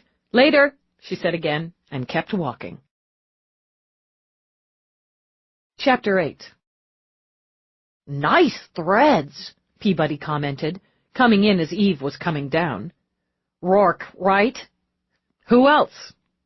Since obviously, if left to my own devices, I'd commit such fashion felonies as would frighten small children and embarrass multitudes. Misdemeanors, anyway. "We're not going up to your office?" "Your auto chef?" "No." Eve yanked on her coat as Somerset stood silently by. "Everybody's getting a goddamn early start today." "My vehicle better be where I left it," she snapped at him, "or I'm getting it myself, dragging you out and running you over with it." "What you call a vehicle is outside, currently embarrassing the house." "Peabody." Eve gestured for the door. Eve waited until Peabody went outside. "I want to know if she comes here. I want to know if she comes into this house. You got that?" "Yes." She marched out into the cold, hatless, gloveless, then slid behind the wheel. "First address." Peabody gave it to her, then cleared her throat. "Rough night?" "Life's full of rough nights." "Look, if you want to talk about it or just spew, that's what partners are for." "There's a woman." "No possible way." It was said so quickly and with such easy confidence, Eve would have been comforted under any other circumstances. "There's a woman," she repeated. "One he used to be involved with a long time ago. Seriously involved. She's back, and she's making moves. He doesn't see them as moves. He doesn't see what she is under the gloss. We've got a problem." "You're sure?"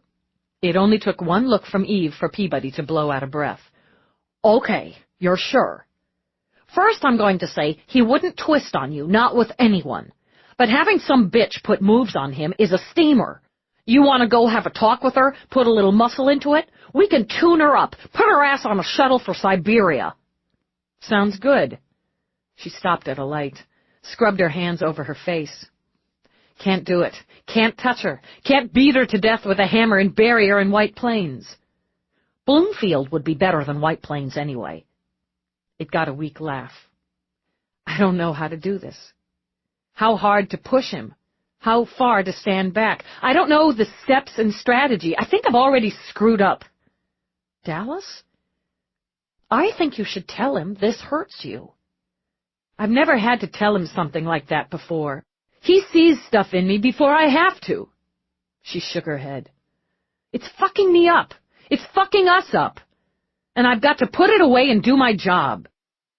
She ran down her conversation with Lisette Foster and the deletion of the key ingredient in the contents of the Go Cup. So it indicates that the poison was added to the drink prior to coming into the school, and most likely in a dupe vessel. Well, Peabody juggled it in her head. Poison's a method females opt for more often than males. Statistically, yeah. According to Lisette, Mary Halliwell knew about the key ingredient. What if, knowing we'd copped to the recipe, she deliberately left it out? Lisette would end up being her alibi. Convoluted, Eve mused. But not impossible. Or Lisette could have left it out deliberately, same reason. And yeah, Peabody said before Eve could comment, it doesn't bounce very well. If you don't toss the ball, it never bounces. We'll keep the possibilities in the mix. Eve angled toward the curb, and when she got out, it did her spirits good to see the disdain in the doorman's eagle eyes. Can't leave that heap there, lady. Hey, you know how many sexual favors my partner here had to promise to score that ride? You were supposed to perform them, Peabody reminded her. Maybe I'll get around to that. Meanwhile, she pulled out her badge. You're going to watch over that heap like it was an XR5000, fresh off the showroom floor. And you're going to buzz up and tell, who are we seeing here, Peabody? The Fergusons. You're going to tell the Fergusons that we've come to chat. Mr. Ferguson's already left the building this morning. Breakfast meeting. Mrs. Ferguson's still inside. Then get hopping. He looked none too pleased, but rang the apartment and cleared them inside. Into chaos. Eileen Ferguson had a child of indeterminate age on her hip. The child had some sort of pink goo circling her mouth and was wearing footed pajamas decorated with grinning dinosaurs.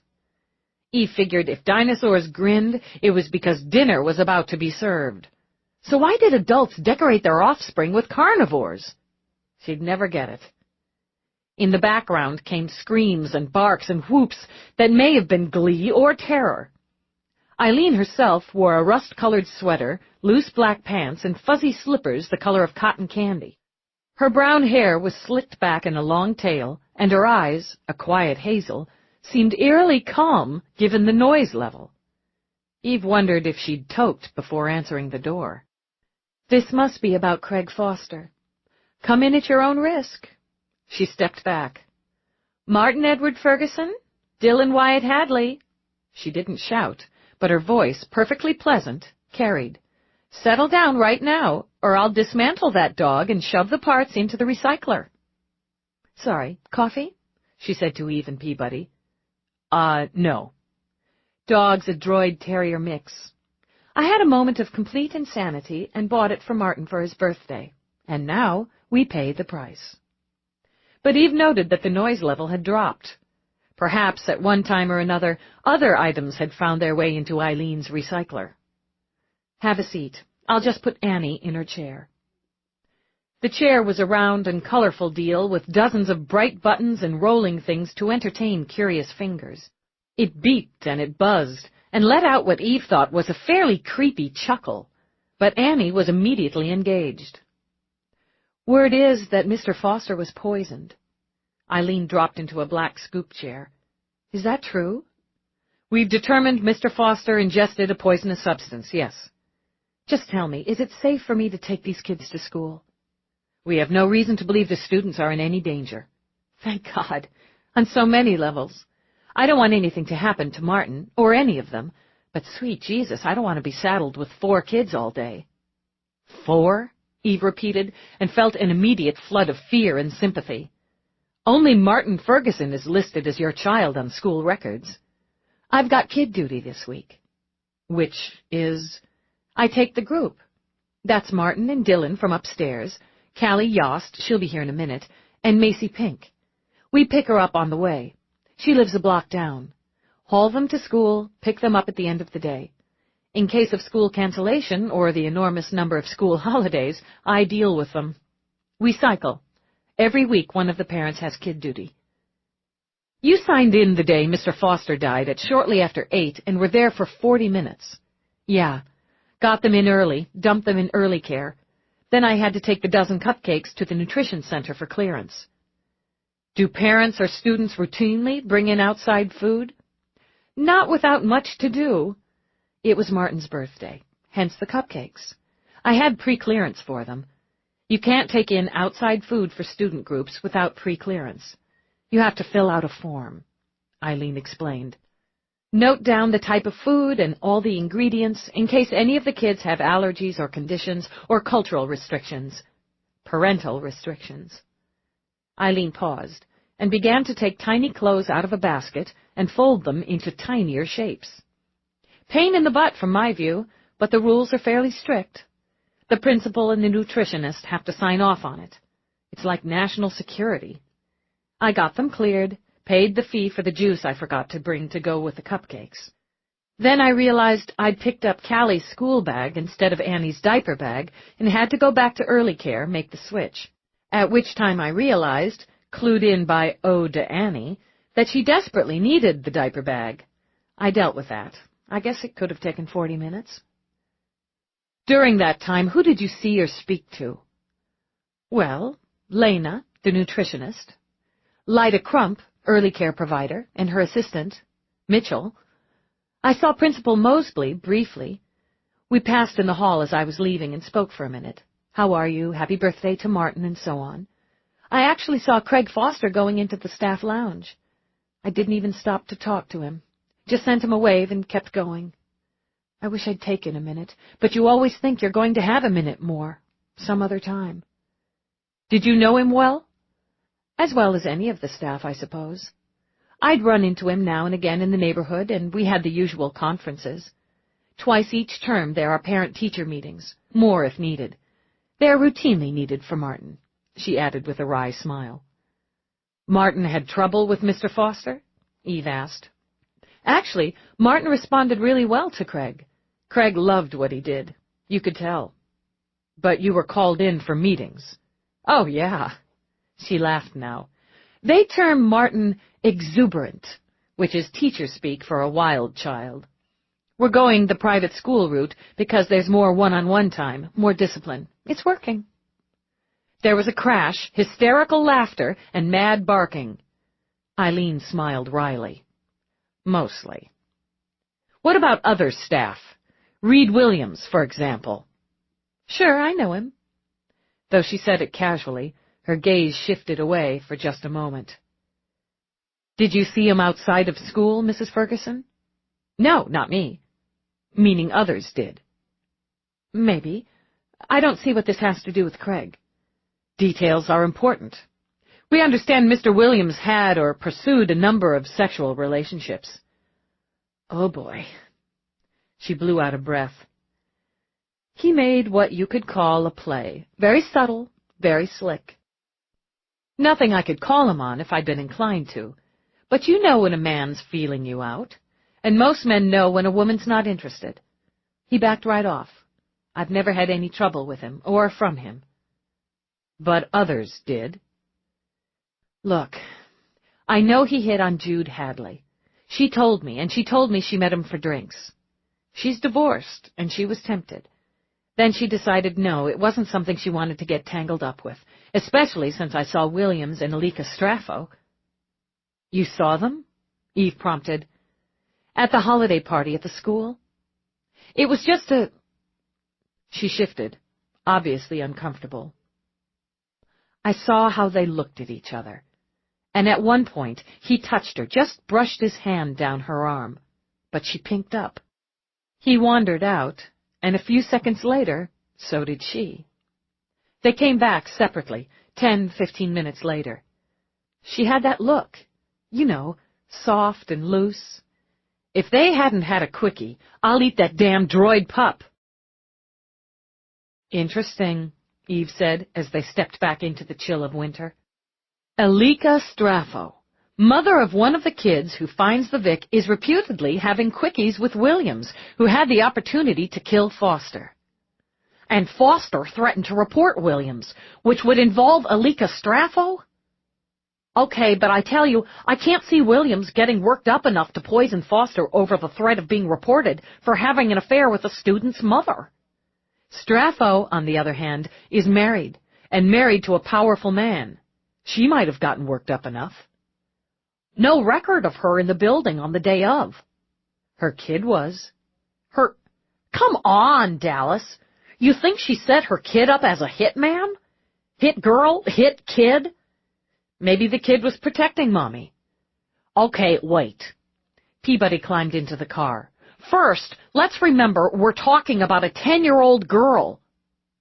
Kids have been known to kill.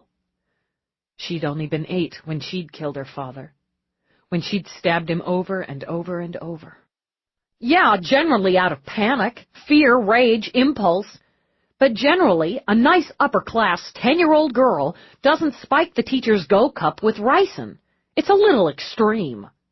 Yeah, it is. Maybe she didn't know she was poisoning him. Mom says, hey, let's play a game. Let's trick Mr. Foster today. It's pretty hard for me to swallow that a mother gets her kid to off a teacher because she's been having private lessons from another. No, Eve decided, it didn't bounce very well.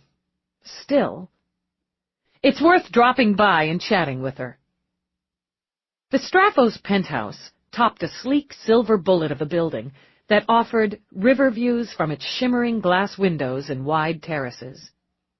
Both the doorman and building security were appropriately snooty, but also efficient enough to verify the police identification and clear them within moments. The door of the penthouse was opened by a young woman with freckles dusting a wholesome face that was topped by carrot-red hair. Her brogue was as thick as a slice of brown bread. It gave Eve a quick hitch in the belly to hear it, to think of Rourke. The missus will be right with you. She and Raylene are just finishing breakfast.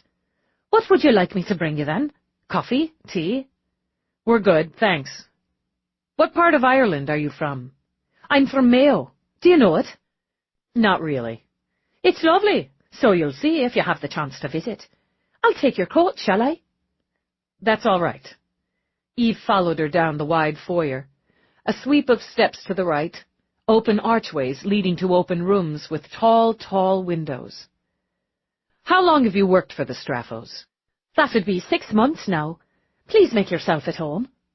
She gestured toward the sleek twin sofas, plumped with gel pillows. There was a fireplace, flush in white against the wall, the flames turned on in an eerie blue that matched the fabrics. Tables were clear cubes with lush flowers spiking and trailing inside them. Are you sure I can't bring you something hot to drink? It's a cold one out there today. Ah, here comes the missus now. And there's our princess. Alika was blonde like her daughter, but with highlights expertly streaked through the short swing of hair. She had eyes the color of ripe blueberries and skin as white and soft as milk.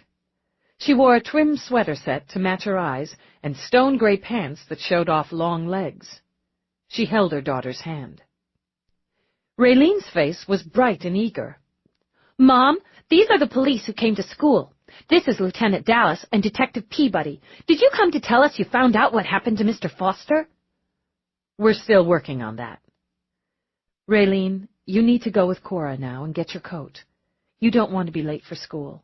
Couldn't I stay and talk, too? It would be an excused absence, like a doctor's appointment, and wouldn't count against my attendance. Not today. But I'm the one who found him. I'm a witness.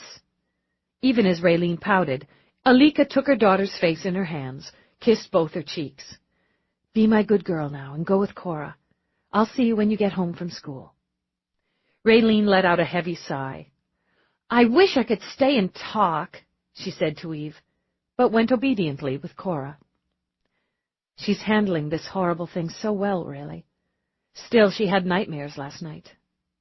It's terrible of me, I suppose, but all that I keep wishing is that it had been another child to find him with Melody. Is there anything more? Something you didn't want to say in front of Raylene?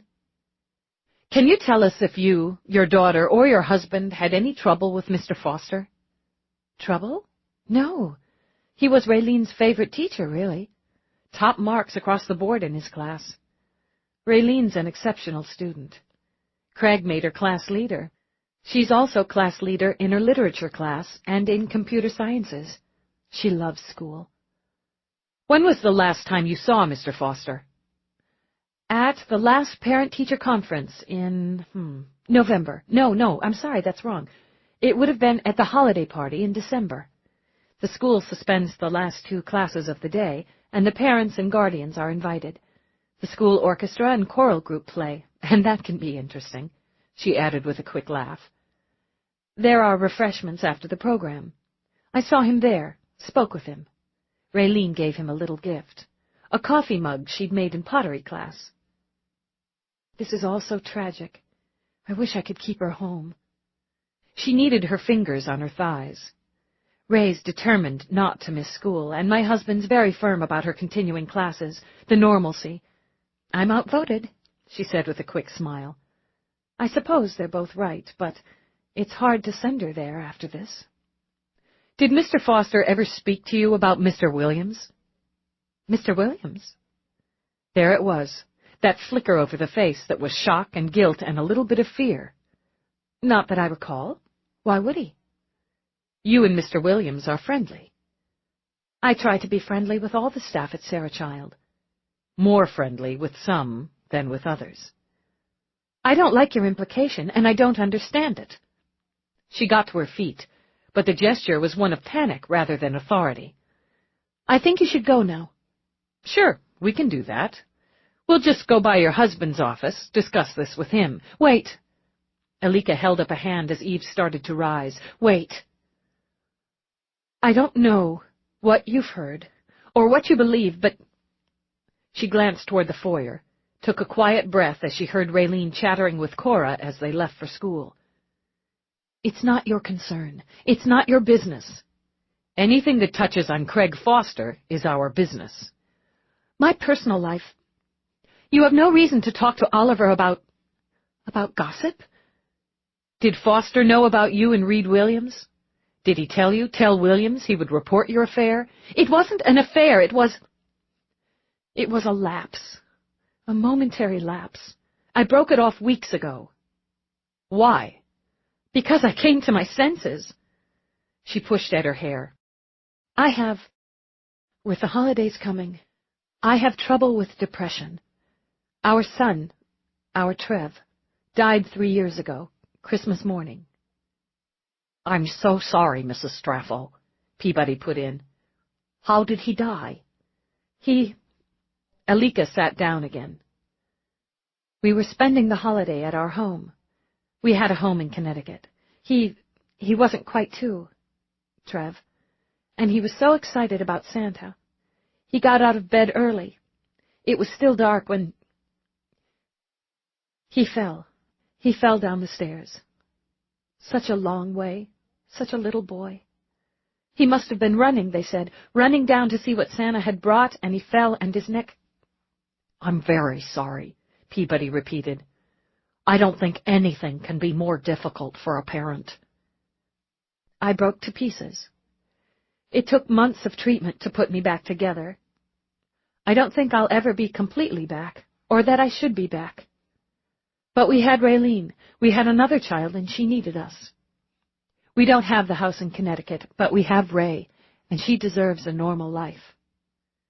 You became involved with Reed Williams, Eve prompted, because you were depressed. I know it's not an excuse. I knew it as it was happening. As Christmas gets close, I hurt, and when I hurt, I shut down some part of me. Reed... It helped block it out, that's all. It was exciting, and it was foolish. My husband and I... We aren't the same people we were before Trevor died. But we're trying. We keep trying. I was stupid and selfish, and if he finds out, it will hurt him. I don't want that. And if Foster had reported it? He didn't know. She laid a hand on her throat, rubbing as if at an ache. I don't see how he could have. He never said anything to me, and we talked, I told you, at the holiday party. It was a mistake, yes, but it was just sex. Only twice. It didn't mean anything more than that to me or to Reed. Did William say anything to you about Foster? We didn't do a lot of talking. It was physical. It was shallow. Then it was over. Was he upset that you ended it? Not at all, which, I admit, only made me feel more stupid. She closed her eyes, straightened her shoulders, opened them again. If for some reason you need to tell Oliver about this, I'd like to speak with him first. I'd like to try to explain before he hears it from the police. I don't, at this time, see any reason to discuss it with him. If that changes, I'll let you know. Thank you. They managed to pigeonhole the others who'd signed in on the day of Foster's death, but had nothing solid after the interviews. Eve headed back downtown. How many times do you think Alika Straffo's been stupid during her marriage? I think this is the first. She seemed too nervous, too guilty, too remorseful for it to be a habit. You ask me, William scented vulnerability and moved in. And I don't think Foster knew. She glanced over. Why? Because from everything we know about him, he comes over as a really straight shooter. I can't see him having a casual, normal party conversation with Alika if he'd seen her doing the deed with Williams. And she'd have sensed his knowledge. High sexual levels increase instinct, I think. She'd have been excited and guilty, and she'd have known if he knew. I think she just made a mistake. Is that what adultery is? Eve asked. Peabody squirmed a little. Okay, it's a betrayal, and it's an insult. She betrayed and insulted her husband with Williams. Now she has to live with it. And Rourke isn't about to betray or insult you in that way. This isn't about me. No, but there's some overlap in your mind. There shouldn't be.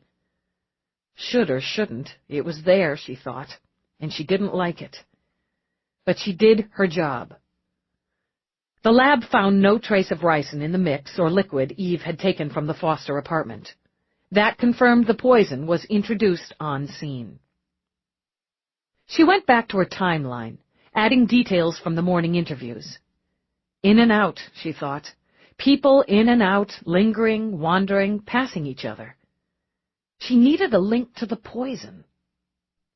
She wandered around her board, sat back at her desk, closed her eyes, leaned up again, and reread her own notes and reports. Got up, paced. But her mind just wouldn't stick. Thinking to give it a boost, she opened the back of her computer, reached into where she'd taped a candy bar to the inside of the case. And it was gone. This is fucked up. She could see a trace of the tape where it had stuck when the candy had been yanked out. The insidious candy thief had struck again. Not for the first time, she considered putting eyes and ears in her office. A little surveillance, a little chocolate, and she'd bust the thieving bastard. But that wasn't the way she wanted to win. This, she thought, was a battle of wills and intellect, not technology. Her disgust with having her chocolate fix nipped out from under her nose kept her occupied for the next few minutes. Then she gave up, contacted Dr. Mira's office, and browbeat Mira's admin into an appointment. She shot down copies of the files, shot another set to her commander, with a memo to Whitney that she was consulting the profiler. She closed her eyes again, thought about coffee, and fell asleep. She was in the room in Dallas, icy cold, with the dirty red light from the sex club across the street blinking. The knife was in her hands, and her hands were drenched in blood. He lay there, the man who'd given her life, the man who'd raped her, beat her, tormented her. Done now, she thought, a grown woman holding the knife instead of a child. Done now what had to be done. A grown woman whose arm screamed with pain from the child's broken bone. She could smell the blood, smell the death. Cradling her broken arm, she stepped back from the scene, turned to escape. The bedroom door was open, and inside 2 figures moved fluidly, somehow beautifully on the bed.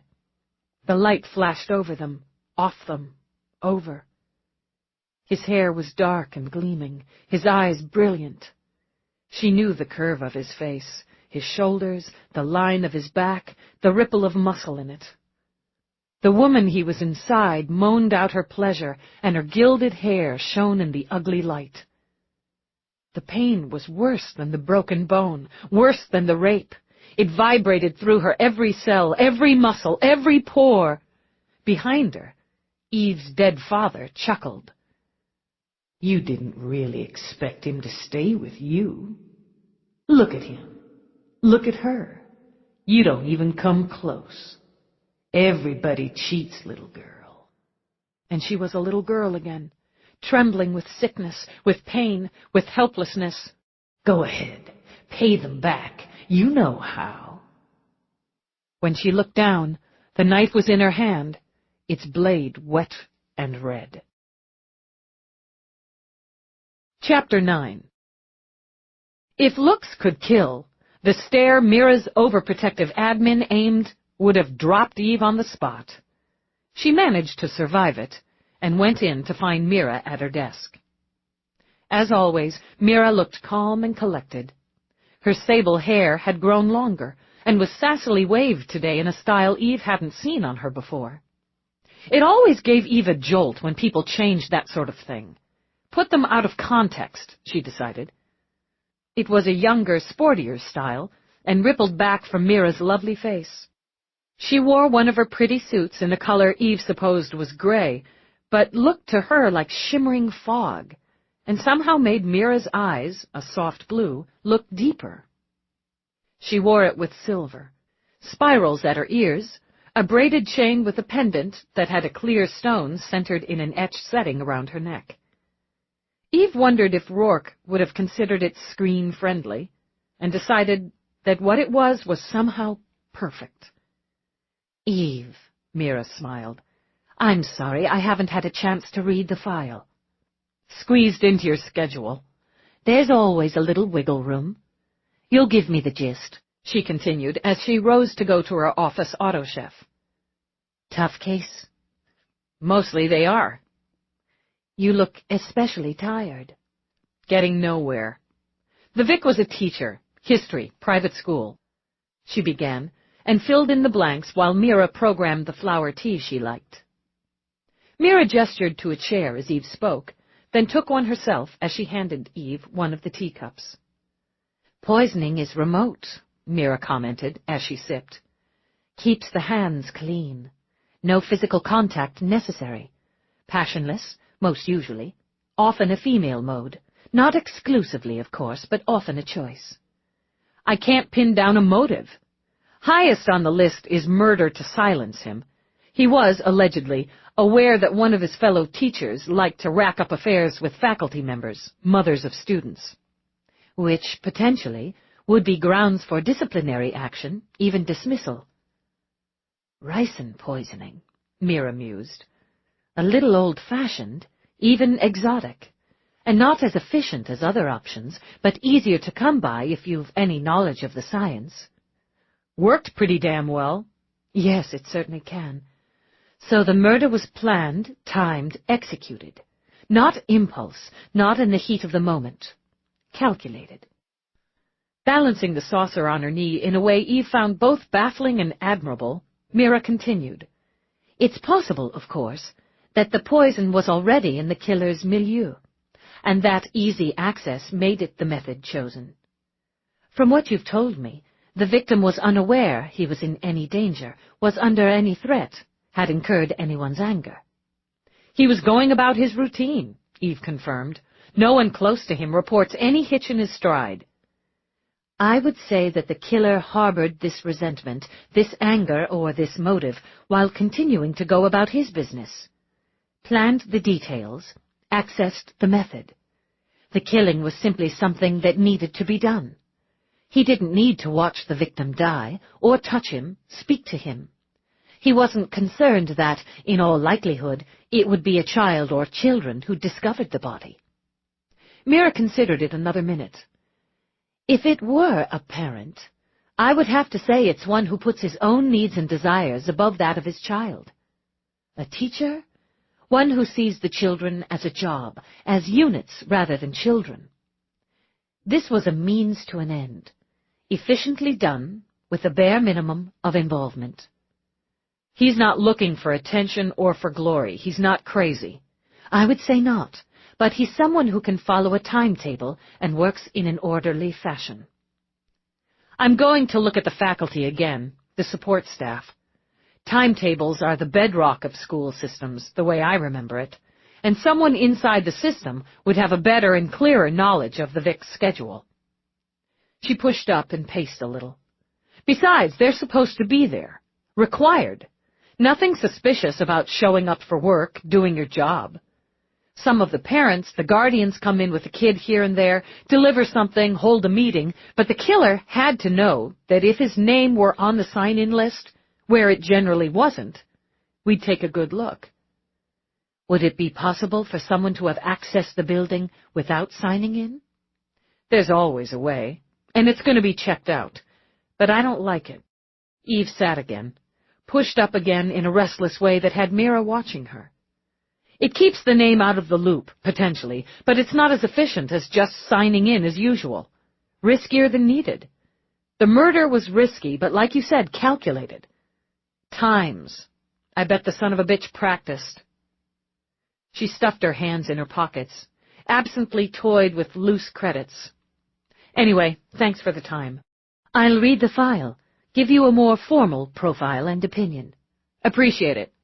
Now, tell me what's wrong. I just did. Dead guy. No solid leads. Don't you trust me, Eve? It was what Rourke had asked her the night before, in nearly the same patient tone. And it broke her. Her breath hitched in and out once before she controlled it. There's a woman, she managed. Mira knew Eve's heart and mind well enough to understand it was very personal and nothing to do with murder. Sit down. I can't. There's a woman he used to know, used to be with. He might have loved her. I think he did. God. She's back. And I don't know what to do. I'm messing it up. I can't stop messing it up. Do you think he's been unfaithful? No. Undone, she pressed her fingers to her eyes. See, part of me wants to say, not yet. And the rest of me says, that's bullshit. It's not his way, but she's here, and she's not like the others. Let me say first that in my personal and in my professional opinion, Rourke loves you to the point where there isn't room for anyone else. And I agree, being unfaithful to you isn't his way. Not only because of that love, but because he respects you and himself far too much. Now, tell me about the woman. She's beautiful. Seriously beautiful. She's younger, prettier, and classier than me. She has bigger tits. I know that sounds ridiculous. It certainly doesn't. I dislike her intensely. Eve laughed, even as a tear escaped and was dashed away. Yeah, thanks. Her name's Magdalena. He calls her Maggie sometimes. She pressed a hand to her belly. I feel sick. I can't really eat, can't really sleep. Eve, you need to talk to him about this. I did. We did. And all we did was circle and piss each other off. I don't know how to work this way. Torn between frustration and fear, Eve dragged her hands through her hair. I just don't know the ropes. Somerset told me she's dangerous. Somerset? Yeah. There was, almost, amusement at the surprise in Mira's tone. Kick in the head, right? He actually prefers me over her for Rourke. Right now, anyway. That doesn't surprise me in the least. Why does he say she's dangerous? She's a user, he says. Left Rourke flat about a dozen years ago. A long time. He'd have been very young. Yeah. She nodded, seeing that Mira understood.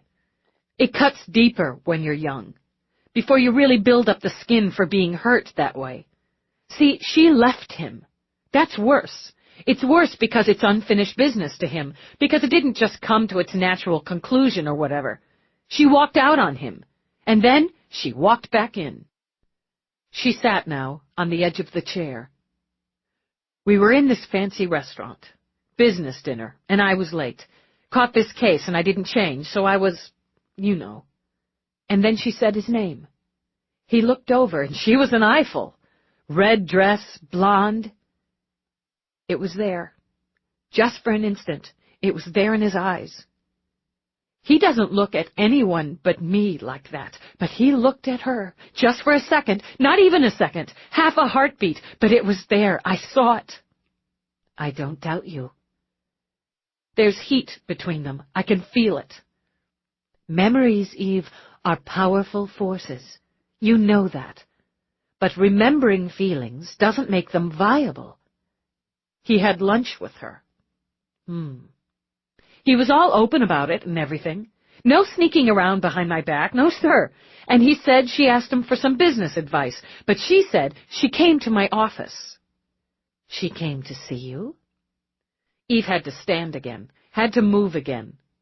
She said she wanted to buy me a drink, have a chat, all smiles, and let's be buddies. But what she said wasn't what she was thinking, not what she had in mind. God, that sounds stupid. It doesn't, Mira disagreed in that same calm tone. You're trained to hear what's not said, and even when it's this intensely personal, you'd hear. Okay. Eve let out a breath. Okay. She was scoping me out, dropping little tidbits. She made it sound as if she and Rourke were going to work together. She's playing me, and I can't find the rhythm to kick her the hell off the field. However satisfying that might be, kicking her off the field won't solve this for you. He has to do that. Have you told him this is hurting you? I feel stupid enough.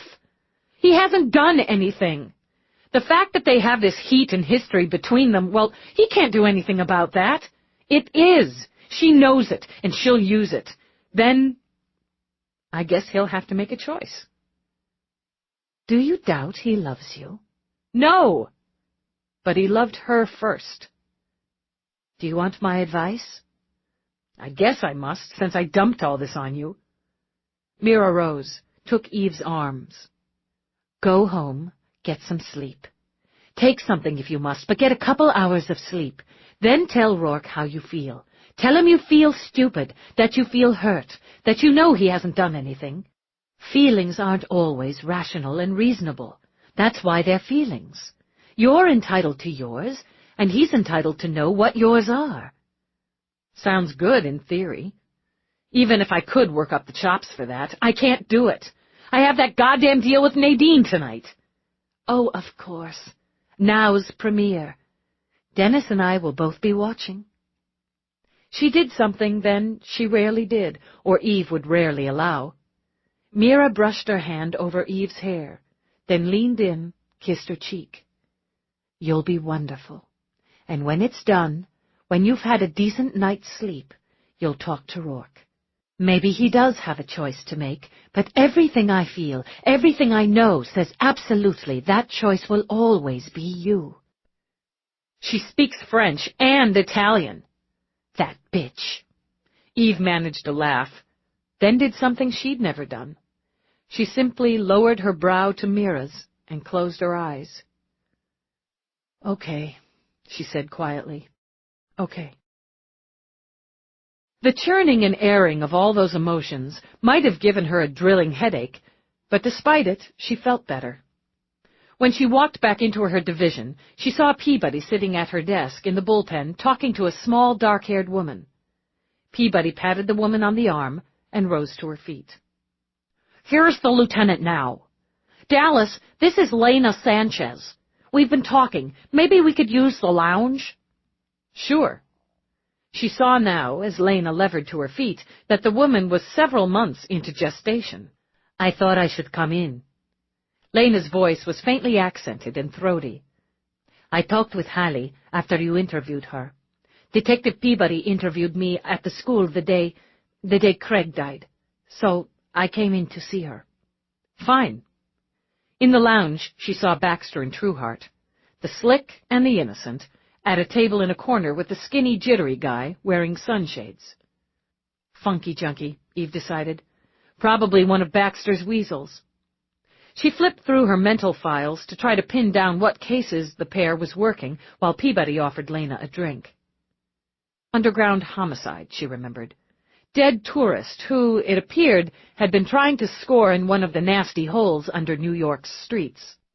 Baxter's gaze flicked to hers too briefly to measure, but in the look she saw that the junkie had something that was heating up the investigation. At least somebody had a decent lead. She went for water because the coffee in the lounge was revolting, and settling down, let Peabody run it. We really appreciate you coming in like this, Lena. Lieutenant, Lena came down on the subway. I told her we'd have her driven home. That's all right, isn't it? No problem. Lena, would you like to tell Lieutenant Dallas what you told me? All right. I moonlight for Hallie sometimes. I know she told you, and that I'm not really supposed to. But the money helps, and Hallie's been very good to me. She told me you'd spoken to her and what was said. Why don't you tell me, Mrs. Sanchez? Yes, Lena nodded. First, I wanted to tell you that we did meet in the kitchen that morning. We had coffee, talked a while about some menu changes, and we just talked as friends do. Now she shifted, laying a hand on her bump of belly. Hallie told me you'd asked about Mr. Williams, and if there had been anything personal between them. Of course, Hallie's not interested in men in that way, but we also talked about what she didn't tell you, because she's my friend. There was something personal between you and Mr. Williams? No! Lena flushed and closed a hand over the little silver cross she wore around her neck. No, I'm married. This means there are lines that aren't crossed. For me and my husband, this means there are lines. For Mr. Williams, the lines are less defined. He flirted with me. It was uncomfortable because of our positions, but I thought harmless. Then he touched me. He put his hand on my breast. Eve waited a beat. And? I hit his hand with a spoon, Lena snapped out, full of indignation. Very hard. He thought it was funny. I didn't tell my husband. He wouldn't have thought it was funny. I didn't tell anyone because I didn't want to lose my job. Did he continue to harass you? Mr. Williams asked me to dinner, and asked me for drinks, and asked me to bed. He touched me again, and that time I slapped his face. He wasn't discouraged. I should have reported him, I know, but when I said if he didn't stop, I would, he just shrugged. He'd been there a lot longer than I had, and he'd be believed before I would. He'd say that I approached him, and I'd be fired. What did you do? Nothing. I'm ashamed to say I did nothing. He left, and I kept working. I cried. I couldn't help it. And Craig came in and found me crying. He asked me what was wrong. I didn't tell him, but I think he knew. He would have passed Mr. Williams going out, so I think he knew. And Mr. Williams never bothered me again after that. I think Craig told him to leave me alone. She let out a sigh, drank some water. I should have told you, Detective Peabody, all of this when you talked to me that day. But I didn't think of it. I was only thinking that Craig was dead. He was such a sweet man, and he was dead. I've never thought of that day. When did this happen? The day Craig found you crying. It was before the holiday break, weeks and weeks ago. So I don't see that it means anything, but Hallie said I should tell you, that you should know everything. I wish you wouldn't have to tell my husband. He'd be angry with me for not telling him, and angry with Mr. Williams. He'd cause trouble at the school. There's no reason we need to tell your husband, Mrs. Sanchez, but let me tell you something. If you were sexually harassed by Williams, you should report it. If he did this to you, he's done it to others. He shouldn't hold the position he does, and he shouldn't get away with it. You could get yourself a lawyer and sue his ass on top of it. Who'd believe me? I believe you. Eve sat where she was another moment, while Peabody took Lena out to arrange for her transportation home. Williams, she thought. Despite no evidence of violence in his M.O., he was a sexual predator. Not such a big leap from that to murder. Either way, the son of a bitch deserved to have the shit kicked out of him. She stood just as Baxter headed in her direction.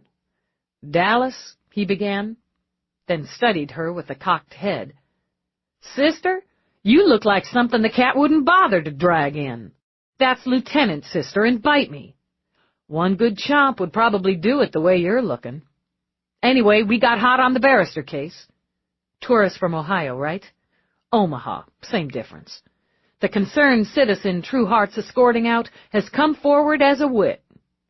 That mope, one of your weasels? Yeah, he's on my roll." Baxter got comfortable, planting his ass on the table. Thing is, he saw it go down. Scratched his butt over it for a day or so, then tagged me. Vic went down the underground, under Broadway and 38th. Hell's Fire, you know the joint? Yeah. S&M theme, lots of party favors. Mock human sacrifices nightly. I like to drop in to relax after a long shift. Baxter grinned. Just your style. So the Vic strolls in, flashy wrist unit, shiny shoes, big attitude, rents a slave, pays for the deluxe bondage package. Deluxe? That would be your chains, whips, ball gag, and your choice of colors. Mini taser, leash, and collar. 3-hour rental. What, no costumes? Costumes are the super deluxe pack. But he sprang for one of the display cubes so he could put on a show for the crowd. Nice. He wants to score before he gets his rocks off, so he zeroes in on Sykes. Baxter, not as fussy about coffee as Eve, walked over and keyed in his code on the machine. You want? No, I can live without drinking mud made from dirt and horse piss. He wants a free sample. Can you beat it? Wants a freebie before he pays. Sykes tells him to fuck off, but the guy hounds him. He's got plenty to spend, but he wants a taste first. Pokes at Sykes, flashes a wad. Give me a taste, and if I like it, I'll buy a full bag. So Sykes, who'd had a free sample or two himself, says, I'll give you a taste, fuckface, see how you like this, and proceeds to stick him a couple dozen times with his buck knife. Eve waited until Baxter planted his ass again. He got the point across. Har. After said point is made, Sykes hauls Barrister's dead body up, carries him out of the club, and dumps him at the bottom of the stairs on the passage down on Broadway, where he was subsequently tripped over by a couple of idiot college kids who thought they'd like an underground adventure. An urban fable. You know where to find Sykes? Got a couple of haunts in addition to his last known. I figure on trying the last known first. Try to keep my kid above the sidewalk. It's a jungle down there. Either way, close it up. I thought I'd let Trueheart take the lead on the interview once we have Sykes in the box. Give him some play. Eve thought of the baby-faced Trueheart. It would probably be good for him, and Baxter wouldn't let it go south. Your call. Notify illegals after you close it up. They can tag on whatever charges they want to pick from the menu, but sew up the murder, too, first. That's the plan. Oh, and break a leg. What? That's what you say to somebody before a performance, which seems pretty damn stupid to me. Now? Nadine? Christ, was all she said, and stalked out. She found Peabody at vending just down from the bullpen. Peabody's face was a study in concentration as she scanned the offerings. Energy bar or goo-goo bar? The energy bar is, of course, nutritionally balanced, but the goo-goo is delicious and will provide me with great joy until the guilt sets in. Which should it be? You're going to go for the fake chocolate and sugar. Why torture yourself over it? Please, Lieutenant, this is a process. The torture is part of the process. Goo-goo it is. You want? What she wanted was the candy bar she'd hidden in her office, but that was not to be. Yeah, what the hell. While the machine chirped out the goo-goo jingle and the nutritional data until Eve wanted to smash it with a hammer, she and Peabody stood munching on candy. I want Williams picked up, brought down for questioning. We'll send a couple of big, stone-faced, intimidating uniforms to the school. Nice touch. Scary, but it's like you're saying you don't have time to go get 'em yourself. We'll book interview room B. Baxter and Trueheart are bringing in a suspect. We'll leave A for them. I know a couple of uniforms who'd be perfect for the pickup. Get it done. Eve frowned down at the candy. These things make you feel a little nauseous? Oh, yeah, that's part of the thrill. Eve handed the last half of her goo-goo to Peabody. Go wild. Meanwhile, I'm going to try to broker us another warrant to go through Williams's residence, all his e-toys. Eve contacted APA Cher Rio and learned the pretty blonde was already in the building. They met in Eve's office, where the coffee, at least, was prime. You know, Rio began, you'd think things would slow down in this kind of weather.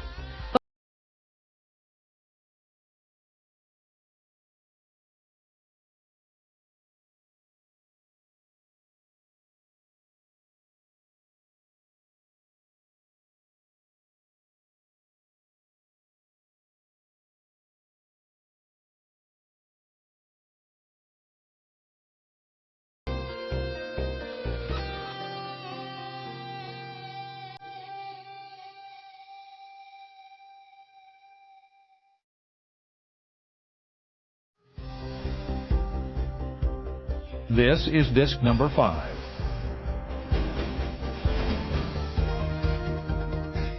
You know, Rio began, you'd think things would slow down in this kind of weather. But despite the cold, the ice, the wind, people are still raping and robbing and ripping at each other.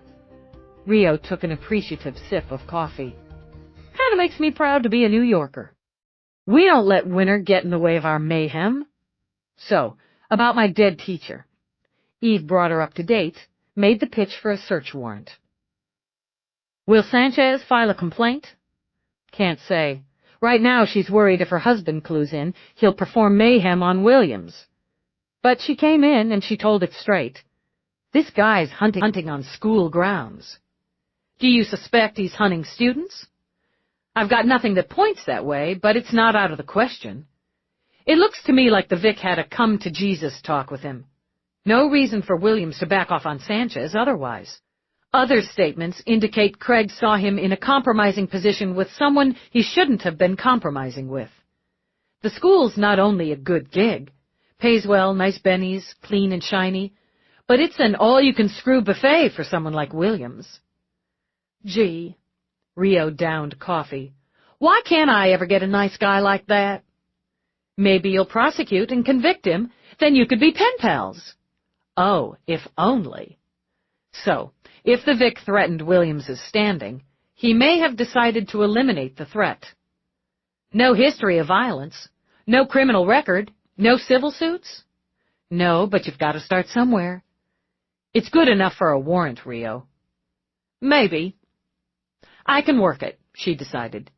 But the fact that the guy's a pig doesn't make him a murdering pig.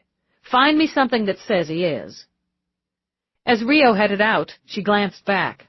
By the way, looking forward to seeing you and Nadine tonight. Eve only sighed and rested her head in her hands. Then she shook it and contacted Feeney, her friend and the captain of the Electronic Detectives Division. His face came on screen, comfortably lived in, baggy at the eyes, topped with wiry ginger and gray hair that went in any direction it chose. Yo, he said.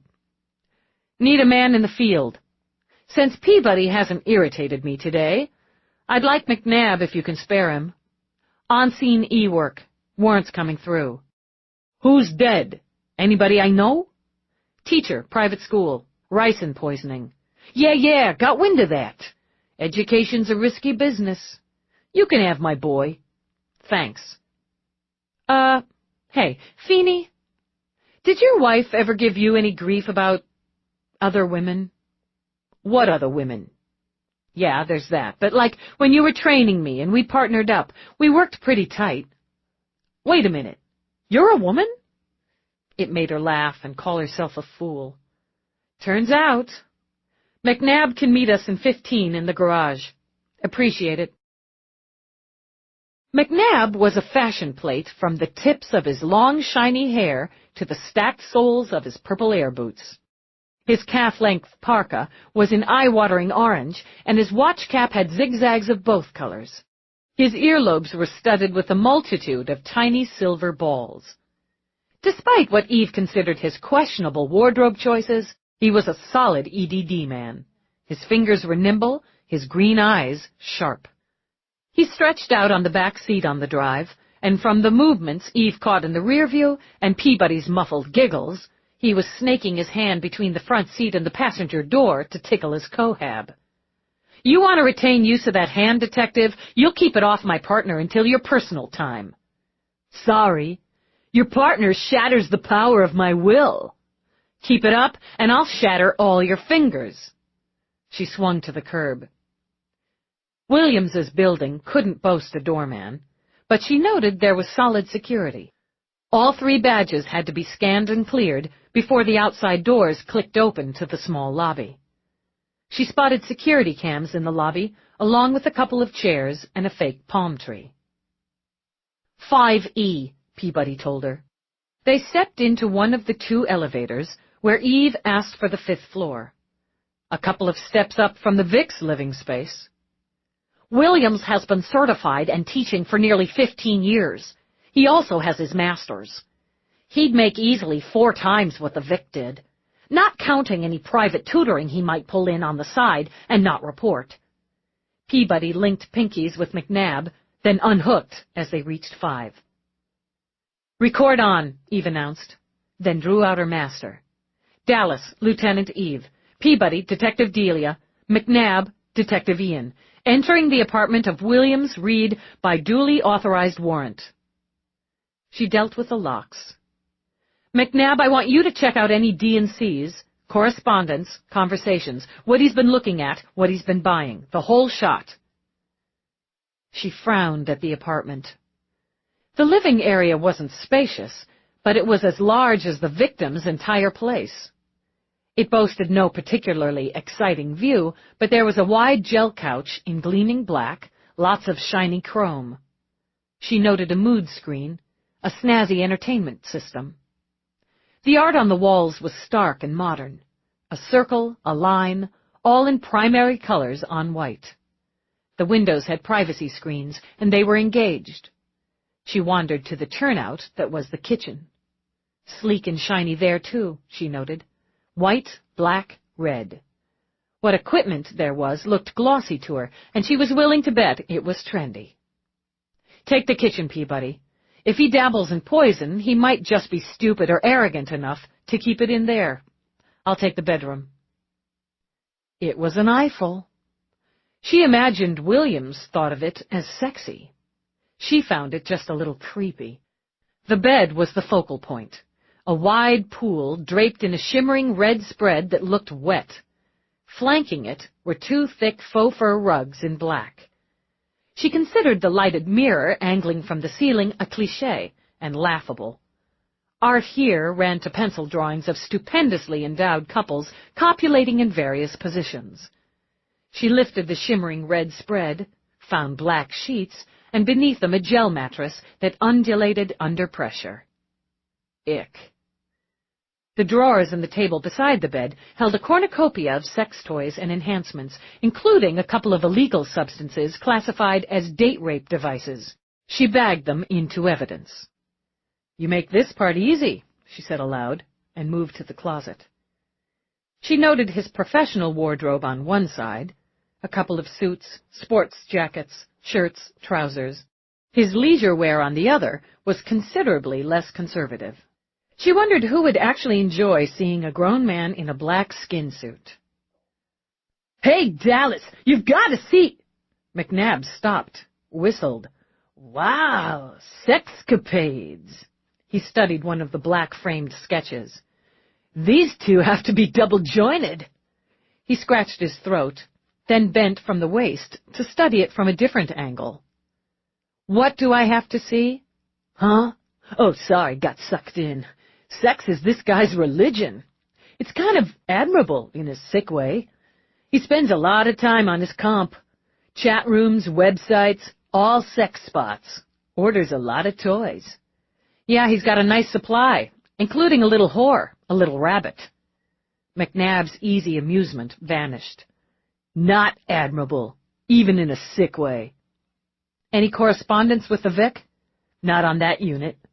Research on poisons, ricin or others? Nothing. Maybe buried deeper, and I can take it in and look. His schoolwork is on there, too. Lesson plans, grade book, like that.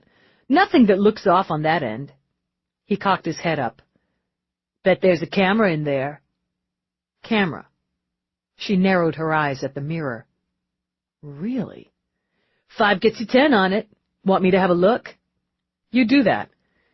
She moved to search the bath. Stay out of the toy drawer. Ah, Lieutenant Spoil Sport. Chapter 10. They found no evidence linking Williams to the poison or Craig Foster's death, but they found plenty to tangle him up. Eve ordered in a team of sweepers just to tie it off, then prepped for the interview. We're going to start with the murder. Standard routine questions, Eve told Peabody. He hasn't lawyered up. Feels too cocky. You ask me, this guy thinks with his cock most of the time. You got that right. So we use it. Just a couple of girls. From that quick preview of the discs McNabb dug up, this one likes multiples. So we poke at him about the Vic, then we jam him with the illegals we found in his place, then we work him on the murder again. Juggle it, Eve thought, as she went into the interview room. Keep him off balance. It's about damn time. Do you know how long I've been waiting? Williams demanded. Do you have any idea what it does to my professional reputation to have a couple of police goons pull me out of class? We'll get to that professional reputation in a minute. I need to log this interview in, give you your rights and obligations, formalize it. My rights? His body twitched, as if he'd experienced a small electric shock. Am I under arrest? Absolutely not. But this is a formal interview, and there's procedure designed to protect you. Do you want something to drink besides that water? Coffee? It sucks. A soft drink? I want this done so I can get out of here. We'll try to keep it moving. She logged in for the recorder, read him the revised Miranda. Do you understand your rights and obligations in this matter, Mr. Williams? Of course I do. That doesn't make this any less annoying. I'm sure it doesn't. Now let's go over your movements on the day Craig Foster was murdered. Christ! I've given you my statement already. I've cooperated. Listen. Eve sat, stretched out her legs. This is a homicide, and one that took place in a school where minors have been involved and affected. She turned her hand over, palm up in a gesture of what can I do? We have to dig for every detail. People often forget details, so we routinely repeat interviews. We're sorry for the inconvenience, Peabody added with an understanding smile. We've got to be thorough. Fine, fine. Try to get it right this time. Oh, yeah, Eve thought, very cocky and used to intimidating the girls. We'll do our best. From your previous statement and the statements of others, you saw and or spoke with the victim at least twice on the day of his death. Is this correct? Yes. In the fitness center, early, then in the lounge just before classes began. I told you. What did you and Mr. Foster talk about in the fitness center? We didn't. I told you that. Eve flipped through the files. But you and the victim did have occasion to have conversations previously. Well, Jesus, of course, we worked together. And were those conversations less than friendly? I don't know what you're talking about. Eve folded her hands on top of the file, smiled winningly. Then let me be clear. When Mr. Foster pinned your ears back about fishing in the work and parental pool for sex, would you consider those conversations of a friendly nature? I consider that question insulting. It seems from the statements we have from women you harassed or seduced, many of them found your advances and behavior insulting. She closed the file and smiled again. Come on, Reed. We know the score, you and me. These women didn't complain. They liked the attention. They liked the excitement. You didn't slap them around and rape them. It was consensual, and Foster, from what I gather, poked his nose in where it didn't belong. Williams drew a deep breath. Let me be clear. I've never denied that I enjoy a certain amount of sexual success with women. It's not illegal for me to enjoy that success with coworkers or with parents of students for that matter. Unethical, perhaps. Well, it actually is illegal to perform sexual acts in an educational facility when minors are present.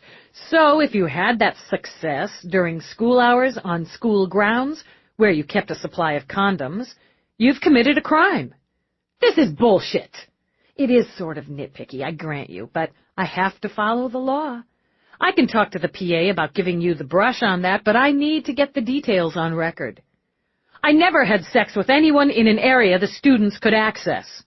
Okay, that's a plus. But you did have sex in areas the victim could access, correct? Possibly. But we're talking about a grown man. I'd like to know exactly what you meant about women being insulted, giving statements about their relationship with me. I can't tell you the names, part of the agreement with them. Like I said, it's obvious to me it was consensual. Who knows why they're circling now? I'd say it's the upset about the murders, Peabody put in. These women aren't used to talking to cops, so when they do, especially about something as shocking as murder, things just jump out of their mouths. We've got to follow up, Mr. Williams. It's not exactly the kind of work we like doing. Live and let live, in my opinion, when it comes to this area, but we've got to get it taken care of. I had sex. Nobody got hurt. End of story. But Craig Foster disapproved, Eve prompted. For a guy with that hot a wife, he was pretty puritanical. You move on her, too?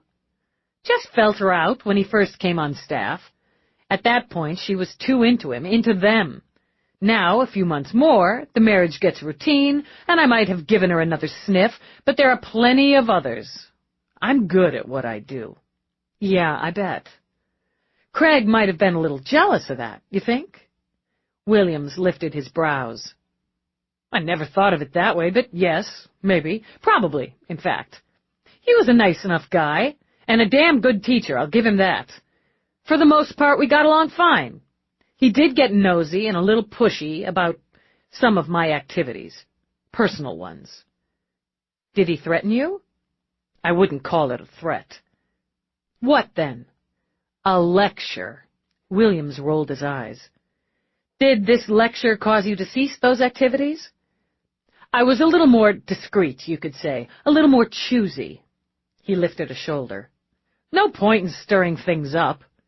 But you weren't worried about him going to Moseley with his disapproval, or even over her head to the board? He smiled now, serenely. I never figured he'd have the chops for that. He didn't like making waves. Basically, it was a non-issue for me. Well, Eve tugged on her ear.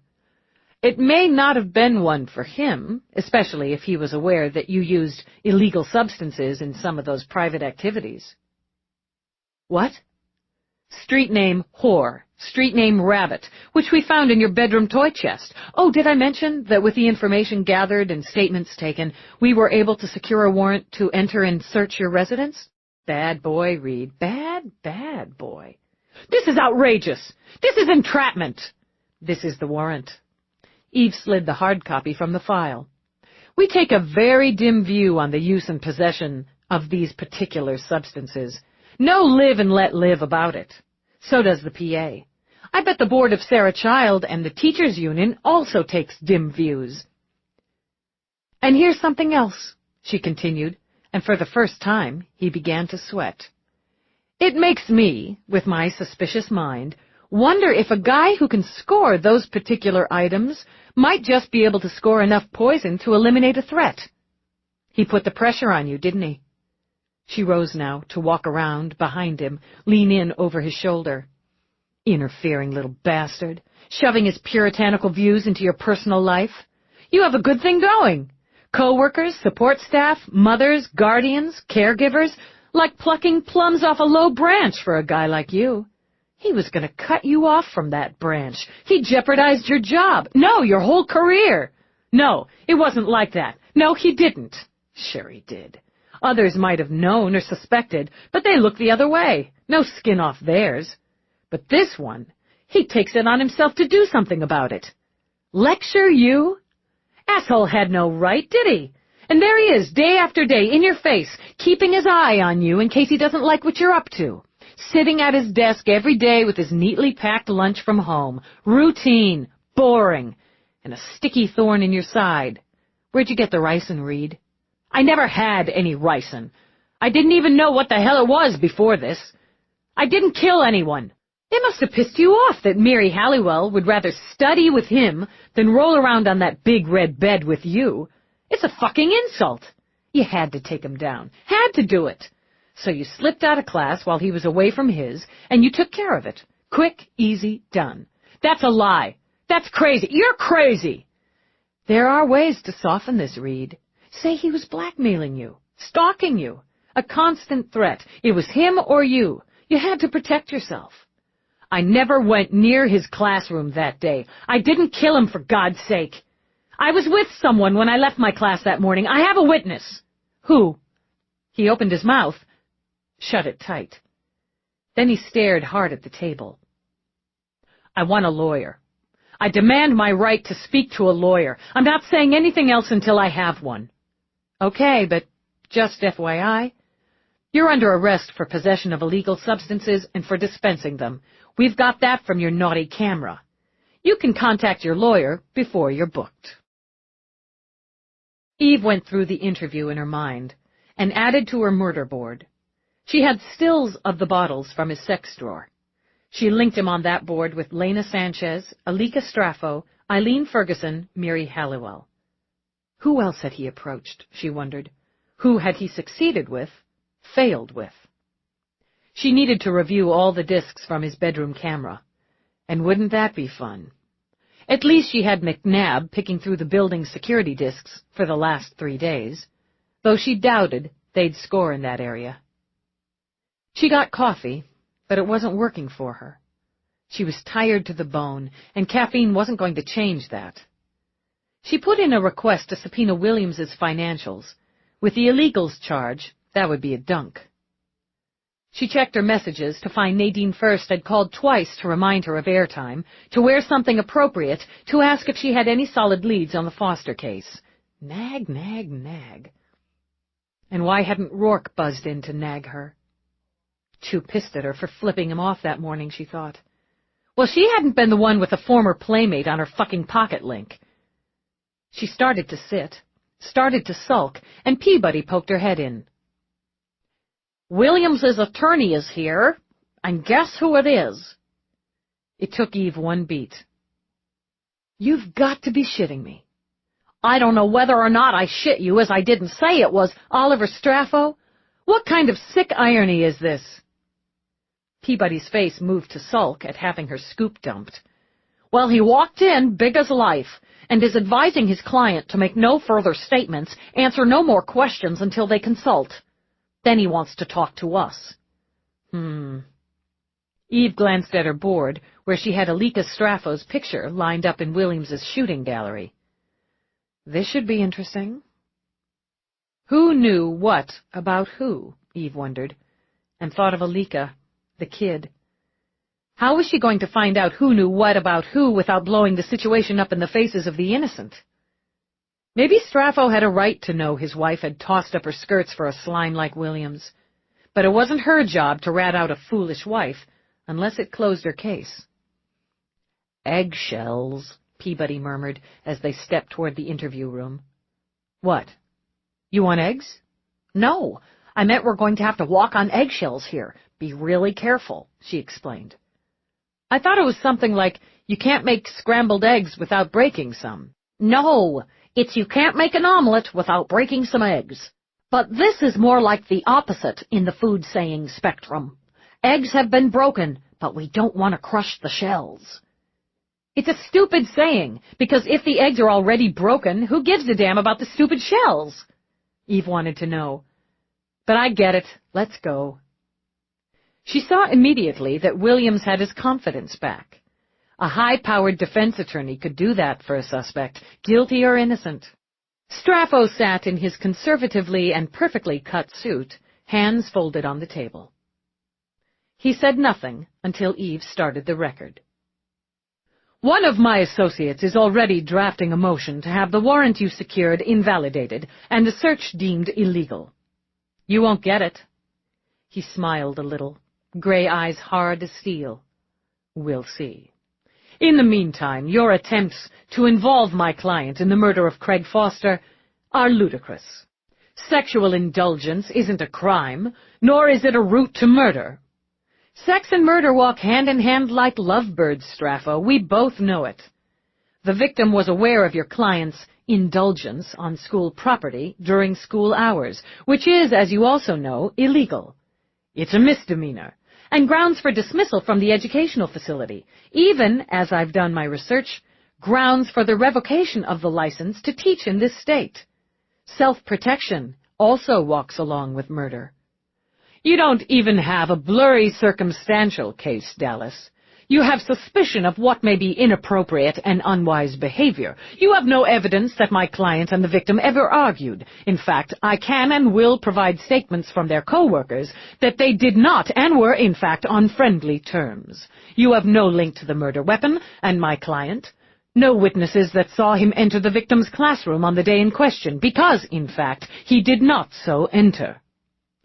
He was unaccounted for during a period of time when the victim was absent from the classroom, and as classes were in session, his entering same would not have been witnessed. He was not alone during that period, and should it become necessary, we will provide you with the name of the individual he was with. As I have not reached this individual and discussed this, I prefer, as does my client, not to divulge the name at this time. We are confident, however, that she'll corroborate Mr. Williams' statement. You had plenty of time and plenty of opportunity to get in and out of that classroom, Eve said to Williams, and you had plenty of motive. Read. All Straffo did was say the name, and Williams stopped speaking. All you have, Lieutenant, is a questionable search and seizure, which has netted you nothing that connects my client to this murder. There's nothing questionable about the search and seizure, and your client's abhorrent habits caused the victim to nudge your client into a corner. He has stated on record that the victim learned of his habits and called him on it. The situation was discussed between them, after which they continued their friendly working relationship. Straffo closed his own file, one he hadn't so much as glanced at during the interview. If that's all you've got, I've requested that my motive to overturn the warrant be fast-tracked. I'd like my client moved to an appropriate holding area until his release. Your kid goes to that school. Your kid was one of the ones who found Foster. Did you see the crime scene photos? You're going to sit there and defend the man suspected of causing that? Straffo's face went harder still, his voice colder. Not that I have to rationalize the fact that everyone is entitled to a defense. But I've known Mr. Williams for more than 3 years. I believe him to be innocent. He had whore and rabbit in his nightstand. He's known to fuck around in the school when your daughter is there. Allegedly. Allegedly, my ass! Is that the kind of person you want teaching your child? This is an inappropriate conversation, Lieutenant. This interview is at an end. He rose, closed his briefcase. I'd like my client taken to holding until the motion is ruled on. She looked Straffo in the eye. Peabody, take this sack of shit to holding. You know, Straffo, sometimes you get just what you deserve. The motion was tossed out. Eve went to court and watched Straffo and Rio battle it out. The warrant held, the search and seizure held, and so did the arrest for possession and distribution. It was Straffo who won the battle of bail or remand. Outside the courtroom, Rio gave a shrug. He wasn't going to get me on that motion. I wasn't going to get him on remand. I figured this was a draw. Get me enough for a murder indictment, Dallas, and I'll have that disgusting humpback in a cell. Working on it. Straffo's going to want a deal on the illegals, and my boss is going to agree with him. Rio shot up a hand, anticipating Eve's argument. It works how it works, Dallas, and we both know it. So unless you can prove that he slipped that crap to someone without their knowledge or consent, he's going to get a fine, mandatory counseling, and probation. What about his teaching certificate? Revocation. You really want to shut him down? Eve thought about Lena Sanchez crying in the kitchen. Yeah, I really want to shut him down. Rio nodded. I'll look into it. You know, you'd better get moving. You're on air in a couple hours. Shit. As Eve headed reluctantly for Channel 75's studio, Rourke was clearing his desk so he could do the same. He hoped his being there would make it better for Eve, not worse. He didn't know, couldn't tell how it would be, and that stymied him. She wasn't a predictable woman, he thought, but he knew her. Her moods, the rhythm of them, her gestures, her tones.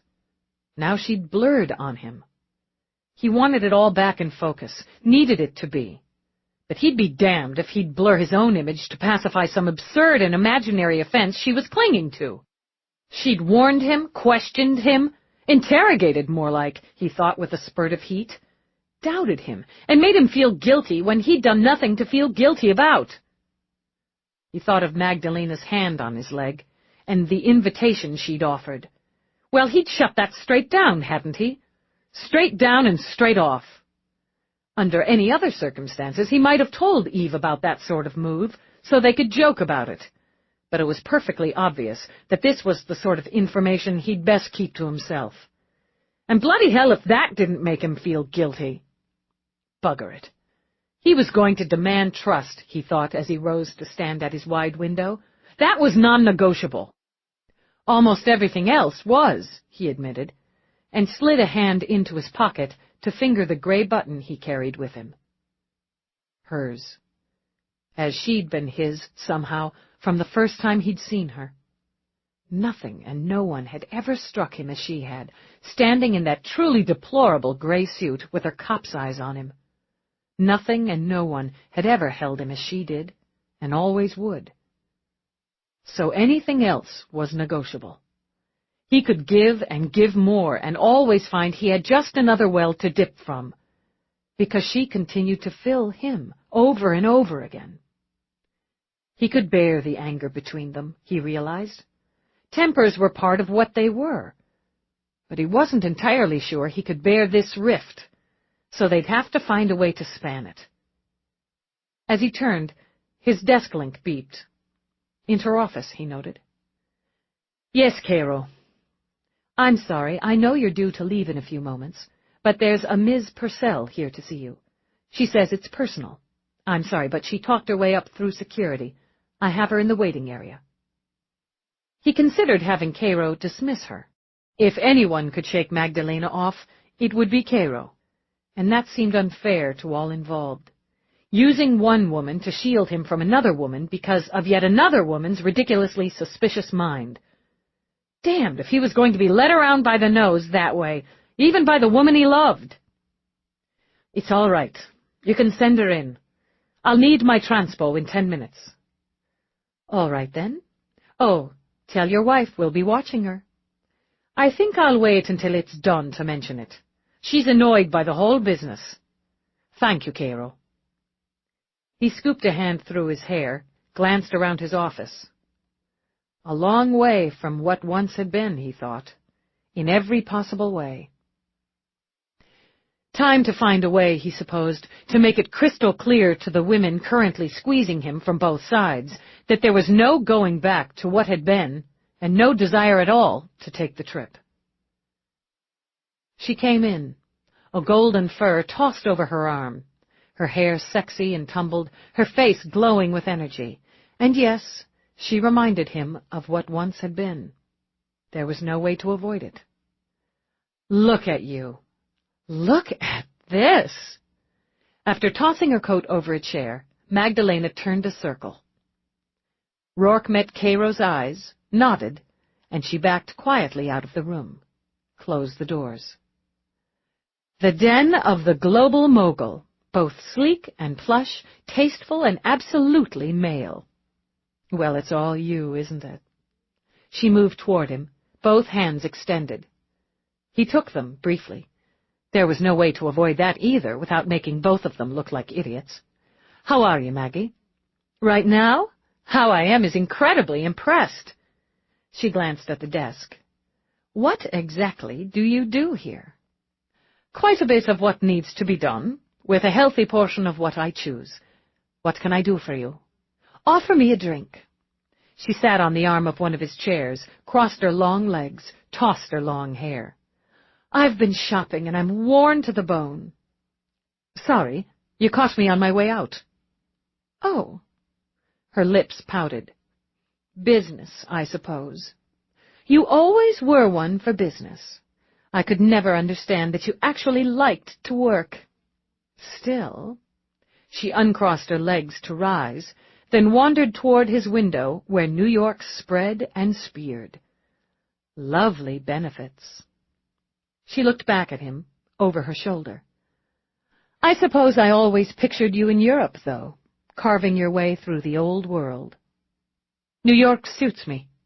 Apparently it does. I wanted to thank you. I've had some meetings already with the money people you suggested. It's early to say, but I think this is going to work out very nicely. I'd never have known where to start without your help. I think you'd have found your way well enough. You've been busy, he added, shopping, taking meetings, visiting my wife at Central. Wincing, Magdalena turned around, stood framed by the energy and towers of the city. She told you. I was afraid of that. I don't know what I was thinking. Well, yes, I do. I was just so curious about her, and wanted to get to know her a little. It didn't go well. Didn't it? I bungled it, no question. She disliked me before I walked in the door, and when I'd calmed down and licked my wounds, I understood that perfectly. Here I was, smiling easily, she spread her arms, a former inamorata of her husband's, sauntering in, offering to buy her a drink, all smiles and friendly overtures. She must have wanted to slap me. She rarely slaps. A good bare-knuckled punch is more her style. I'm so sorry. I was completely wrong. And she was so harsh, it put my back up. I don't know how to make amends for it. Did I cause you trouble at home? I told you that you wouldn't like her. And you were right, as usual. It's odd, isn't it, when you cared for us both? In any case, I am sorry. I suppose, in a way, I was looking for contacts, connections, friends. I'd hoped she and I would get along. After all, what we had, you and I, is ancient history. The invitation came back into her eyes, and her voice went soft, alluring. Isn't it, Rourke? It is. Well. Oh, well. I suppose she might be thinking history repeats, and I admit I was hoping it would. I don't suppose I should apologize to her. It wouldn't be necessary. Or wise. I wish you well, Maggie, of course, but if you're looking for contacts, connections, and friendships through me, I'll have to disappoint you. It annoys my wife. Oh. Her eyebrows shot up, and her lips trembled into a faint smirk before she controlled it. If you were anyone else, I'd have to say she certainly tamed you. Rather than rise to that, or sink to it, I'll just say she makes me happy. I'm on my way out, Maggie. Yes, so you said. I'll just apologize again for causing trouble. Thank you again for helping me on a business level. Her voice trembled, just a little. I shouldn't keep you. She walked over to pick up her coat. If you're really on your way out, maybe I could walk down with you. Of course. When she held out her coat, he helped her into it, then retrieved his own. Do you have a car, or do you need one? I have one, thanks. Rourke? She shook her head. I guess I just want to say again that I'm sorry. And admit just here, before we go down and that's the end, that I can't help being sorry it's never going to be me again. She squeezed his hand, stepped away. He used his office link, told his admin he was leaving for the day and escorting Ms. Purcell out of the building. Then he moved to the side of the room, pressed a mechanism concealed in the molding with his thumb. The wall opened into his private elevator. Handy! Magdalena laughed, as a woman does when she's fighting to be careless. Gadgets! They were one of your things. I've heard your home here is spectacular. We're very comfortable there. Ground floor, he ordered, and the elevator slid smoothly down. I'm sure you are. Your wife must enjoy the comfort. Actually, it's taken some adjusting for her. The warmth shifted over his face, and sometimes yet it embarrasses her a little. I've heard of an embarrassment of riches, but can't imagine being embarrassed by them. Money doesn't mean to her what it does to either of us. Really? She looked up at him, liquid eyes. And what does it mean to us? Freedom, of course, and power, and that comfort. But under it all, he looked down at her, smiled a little. It's the game, isn't it? She smiled back, her face mirroring regret. We always understood each other. That we didn't, no. He stepped out, automatically taking her arm to lead her across the marble expanse of the lobby with its moving maps, its busy shops, its banks of live flowers. Outside, his limo, then hers, slid smoothly to the curb. When he walked her to her car, she turned. The dampness in her eyes shone now in the sunlight. Maybe we didn't understand each other. Maybe that's true. But there were good times for us, weren't there? There were good times. There were. She lifted her hands to his cheeks. He curled his fingers gently around her wrists, so they stood a moment in the cold and the wind. Goodbye, Maggie. Goodbye, Rourke. Tears glimmered on her lashes as she slipped into the warmth of the limo. He watched it pull away, a sleek white whip through the ocean of traffic. Then he got into his own car to go to his wife. Chapter 11. Eve was dragged through the station by a peppy little assistant named Mercy. Eve decided she had none as she bounced along the corridors, whipping Eve through checkpoints and keeping up a rapid-fire monologue as she all but skipped along in zippy black skids. Everyone's positively juiced to extreme about tonight's premiere. Nadine's about the biggest thing in media right now, and the station's totally gone that she opted to stay with us and do this show. And having you as the first guest is beyond Mag. I mean, the two of you are, like, so extremely scorching. Mercy had pink hair tailed up in little butterfly pins, with what seemed to be their tiny progeny flying out of the arch of her left eyebrow. It was disconcerting. You need to meet the producer and the director and the exec tech. Then we're going to head straight to makeup and wardrobe. I can get you anything you want. I'm totally yours for the show. Coffee, tea, water, we got flat and fizzy, soft drinks. Nadine says you go for coffee. We're going to pop in on the director real quick. I don't want to... But she was almost shoved into an office, had her hand pumped before she was corralled into another office with another hand pump. The air was vibrating so fast it made her head ache. Then, with Mercy still yapping like a Pomeranian on Zeus, Eve was dragged into makeup where the brightly lit mirrors gleamed over the long, long counter crowded with a dizzying array of pots and tubes and brushes and strange instruments that looked like some wicked tools designed for torture. Worse than the idea she was pressured by the brass and by friendship to appear on screen, worse than the yapping in her ear, worse than the knowledge that some or all of those instruments and pots and tubes would be used on her, was the woman who stood behind a high-backed black chair grinning a toothy grin. Oh, Mother of God! You two know each other, right? Mercy babbled on. Trina, I'm going to leave Lieutenant Dallas in your magic hands. Go get her coffee. Nadine stocked some special for her. Anything you want? Trina, her hair a black and white fountain on top of her head, her eyes an unearthly green, whipped a bright blue cape from a hook. Water'd be good. Flat. Be right back. You look like dog shit, Dallas, Trina commented. This is a recurring nightmare. I'm just going to punch myself in the face until I wake up. You've got enough bruising under your eyes, you look like you've already been decked a few times today. I'll fix it. Why are you here? Why is it you? First, because I'm the best, and Nadine knows it. She can get the best. Second, because of you. If it wasn't for you, I'd never have worked on Nadine at your place. Trina snapped the cape like a matador at a bull.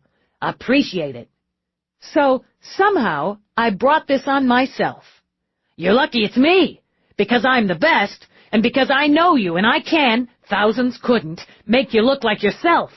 I already look like myself. No, you look like dog shit. But you're under there, and I know how to find you. Plus, I gotta pump it up for the cameras, but I won't make you look like an LC on the prowl. In her life, there were few who struck an active chord of fear in Eve. Trina was one of them. As if she knew it, Trina smiled again, tapped the back of the chair. Sit. It'll be over before you know it. Remember, I'm armed. But she sat. What choice did she have?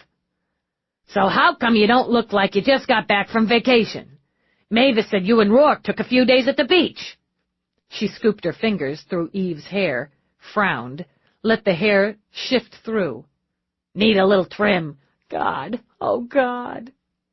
Trina simply put the cape over Eve. And how come you haven't been over to see Mavis and that sweet baby since you got back? One thing about the cape, Eve noted, she could wring her hands if she felt the need, and no one could see. I haven't had time. Your best and oldest friend just had a kid. Trina lowered her head so her face was pressed to Eve's, so those green eyes pinned Eve's in the mirror. You know, I had to sit on her to keep her from coming tonight. It's too cold to take that baby out. You gotta make time. All right, okay. Belle's the most beautiful thing that ever drew breath, I swear. Straightening again, Trina pressed her thumbs on some points at the back of Eve's neck, moved down her shoulders. You're a mess of knots, as usual. Eve just closed her eyes. She heard Mercy come back in, yap, yap, yap, then go away again. She heard the little snips and buzzes as Trina did whatever the hell she did with her hair. She jolted when the chair eased back. You gotta relax, okay? You don't look good, I don't look good. I obsess about that all the time. And Eve closed her eyes again. It was one night, she reminded herself, and she'd get through it. Small change in the big scheme.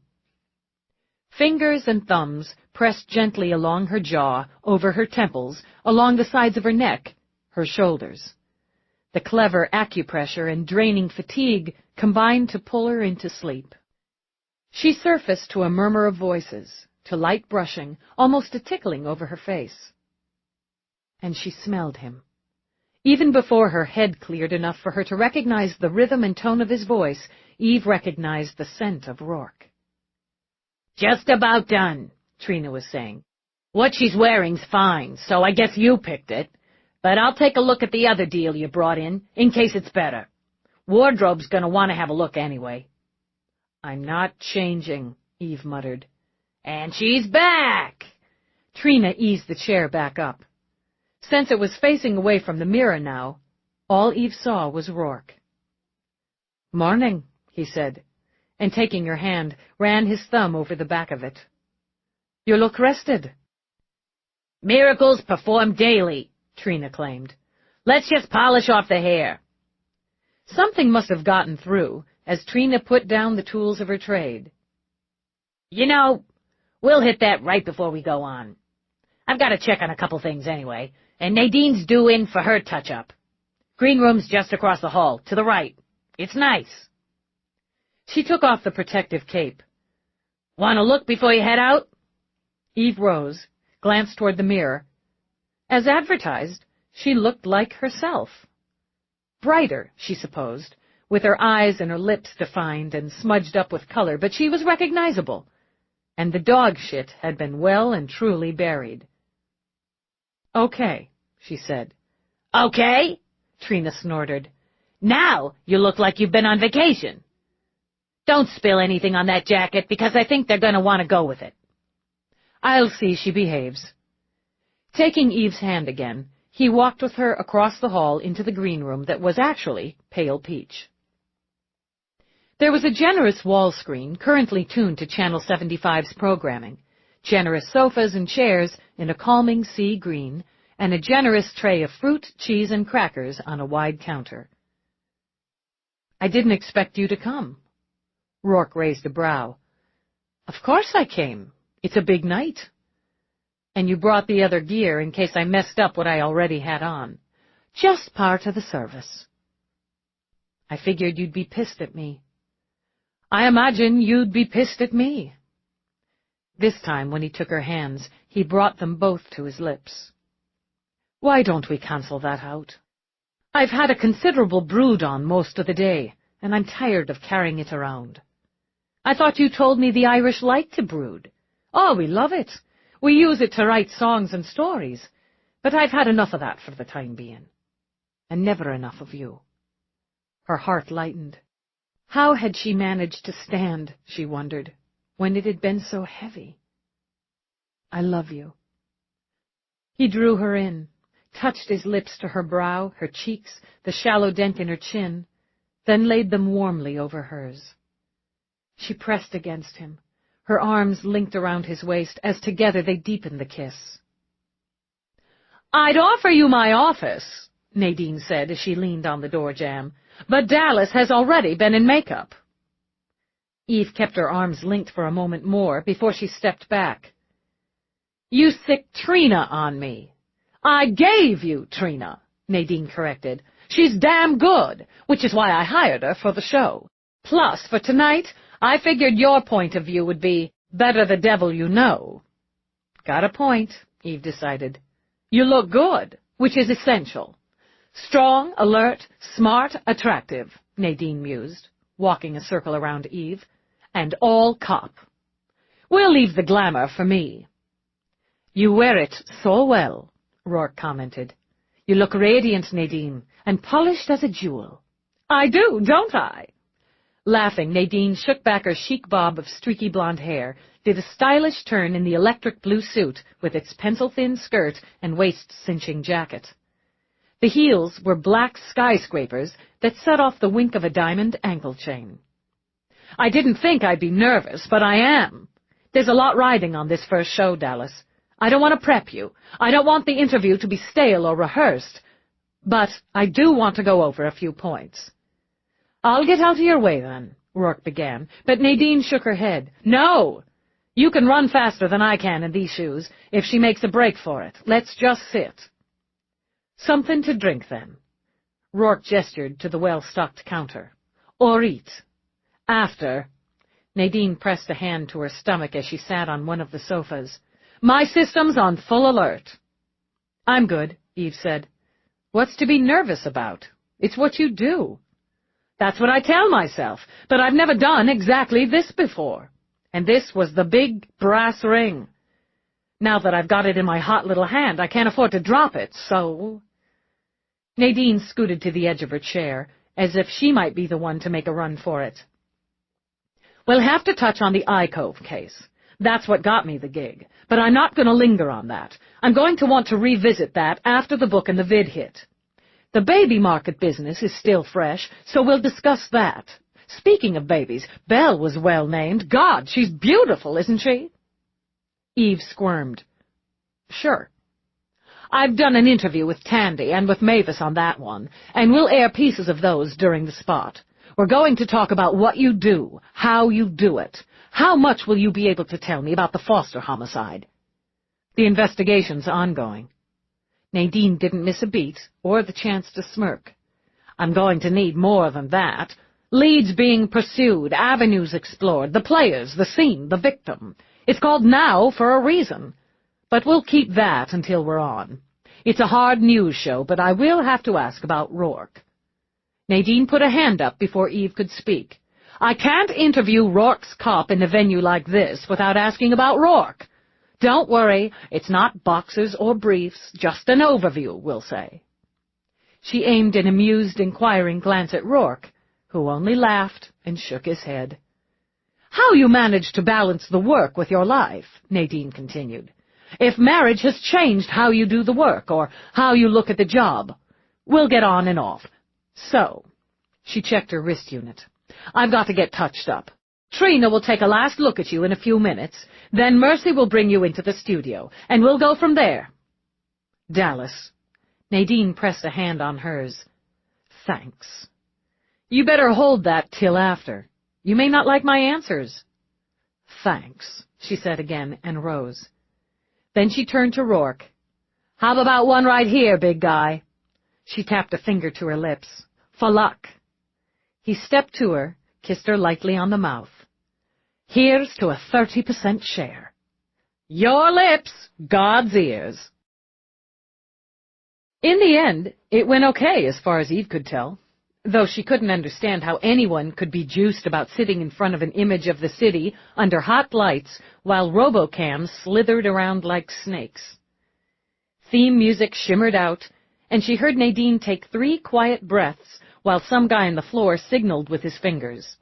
Then Nadine aimed her eyes toward one of those robots. "Good evening.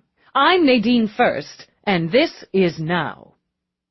They did, as Nadine had said, touch on the Icove case from the previous fall. Yes, Eve believed the laws against human cloning were correct and just.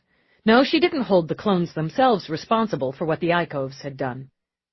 She watched the clips as the separate interviews with Tandy Appleby, her husband, and their infant son, and Mavis, Leonardo, and Belle were run. Both women got teary as they spoke about their friendship, and how Eve had saved Tandy's life, saved the baby, who they'd named Quentin Dallas Appleby, from being sold in the black market, and had broken the ring only hours before their babies had been born. "How does that make you feel?" Nadine asked. "Like I did my job. Just that?" Eve shifted. What the hell, she thought. Sometimes it gets personal.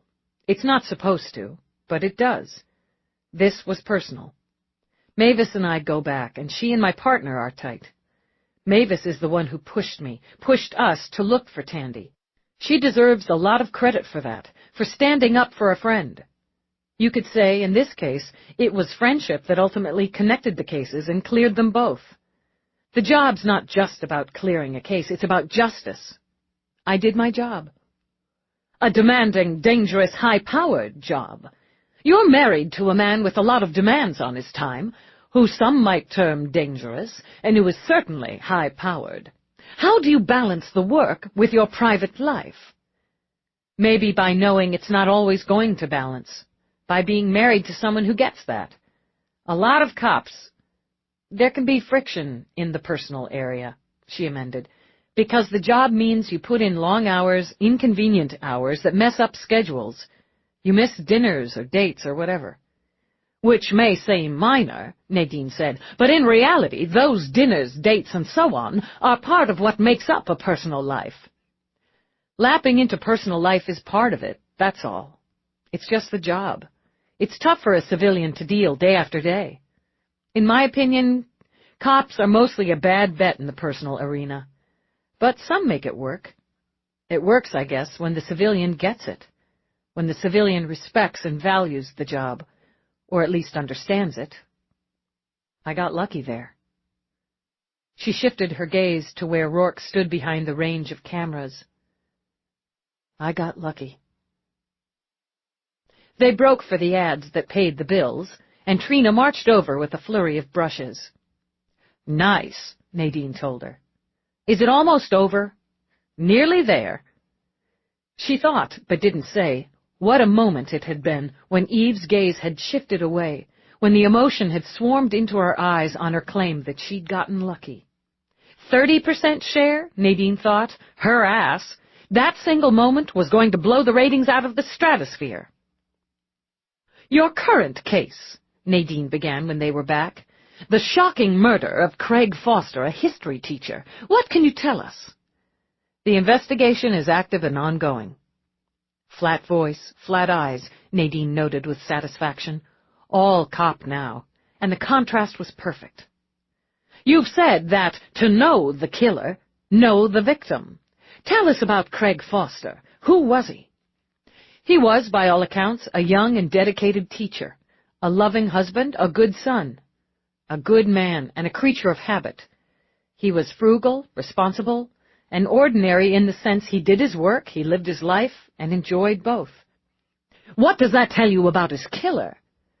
I know that his killer knew and understood Craig Foster's habits, and used those habits to take his life, to take a husband, a son, a teacher.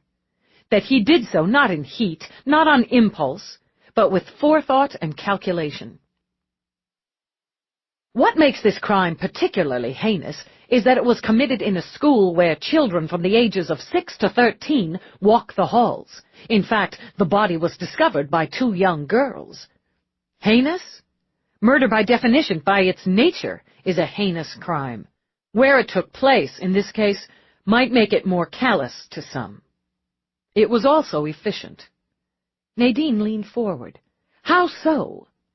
The victim's habits. The killer had only to observe and note the victim's daily routine, know the schedule, and use those elements.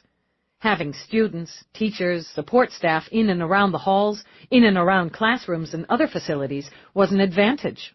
He took it. Your suspects. You've interviewed a number of people thus far.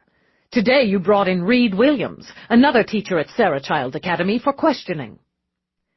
We questioned Mr. Williams and have charged him in another matter. He is not charged with Mr. Foster's murder. But he is a suspect? Your prime suspect? The investigation is active and ongoing, Eve repeated. Until it's closed, we'll continue to question a number of individuals. I'm unable to tell you more at this time. Nadine made a few more forays. Eve blocked her. When the director signaled the time, Nadine leaned forward again. Tell me this. If the killer's watching right now, what would you say to him? That my partner and I stand for Craig Foster now. We have a job to do, and we're damn good at it. He should go ahead and watch plenty of screen now, because they don't provide one in the cage he'll be living in for the rest of his life. Thank you, Lieutenant Dallas. This is Nadine First, she said to the camera. Good night, for now. You were perfect, Rourke said when they were finally able to get out of the station. It must have gone okay, seeing as Nadine jumped up and did a victory dance the minute the stupid cameras went off. Perfect, he repeated, and turning her to him, laid his mouth on hers. Except for the misuse of a pronoun. Huh? You said, I got lucky. The correct statement, darling Eve, is, we got lucky. He kissed her again, softly. We. I guess we did. No vehicle? She added with a glance around the lot. I had it taken back so I could drive home with my wife. In that case, you take the wheel. She paused. I'm glad you hung around. When she got into the car, she stretched out her legs, sighed. Nadine gets off on that whole circus. Takes all kinds. It does. There are a lot of people who may be wondering how you do what you do day after day. So, is this Reed Williams your man? He's top choice right now. And get this, Oliver Straffo's his lawyer. Straffo's a little high dollar for someone on a teacher's salary. William does all right. Private sector, tenure. But it was Straffo's kid who found the body. This guy's looking good for doing foster in his kid's school where his kid can slip on the blood and vomit, and he's representing him. Yeah, takes all kinds. It's possible Straffo believes he's innocent. Yeah, maybe. Straffo doesn't know that his wife was one of the notches on Williams's belt. Williams likes to hunt and gather among the staff and mothers. Has the morals of a rabbit, and rabbit's one of the things we've got him on. Had some in his toy box in his bedroom. It's the illegals we charged him on with so far, and that's where Straffo answered the call. It bugs me. Lawyers do what they do, Lieutenant. Yeah, but say you had a kid, and you found out one of her teachers is playing Twist the Pretzel in her school. Because her current position was too comfortable, and she feared she might just drop into sleep, Eve pushed up. That he uses illegal substances for his own sexual satisfaction. Do you figure you'd jump to defend him? It's hard to say, but at first thought, unlikely. Then again, maybe Straffo has the morals of a rabbit, too. Bet he wouldn't jump so fast if he knew his client had dipped into his own personal well. Do you intend to tell him? Eve thought of Alika, her guilt, her fear. Not unless it pertains to the case. If I find and can prove that Williams killed Foster because Foster knew about the affair, yeah, Straffo's going to get some bad news. Are you sure he doesn't already know? No, I'm not sure. And I'd be looking hard at him, too, if I could place him at or near the scene. He was in his office by 8:30 that morning. That gives him a little squeeze time to have done it, but it's a very tight squeeze. He was in a partners meeting from 8:30 to 9, and in his office again with his paralegal, admin, and several others in and out until he left for a lunch meeting at noon. He's looking clear on this. I'm not quite sure why you would have looked at him. It wasn't Foster doing his wife, after all. Now, if Williams had been murdered... Reputation. She shrugged. It's not such a stretch that Foster was killed to protect a reputation. Williams, that beeps the loudest. But I don't think Straffo would have cared to have his wife's infidelity made public. She fought back a yawn. Bad for the image. I can promise, Lieutenant, that if I were in Straffo's position, I'd aim for you and your paramour, not some innocent bystander. Back at you. But because it made her think of Magdalena again, Eve shut it off. Anyway, we'll keep squeezing Williams, see what oozes out. I'm getting poked from various directions that I use we, as it's going to be the only pronoun in this case, need to go see Mavis and the kid. All right. That's it? Just all right? It'll be fine. We survived the birth. A baby all wrapped up in a pink blanket should be a welcome relief after that ordeal.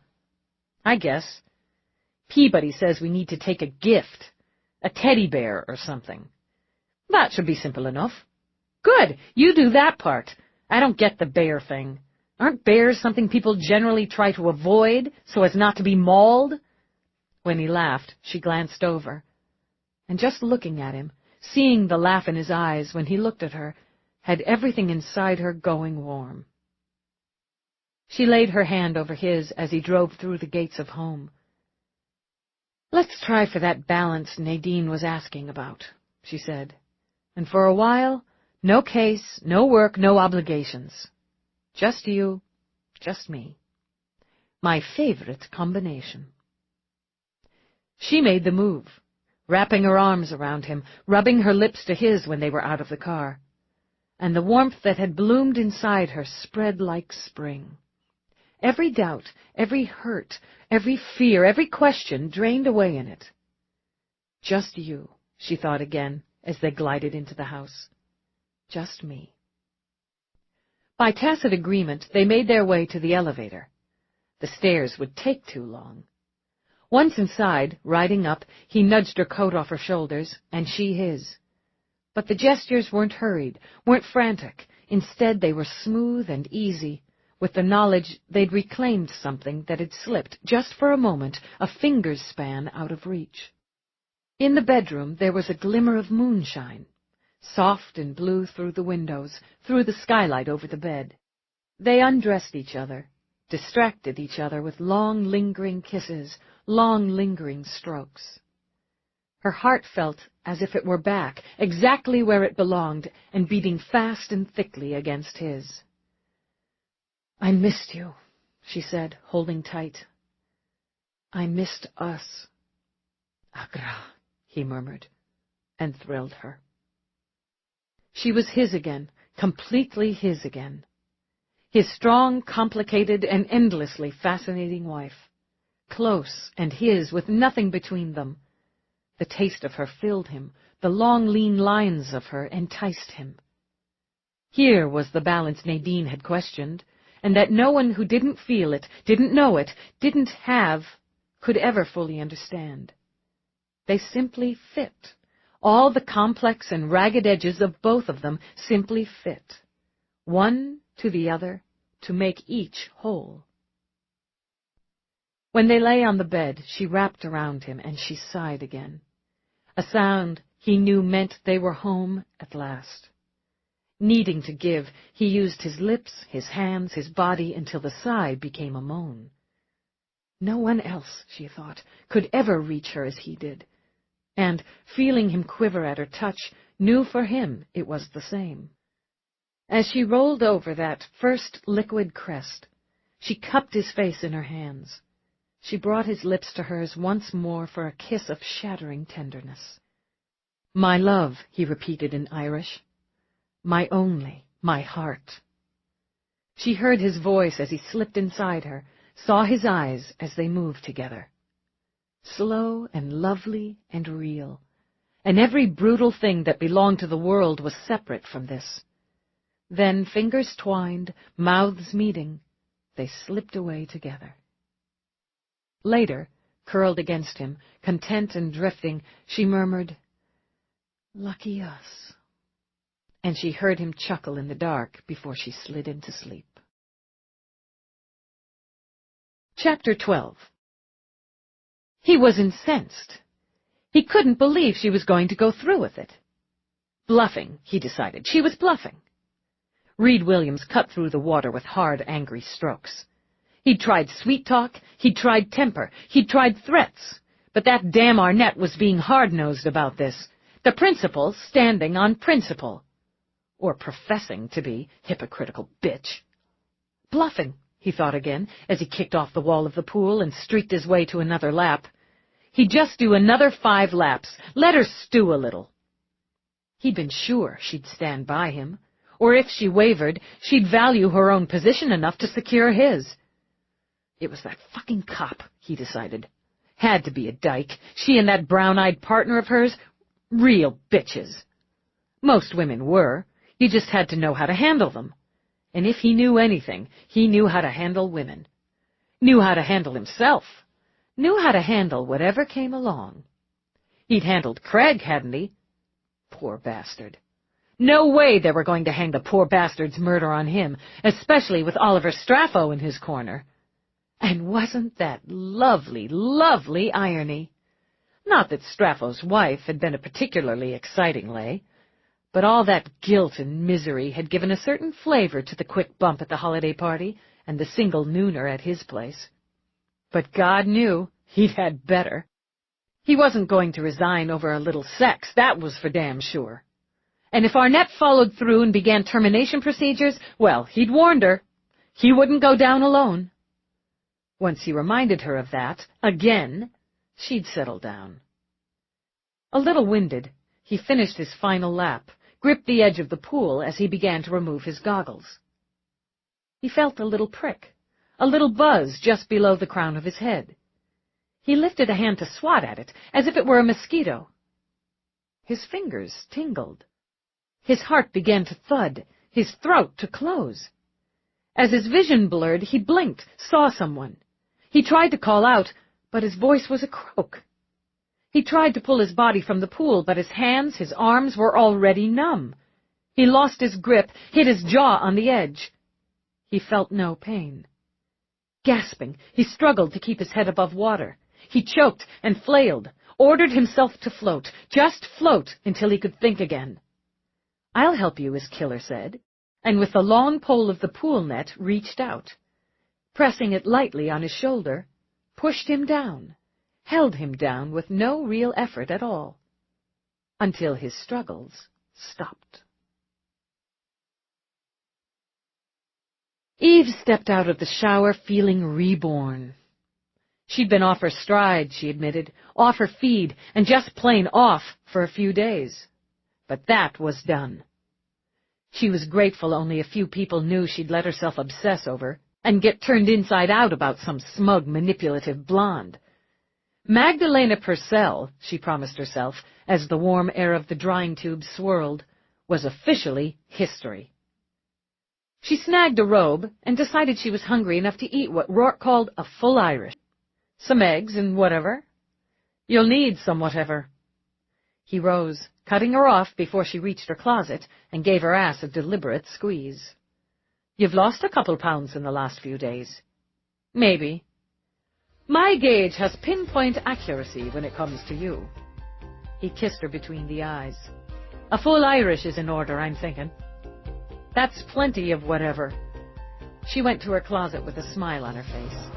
It was good to be back in sync. This is the end of disc number 5. Please insert disc number 6. In order, I'm thinking. "That's plenty of whatever." She went to her closet with a smile on her face.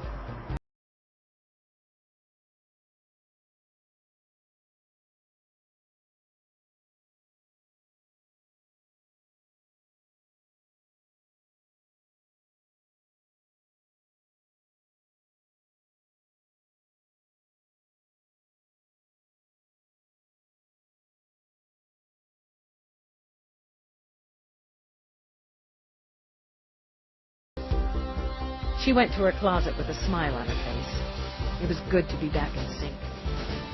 "If I'm clear, and you can manage it," she began, as she grabbed clothes, "maybe we could bop by Mavis and Leonardo's." She went to her closet with a smile on her face. It was good to be back in sync. "If I'm clear, and you can manage it," she began, as she grabbed clothes, "maybe we could bop by Mavis and Leonardo's. I can tag her later, see if they're up for it." "Suits me." He switched to the morning news.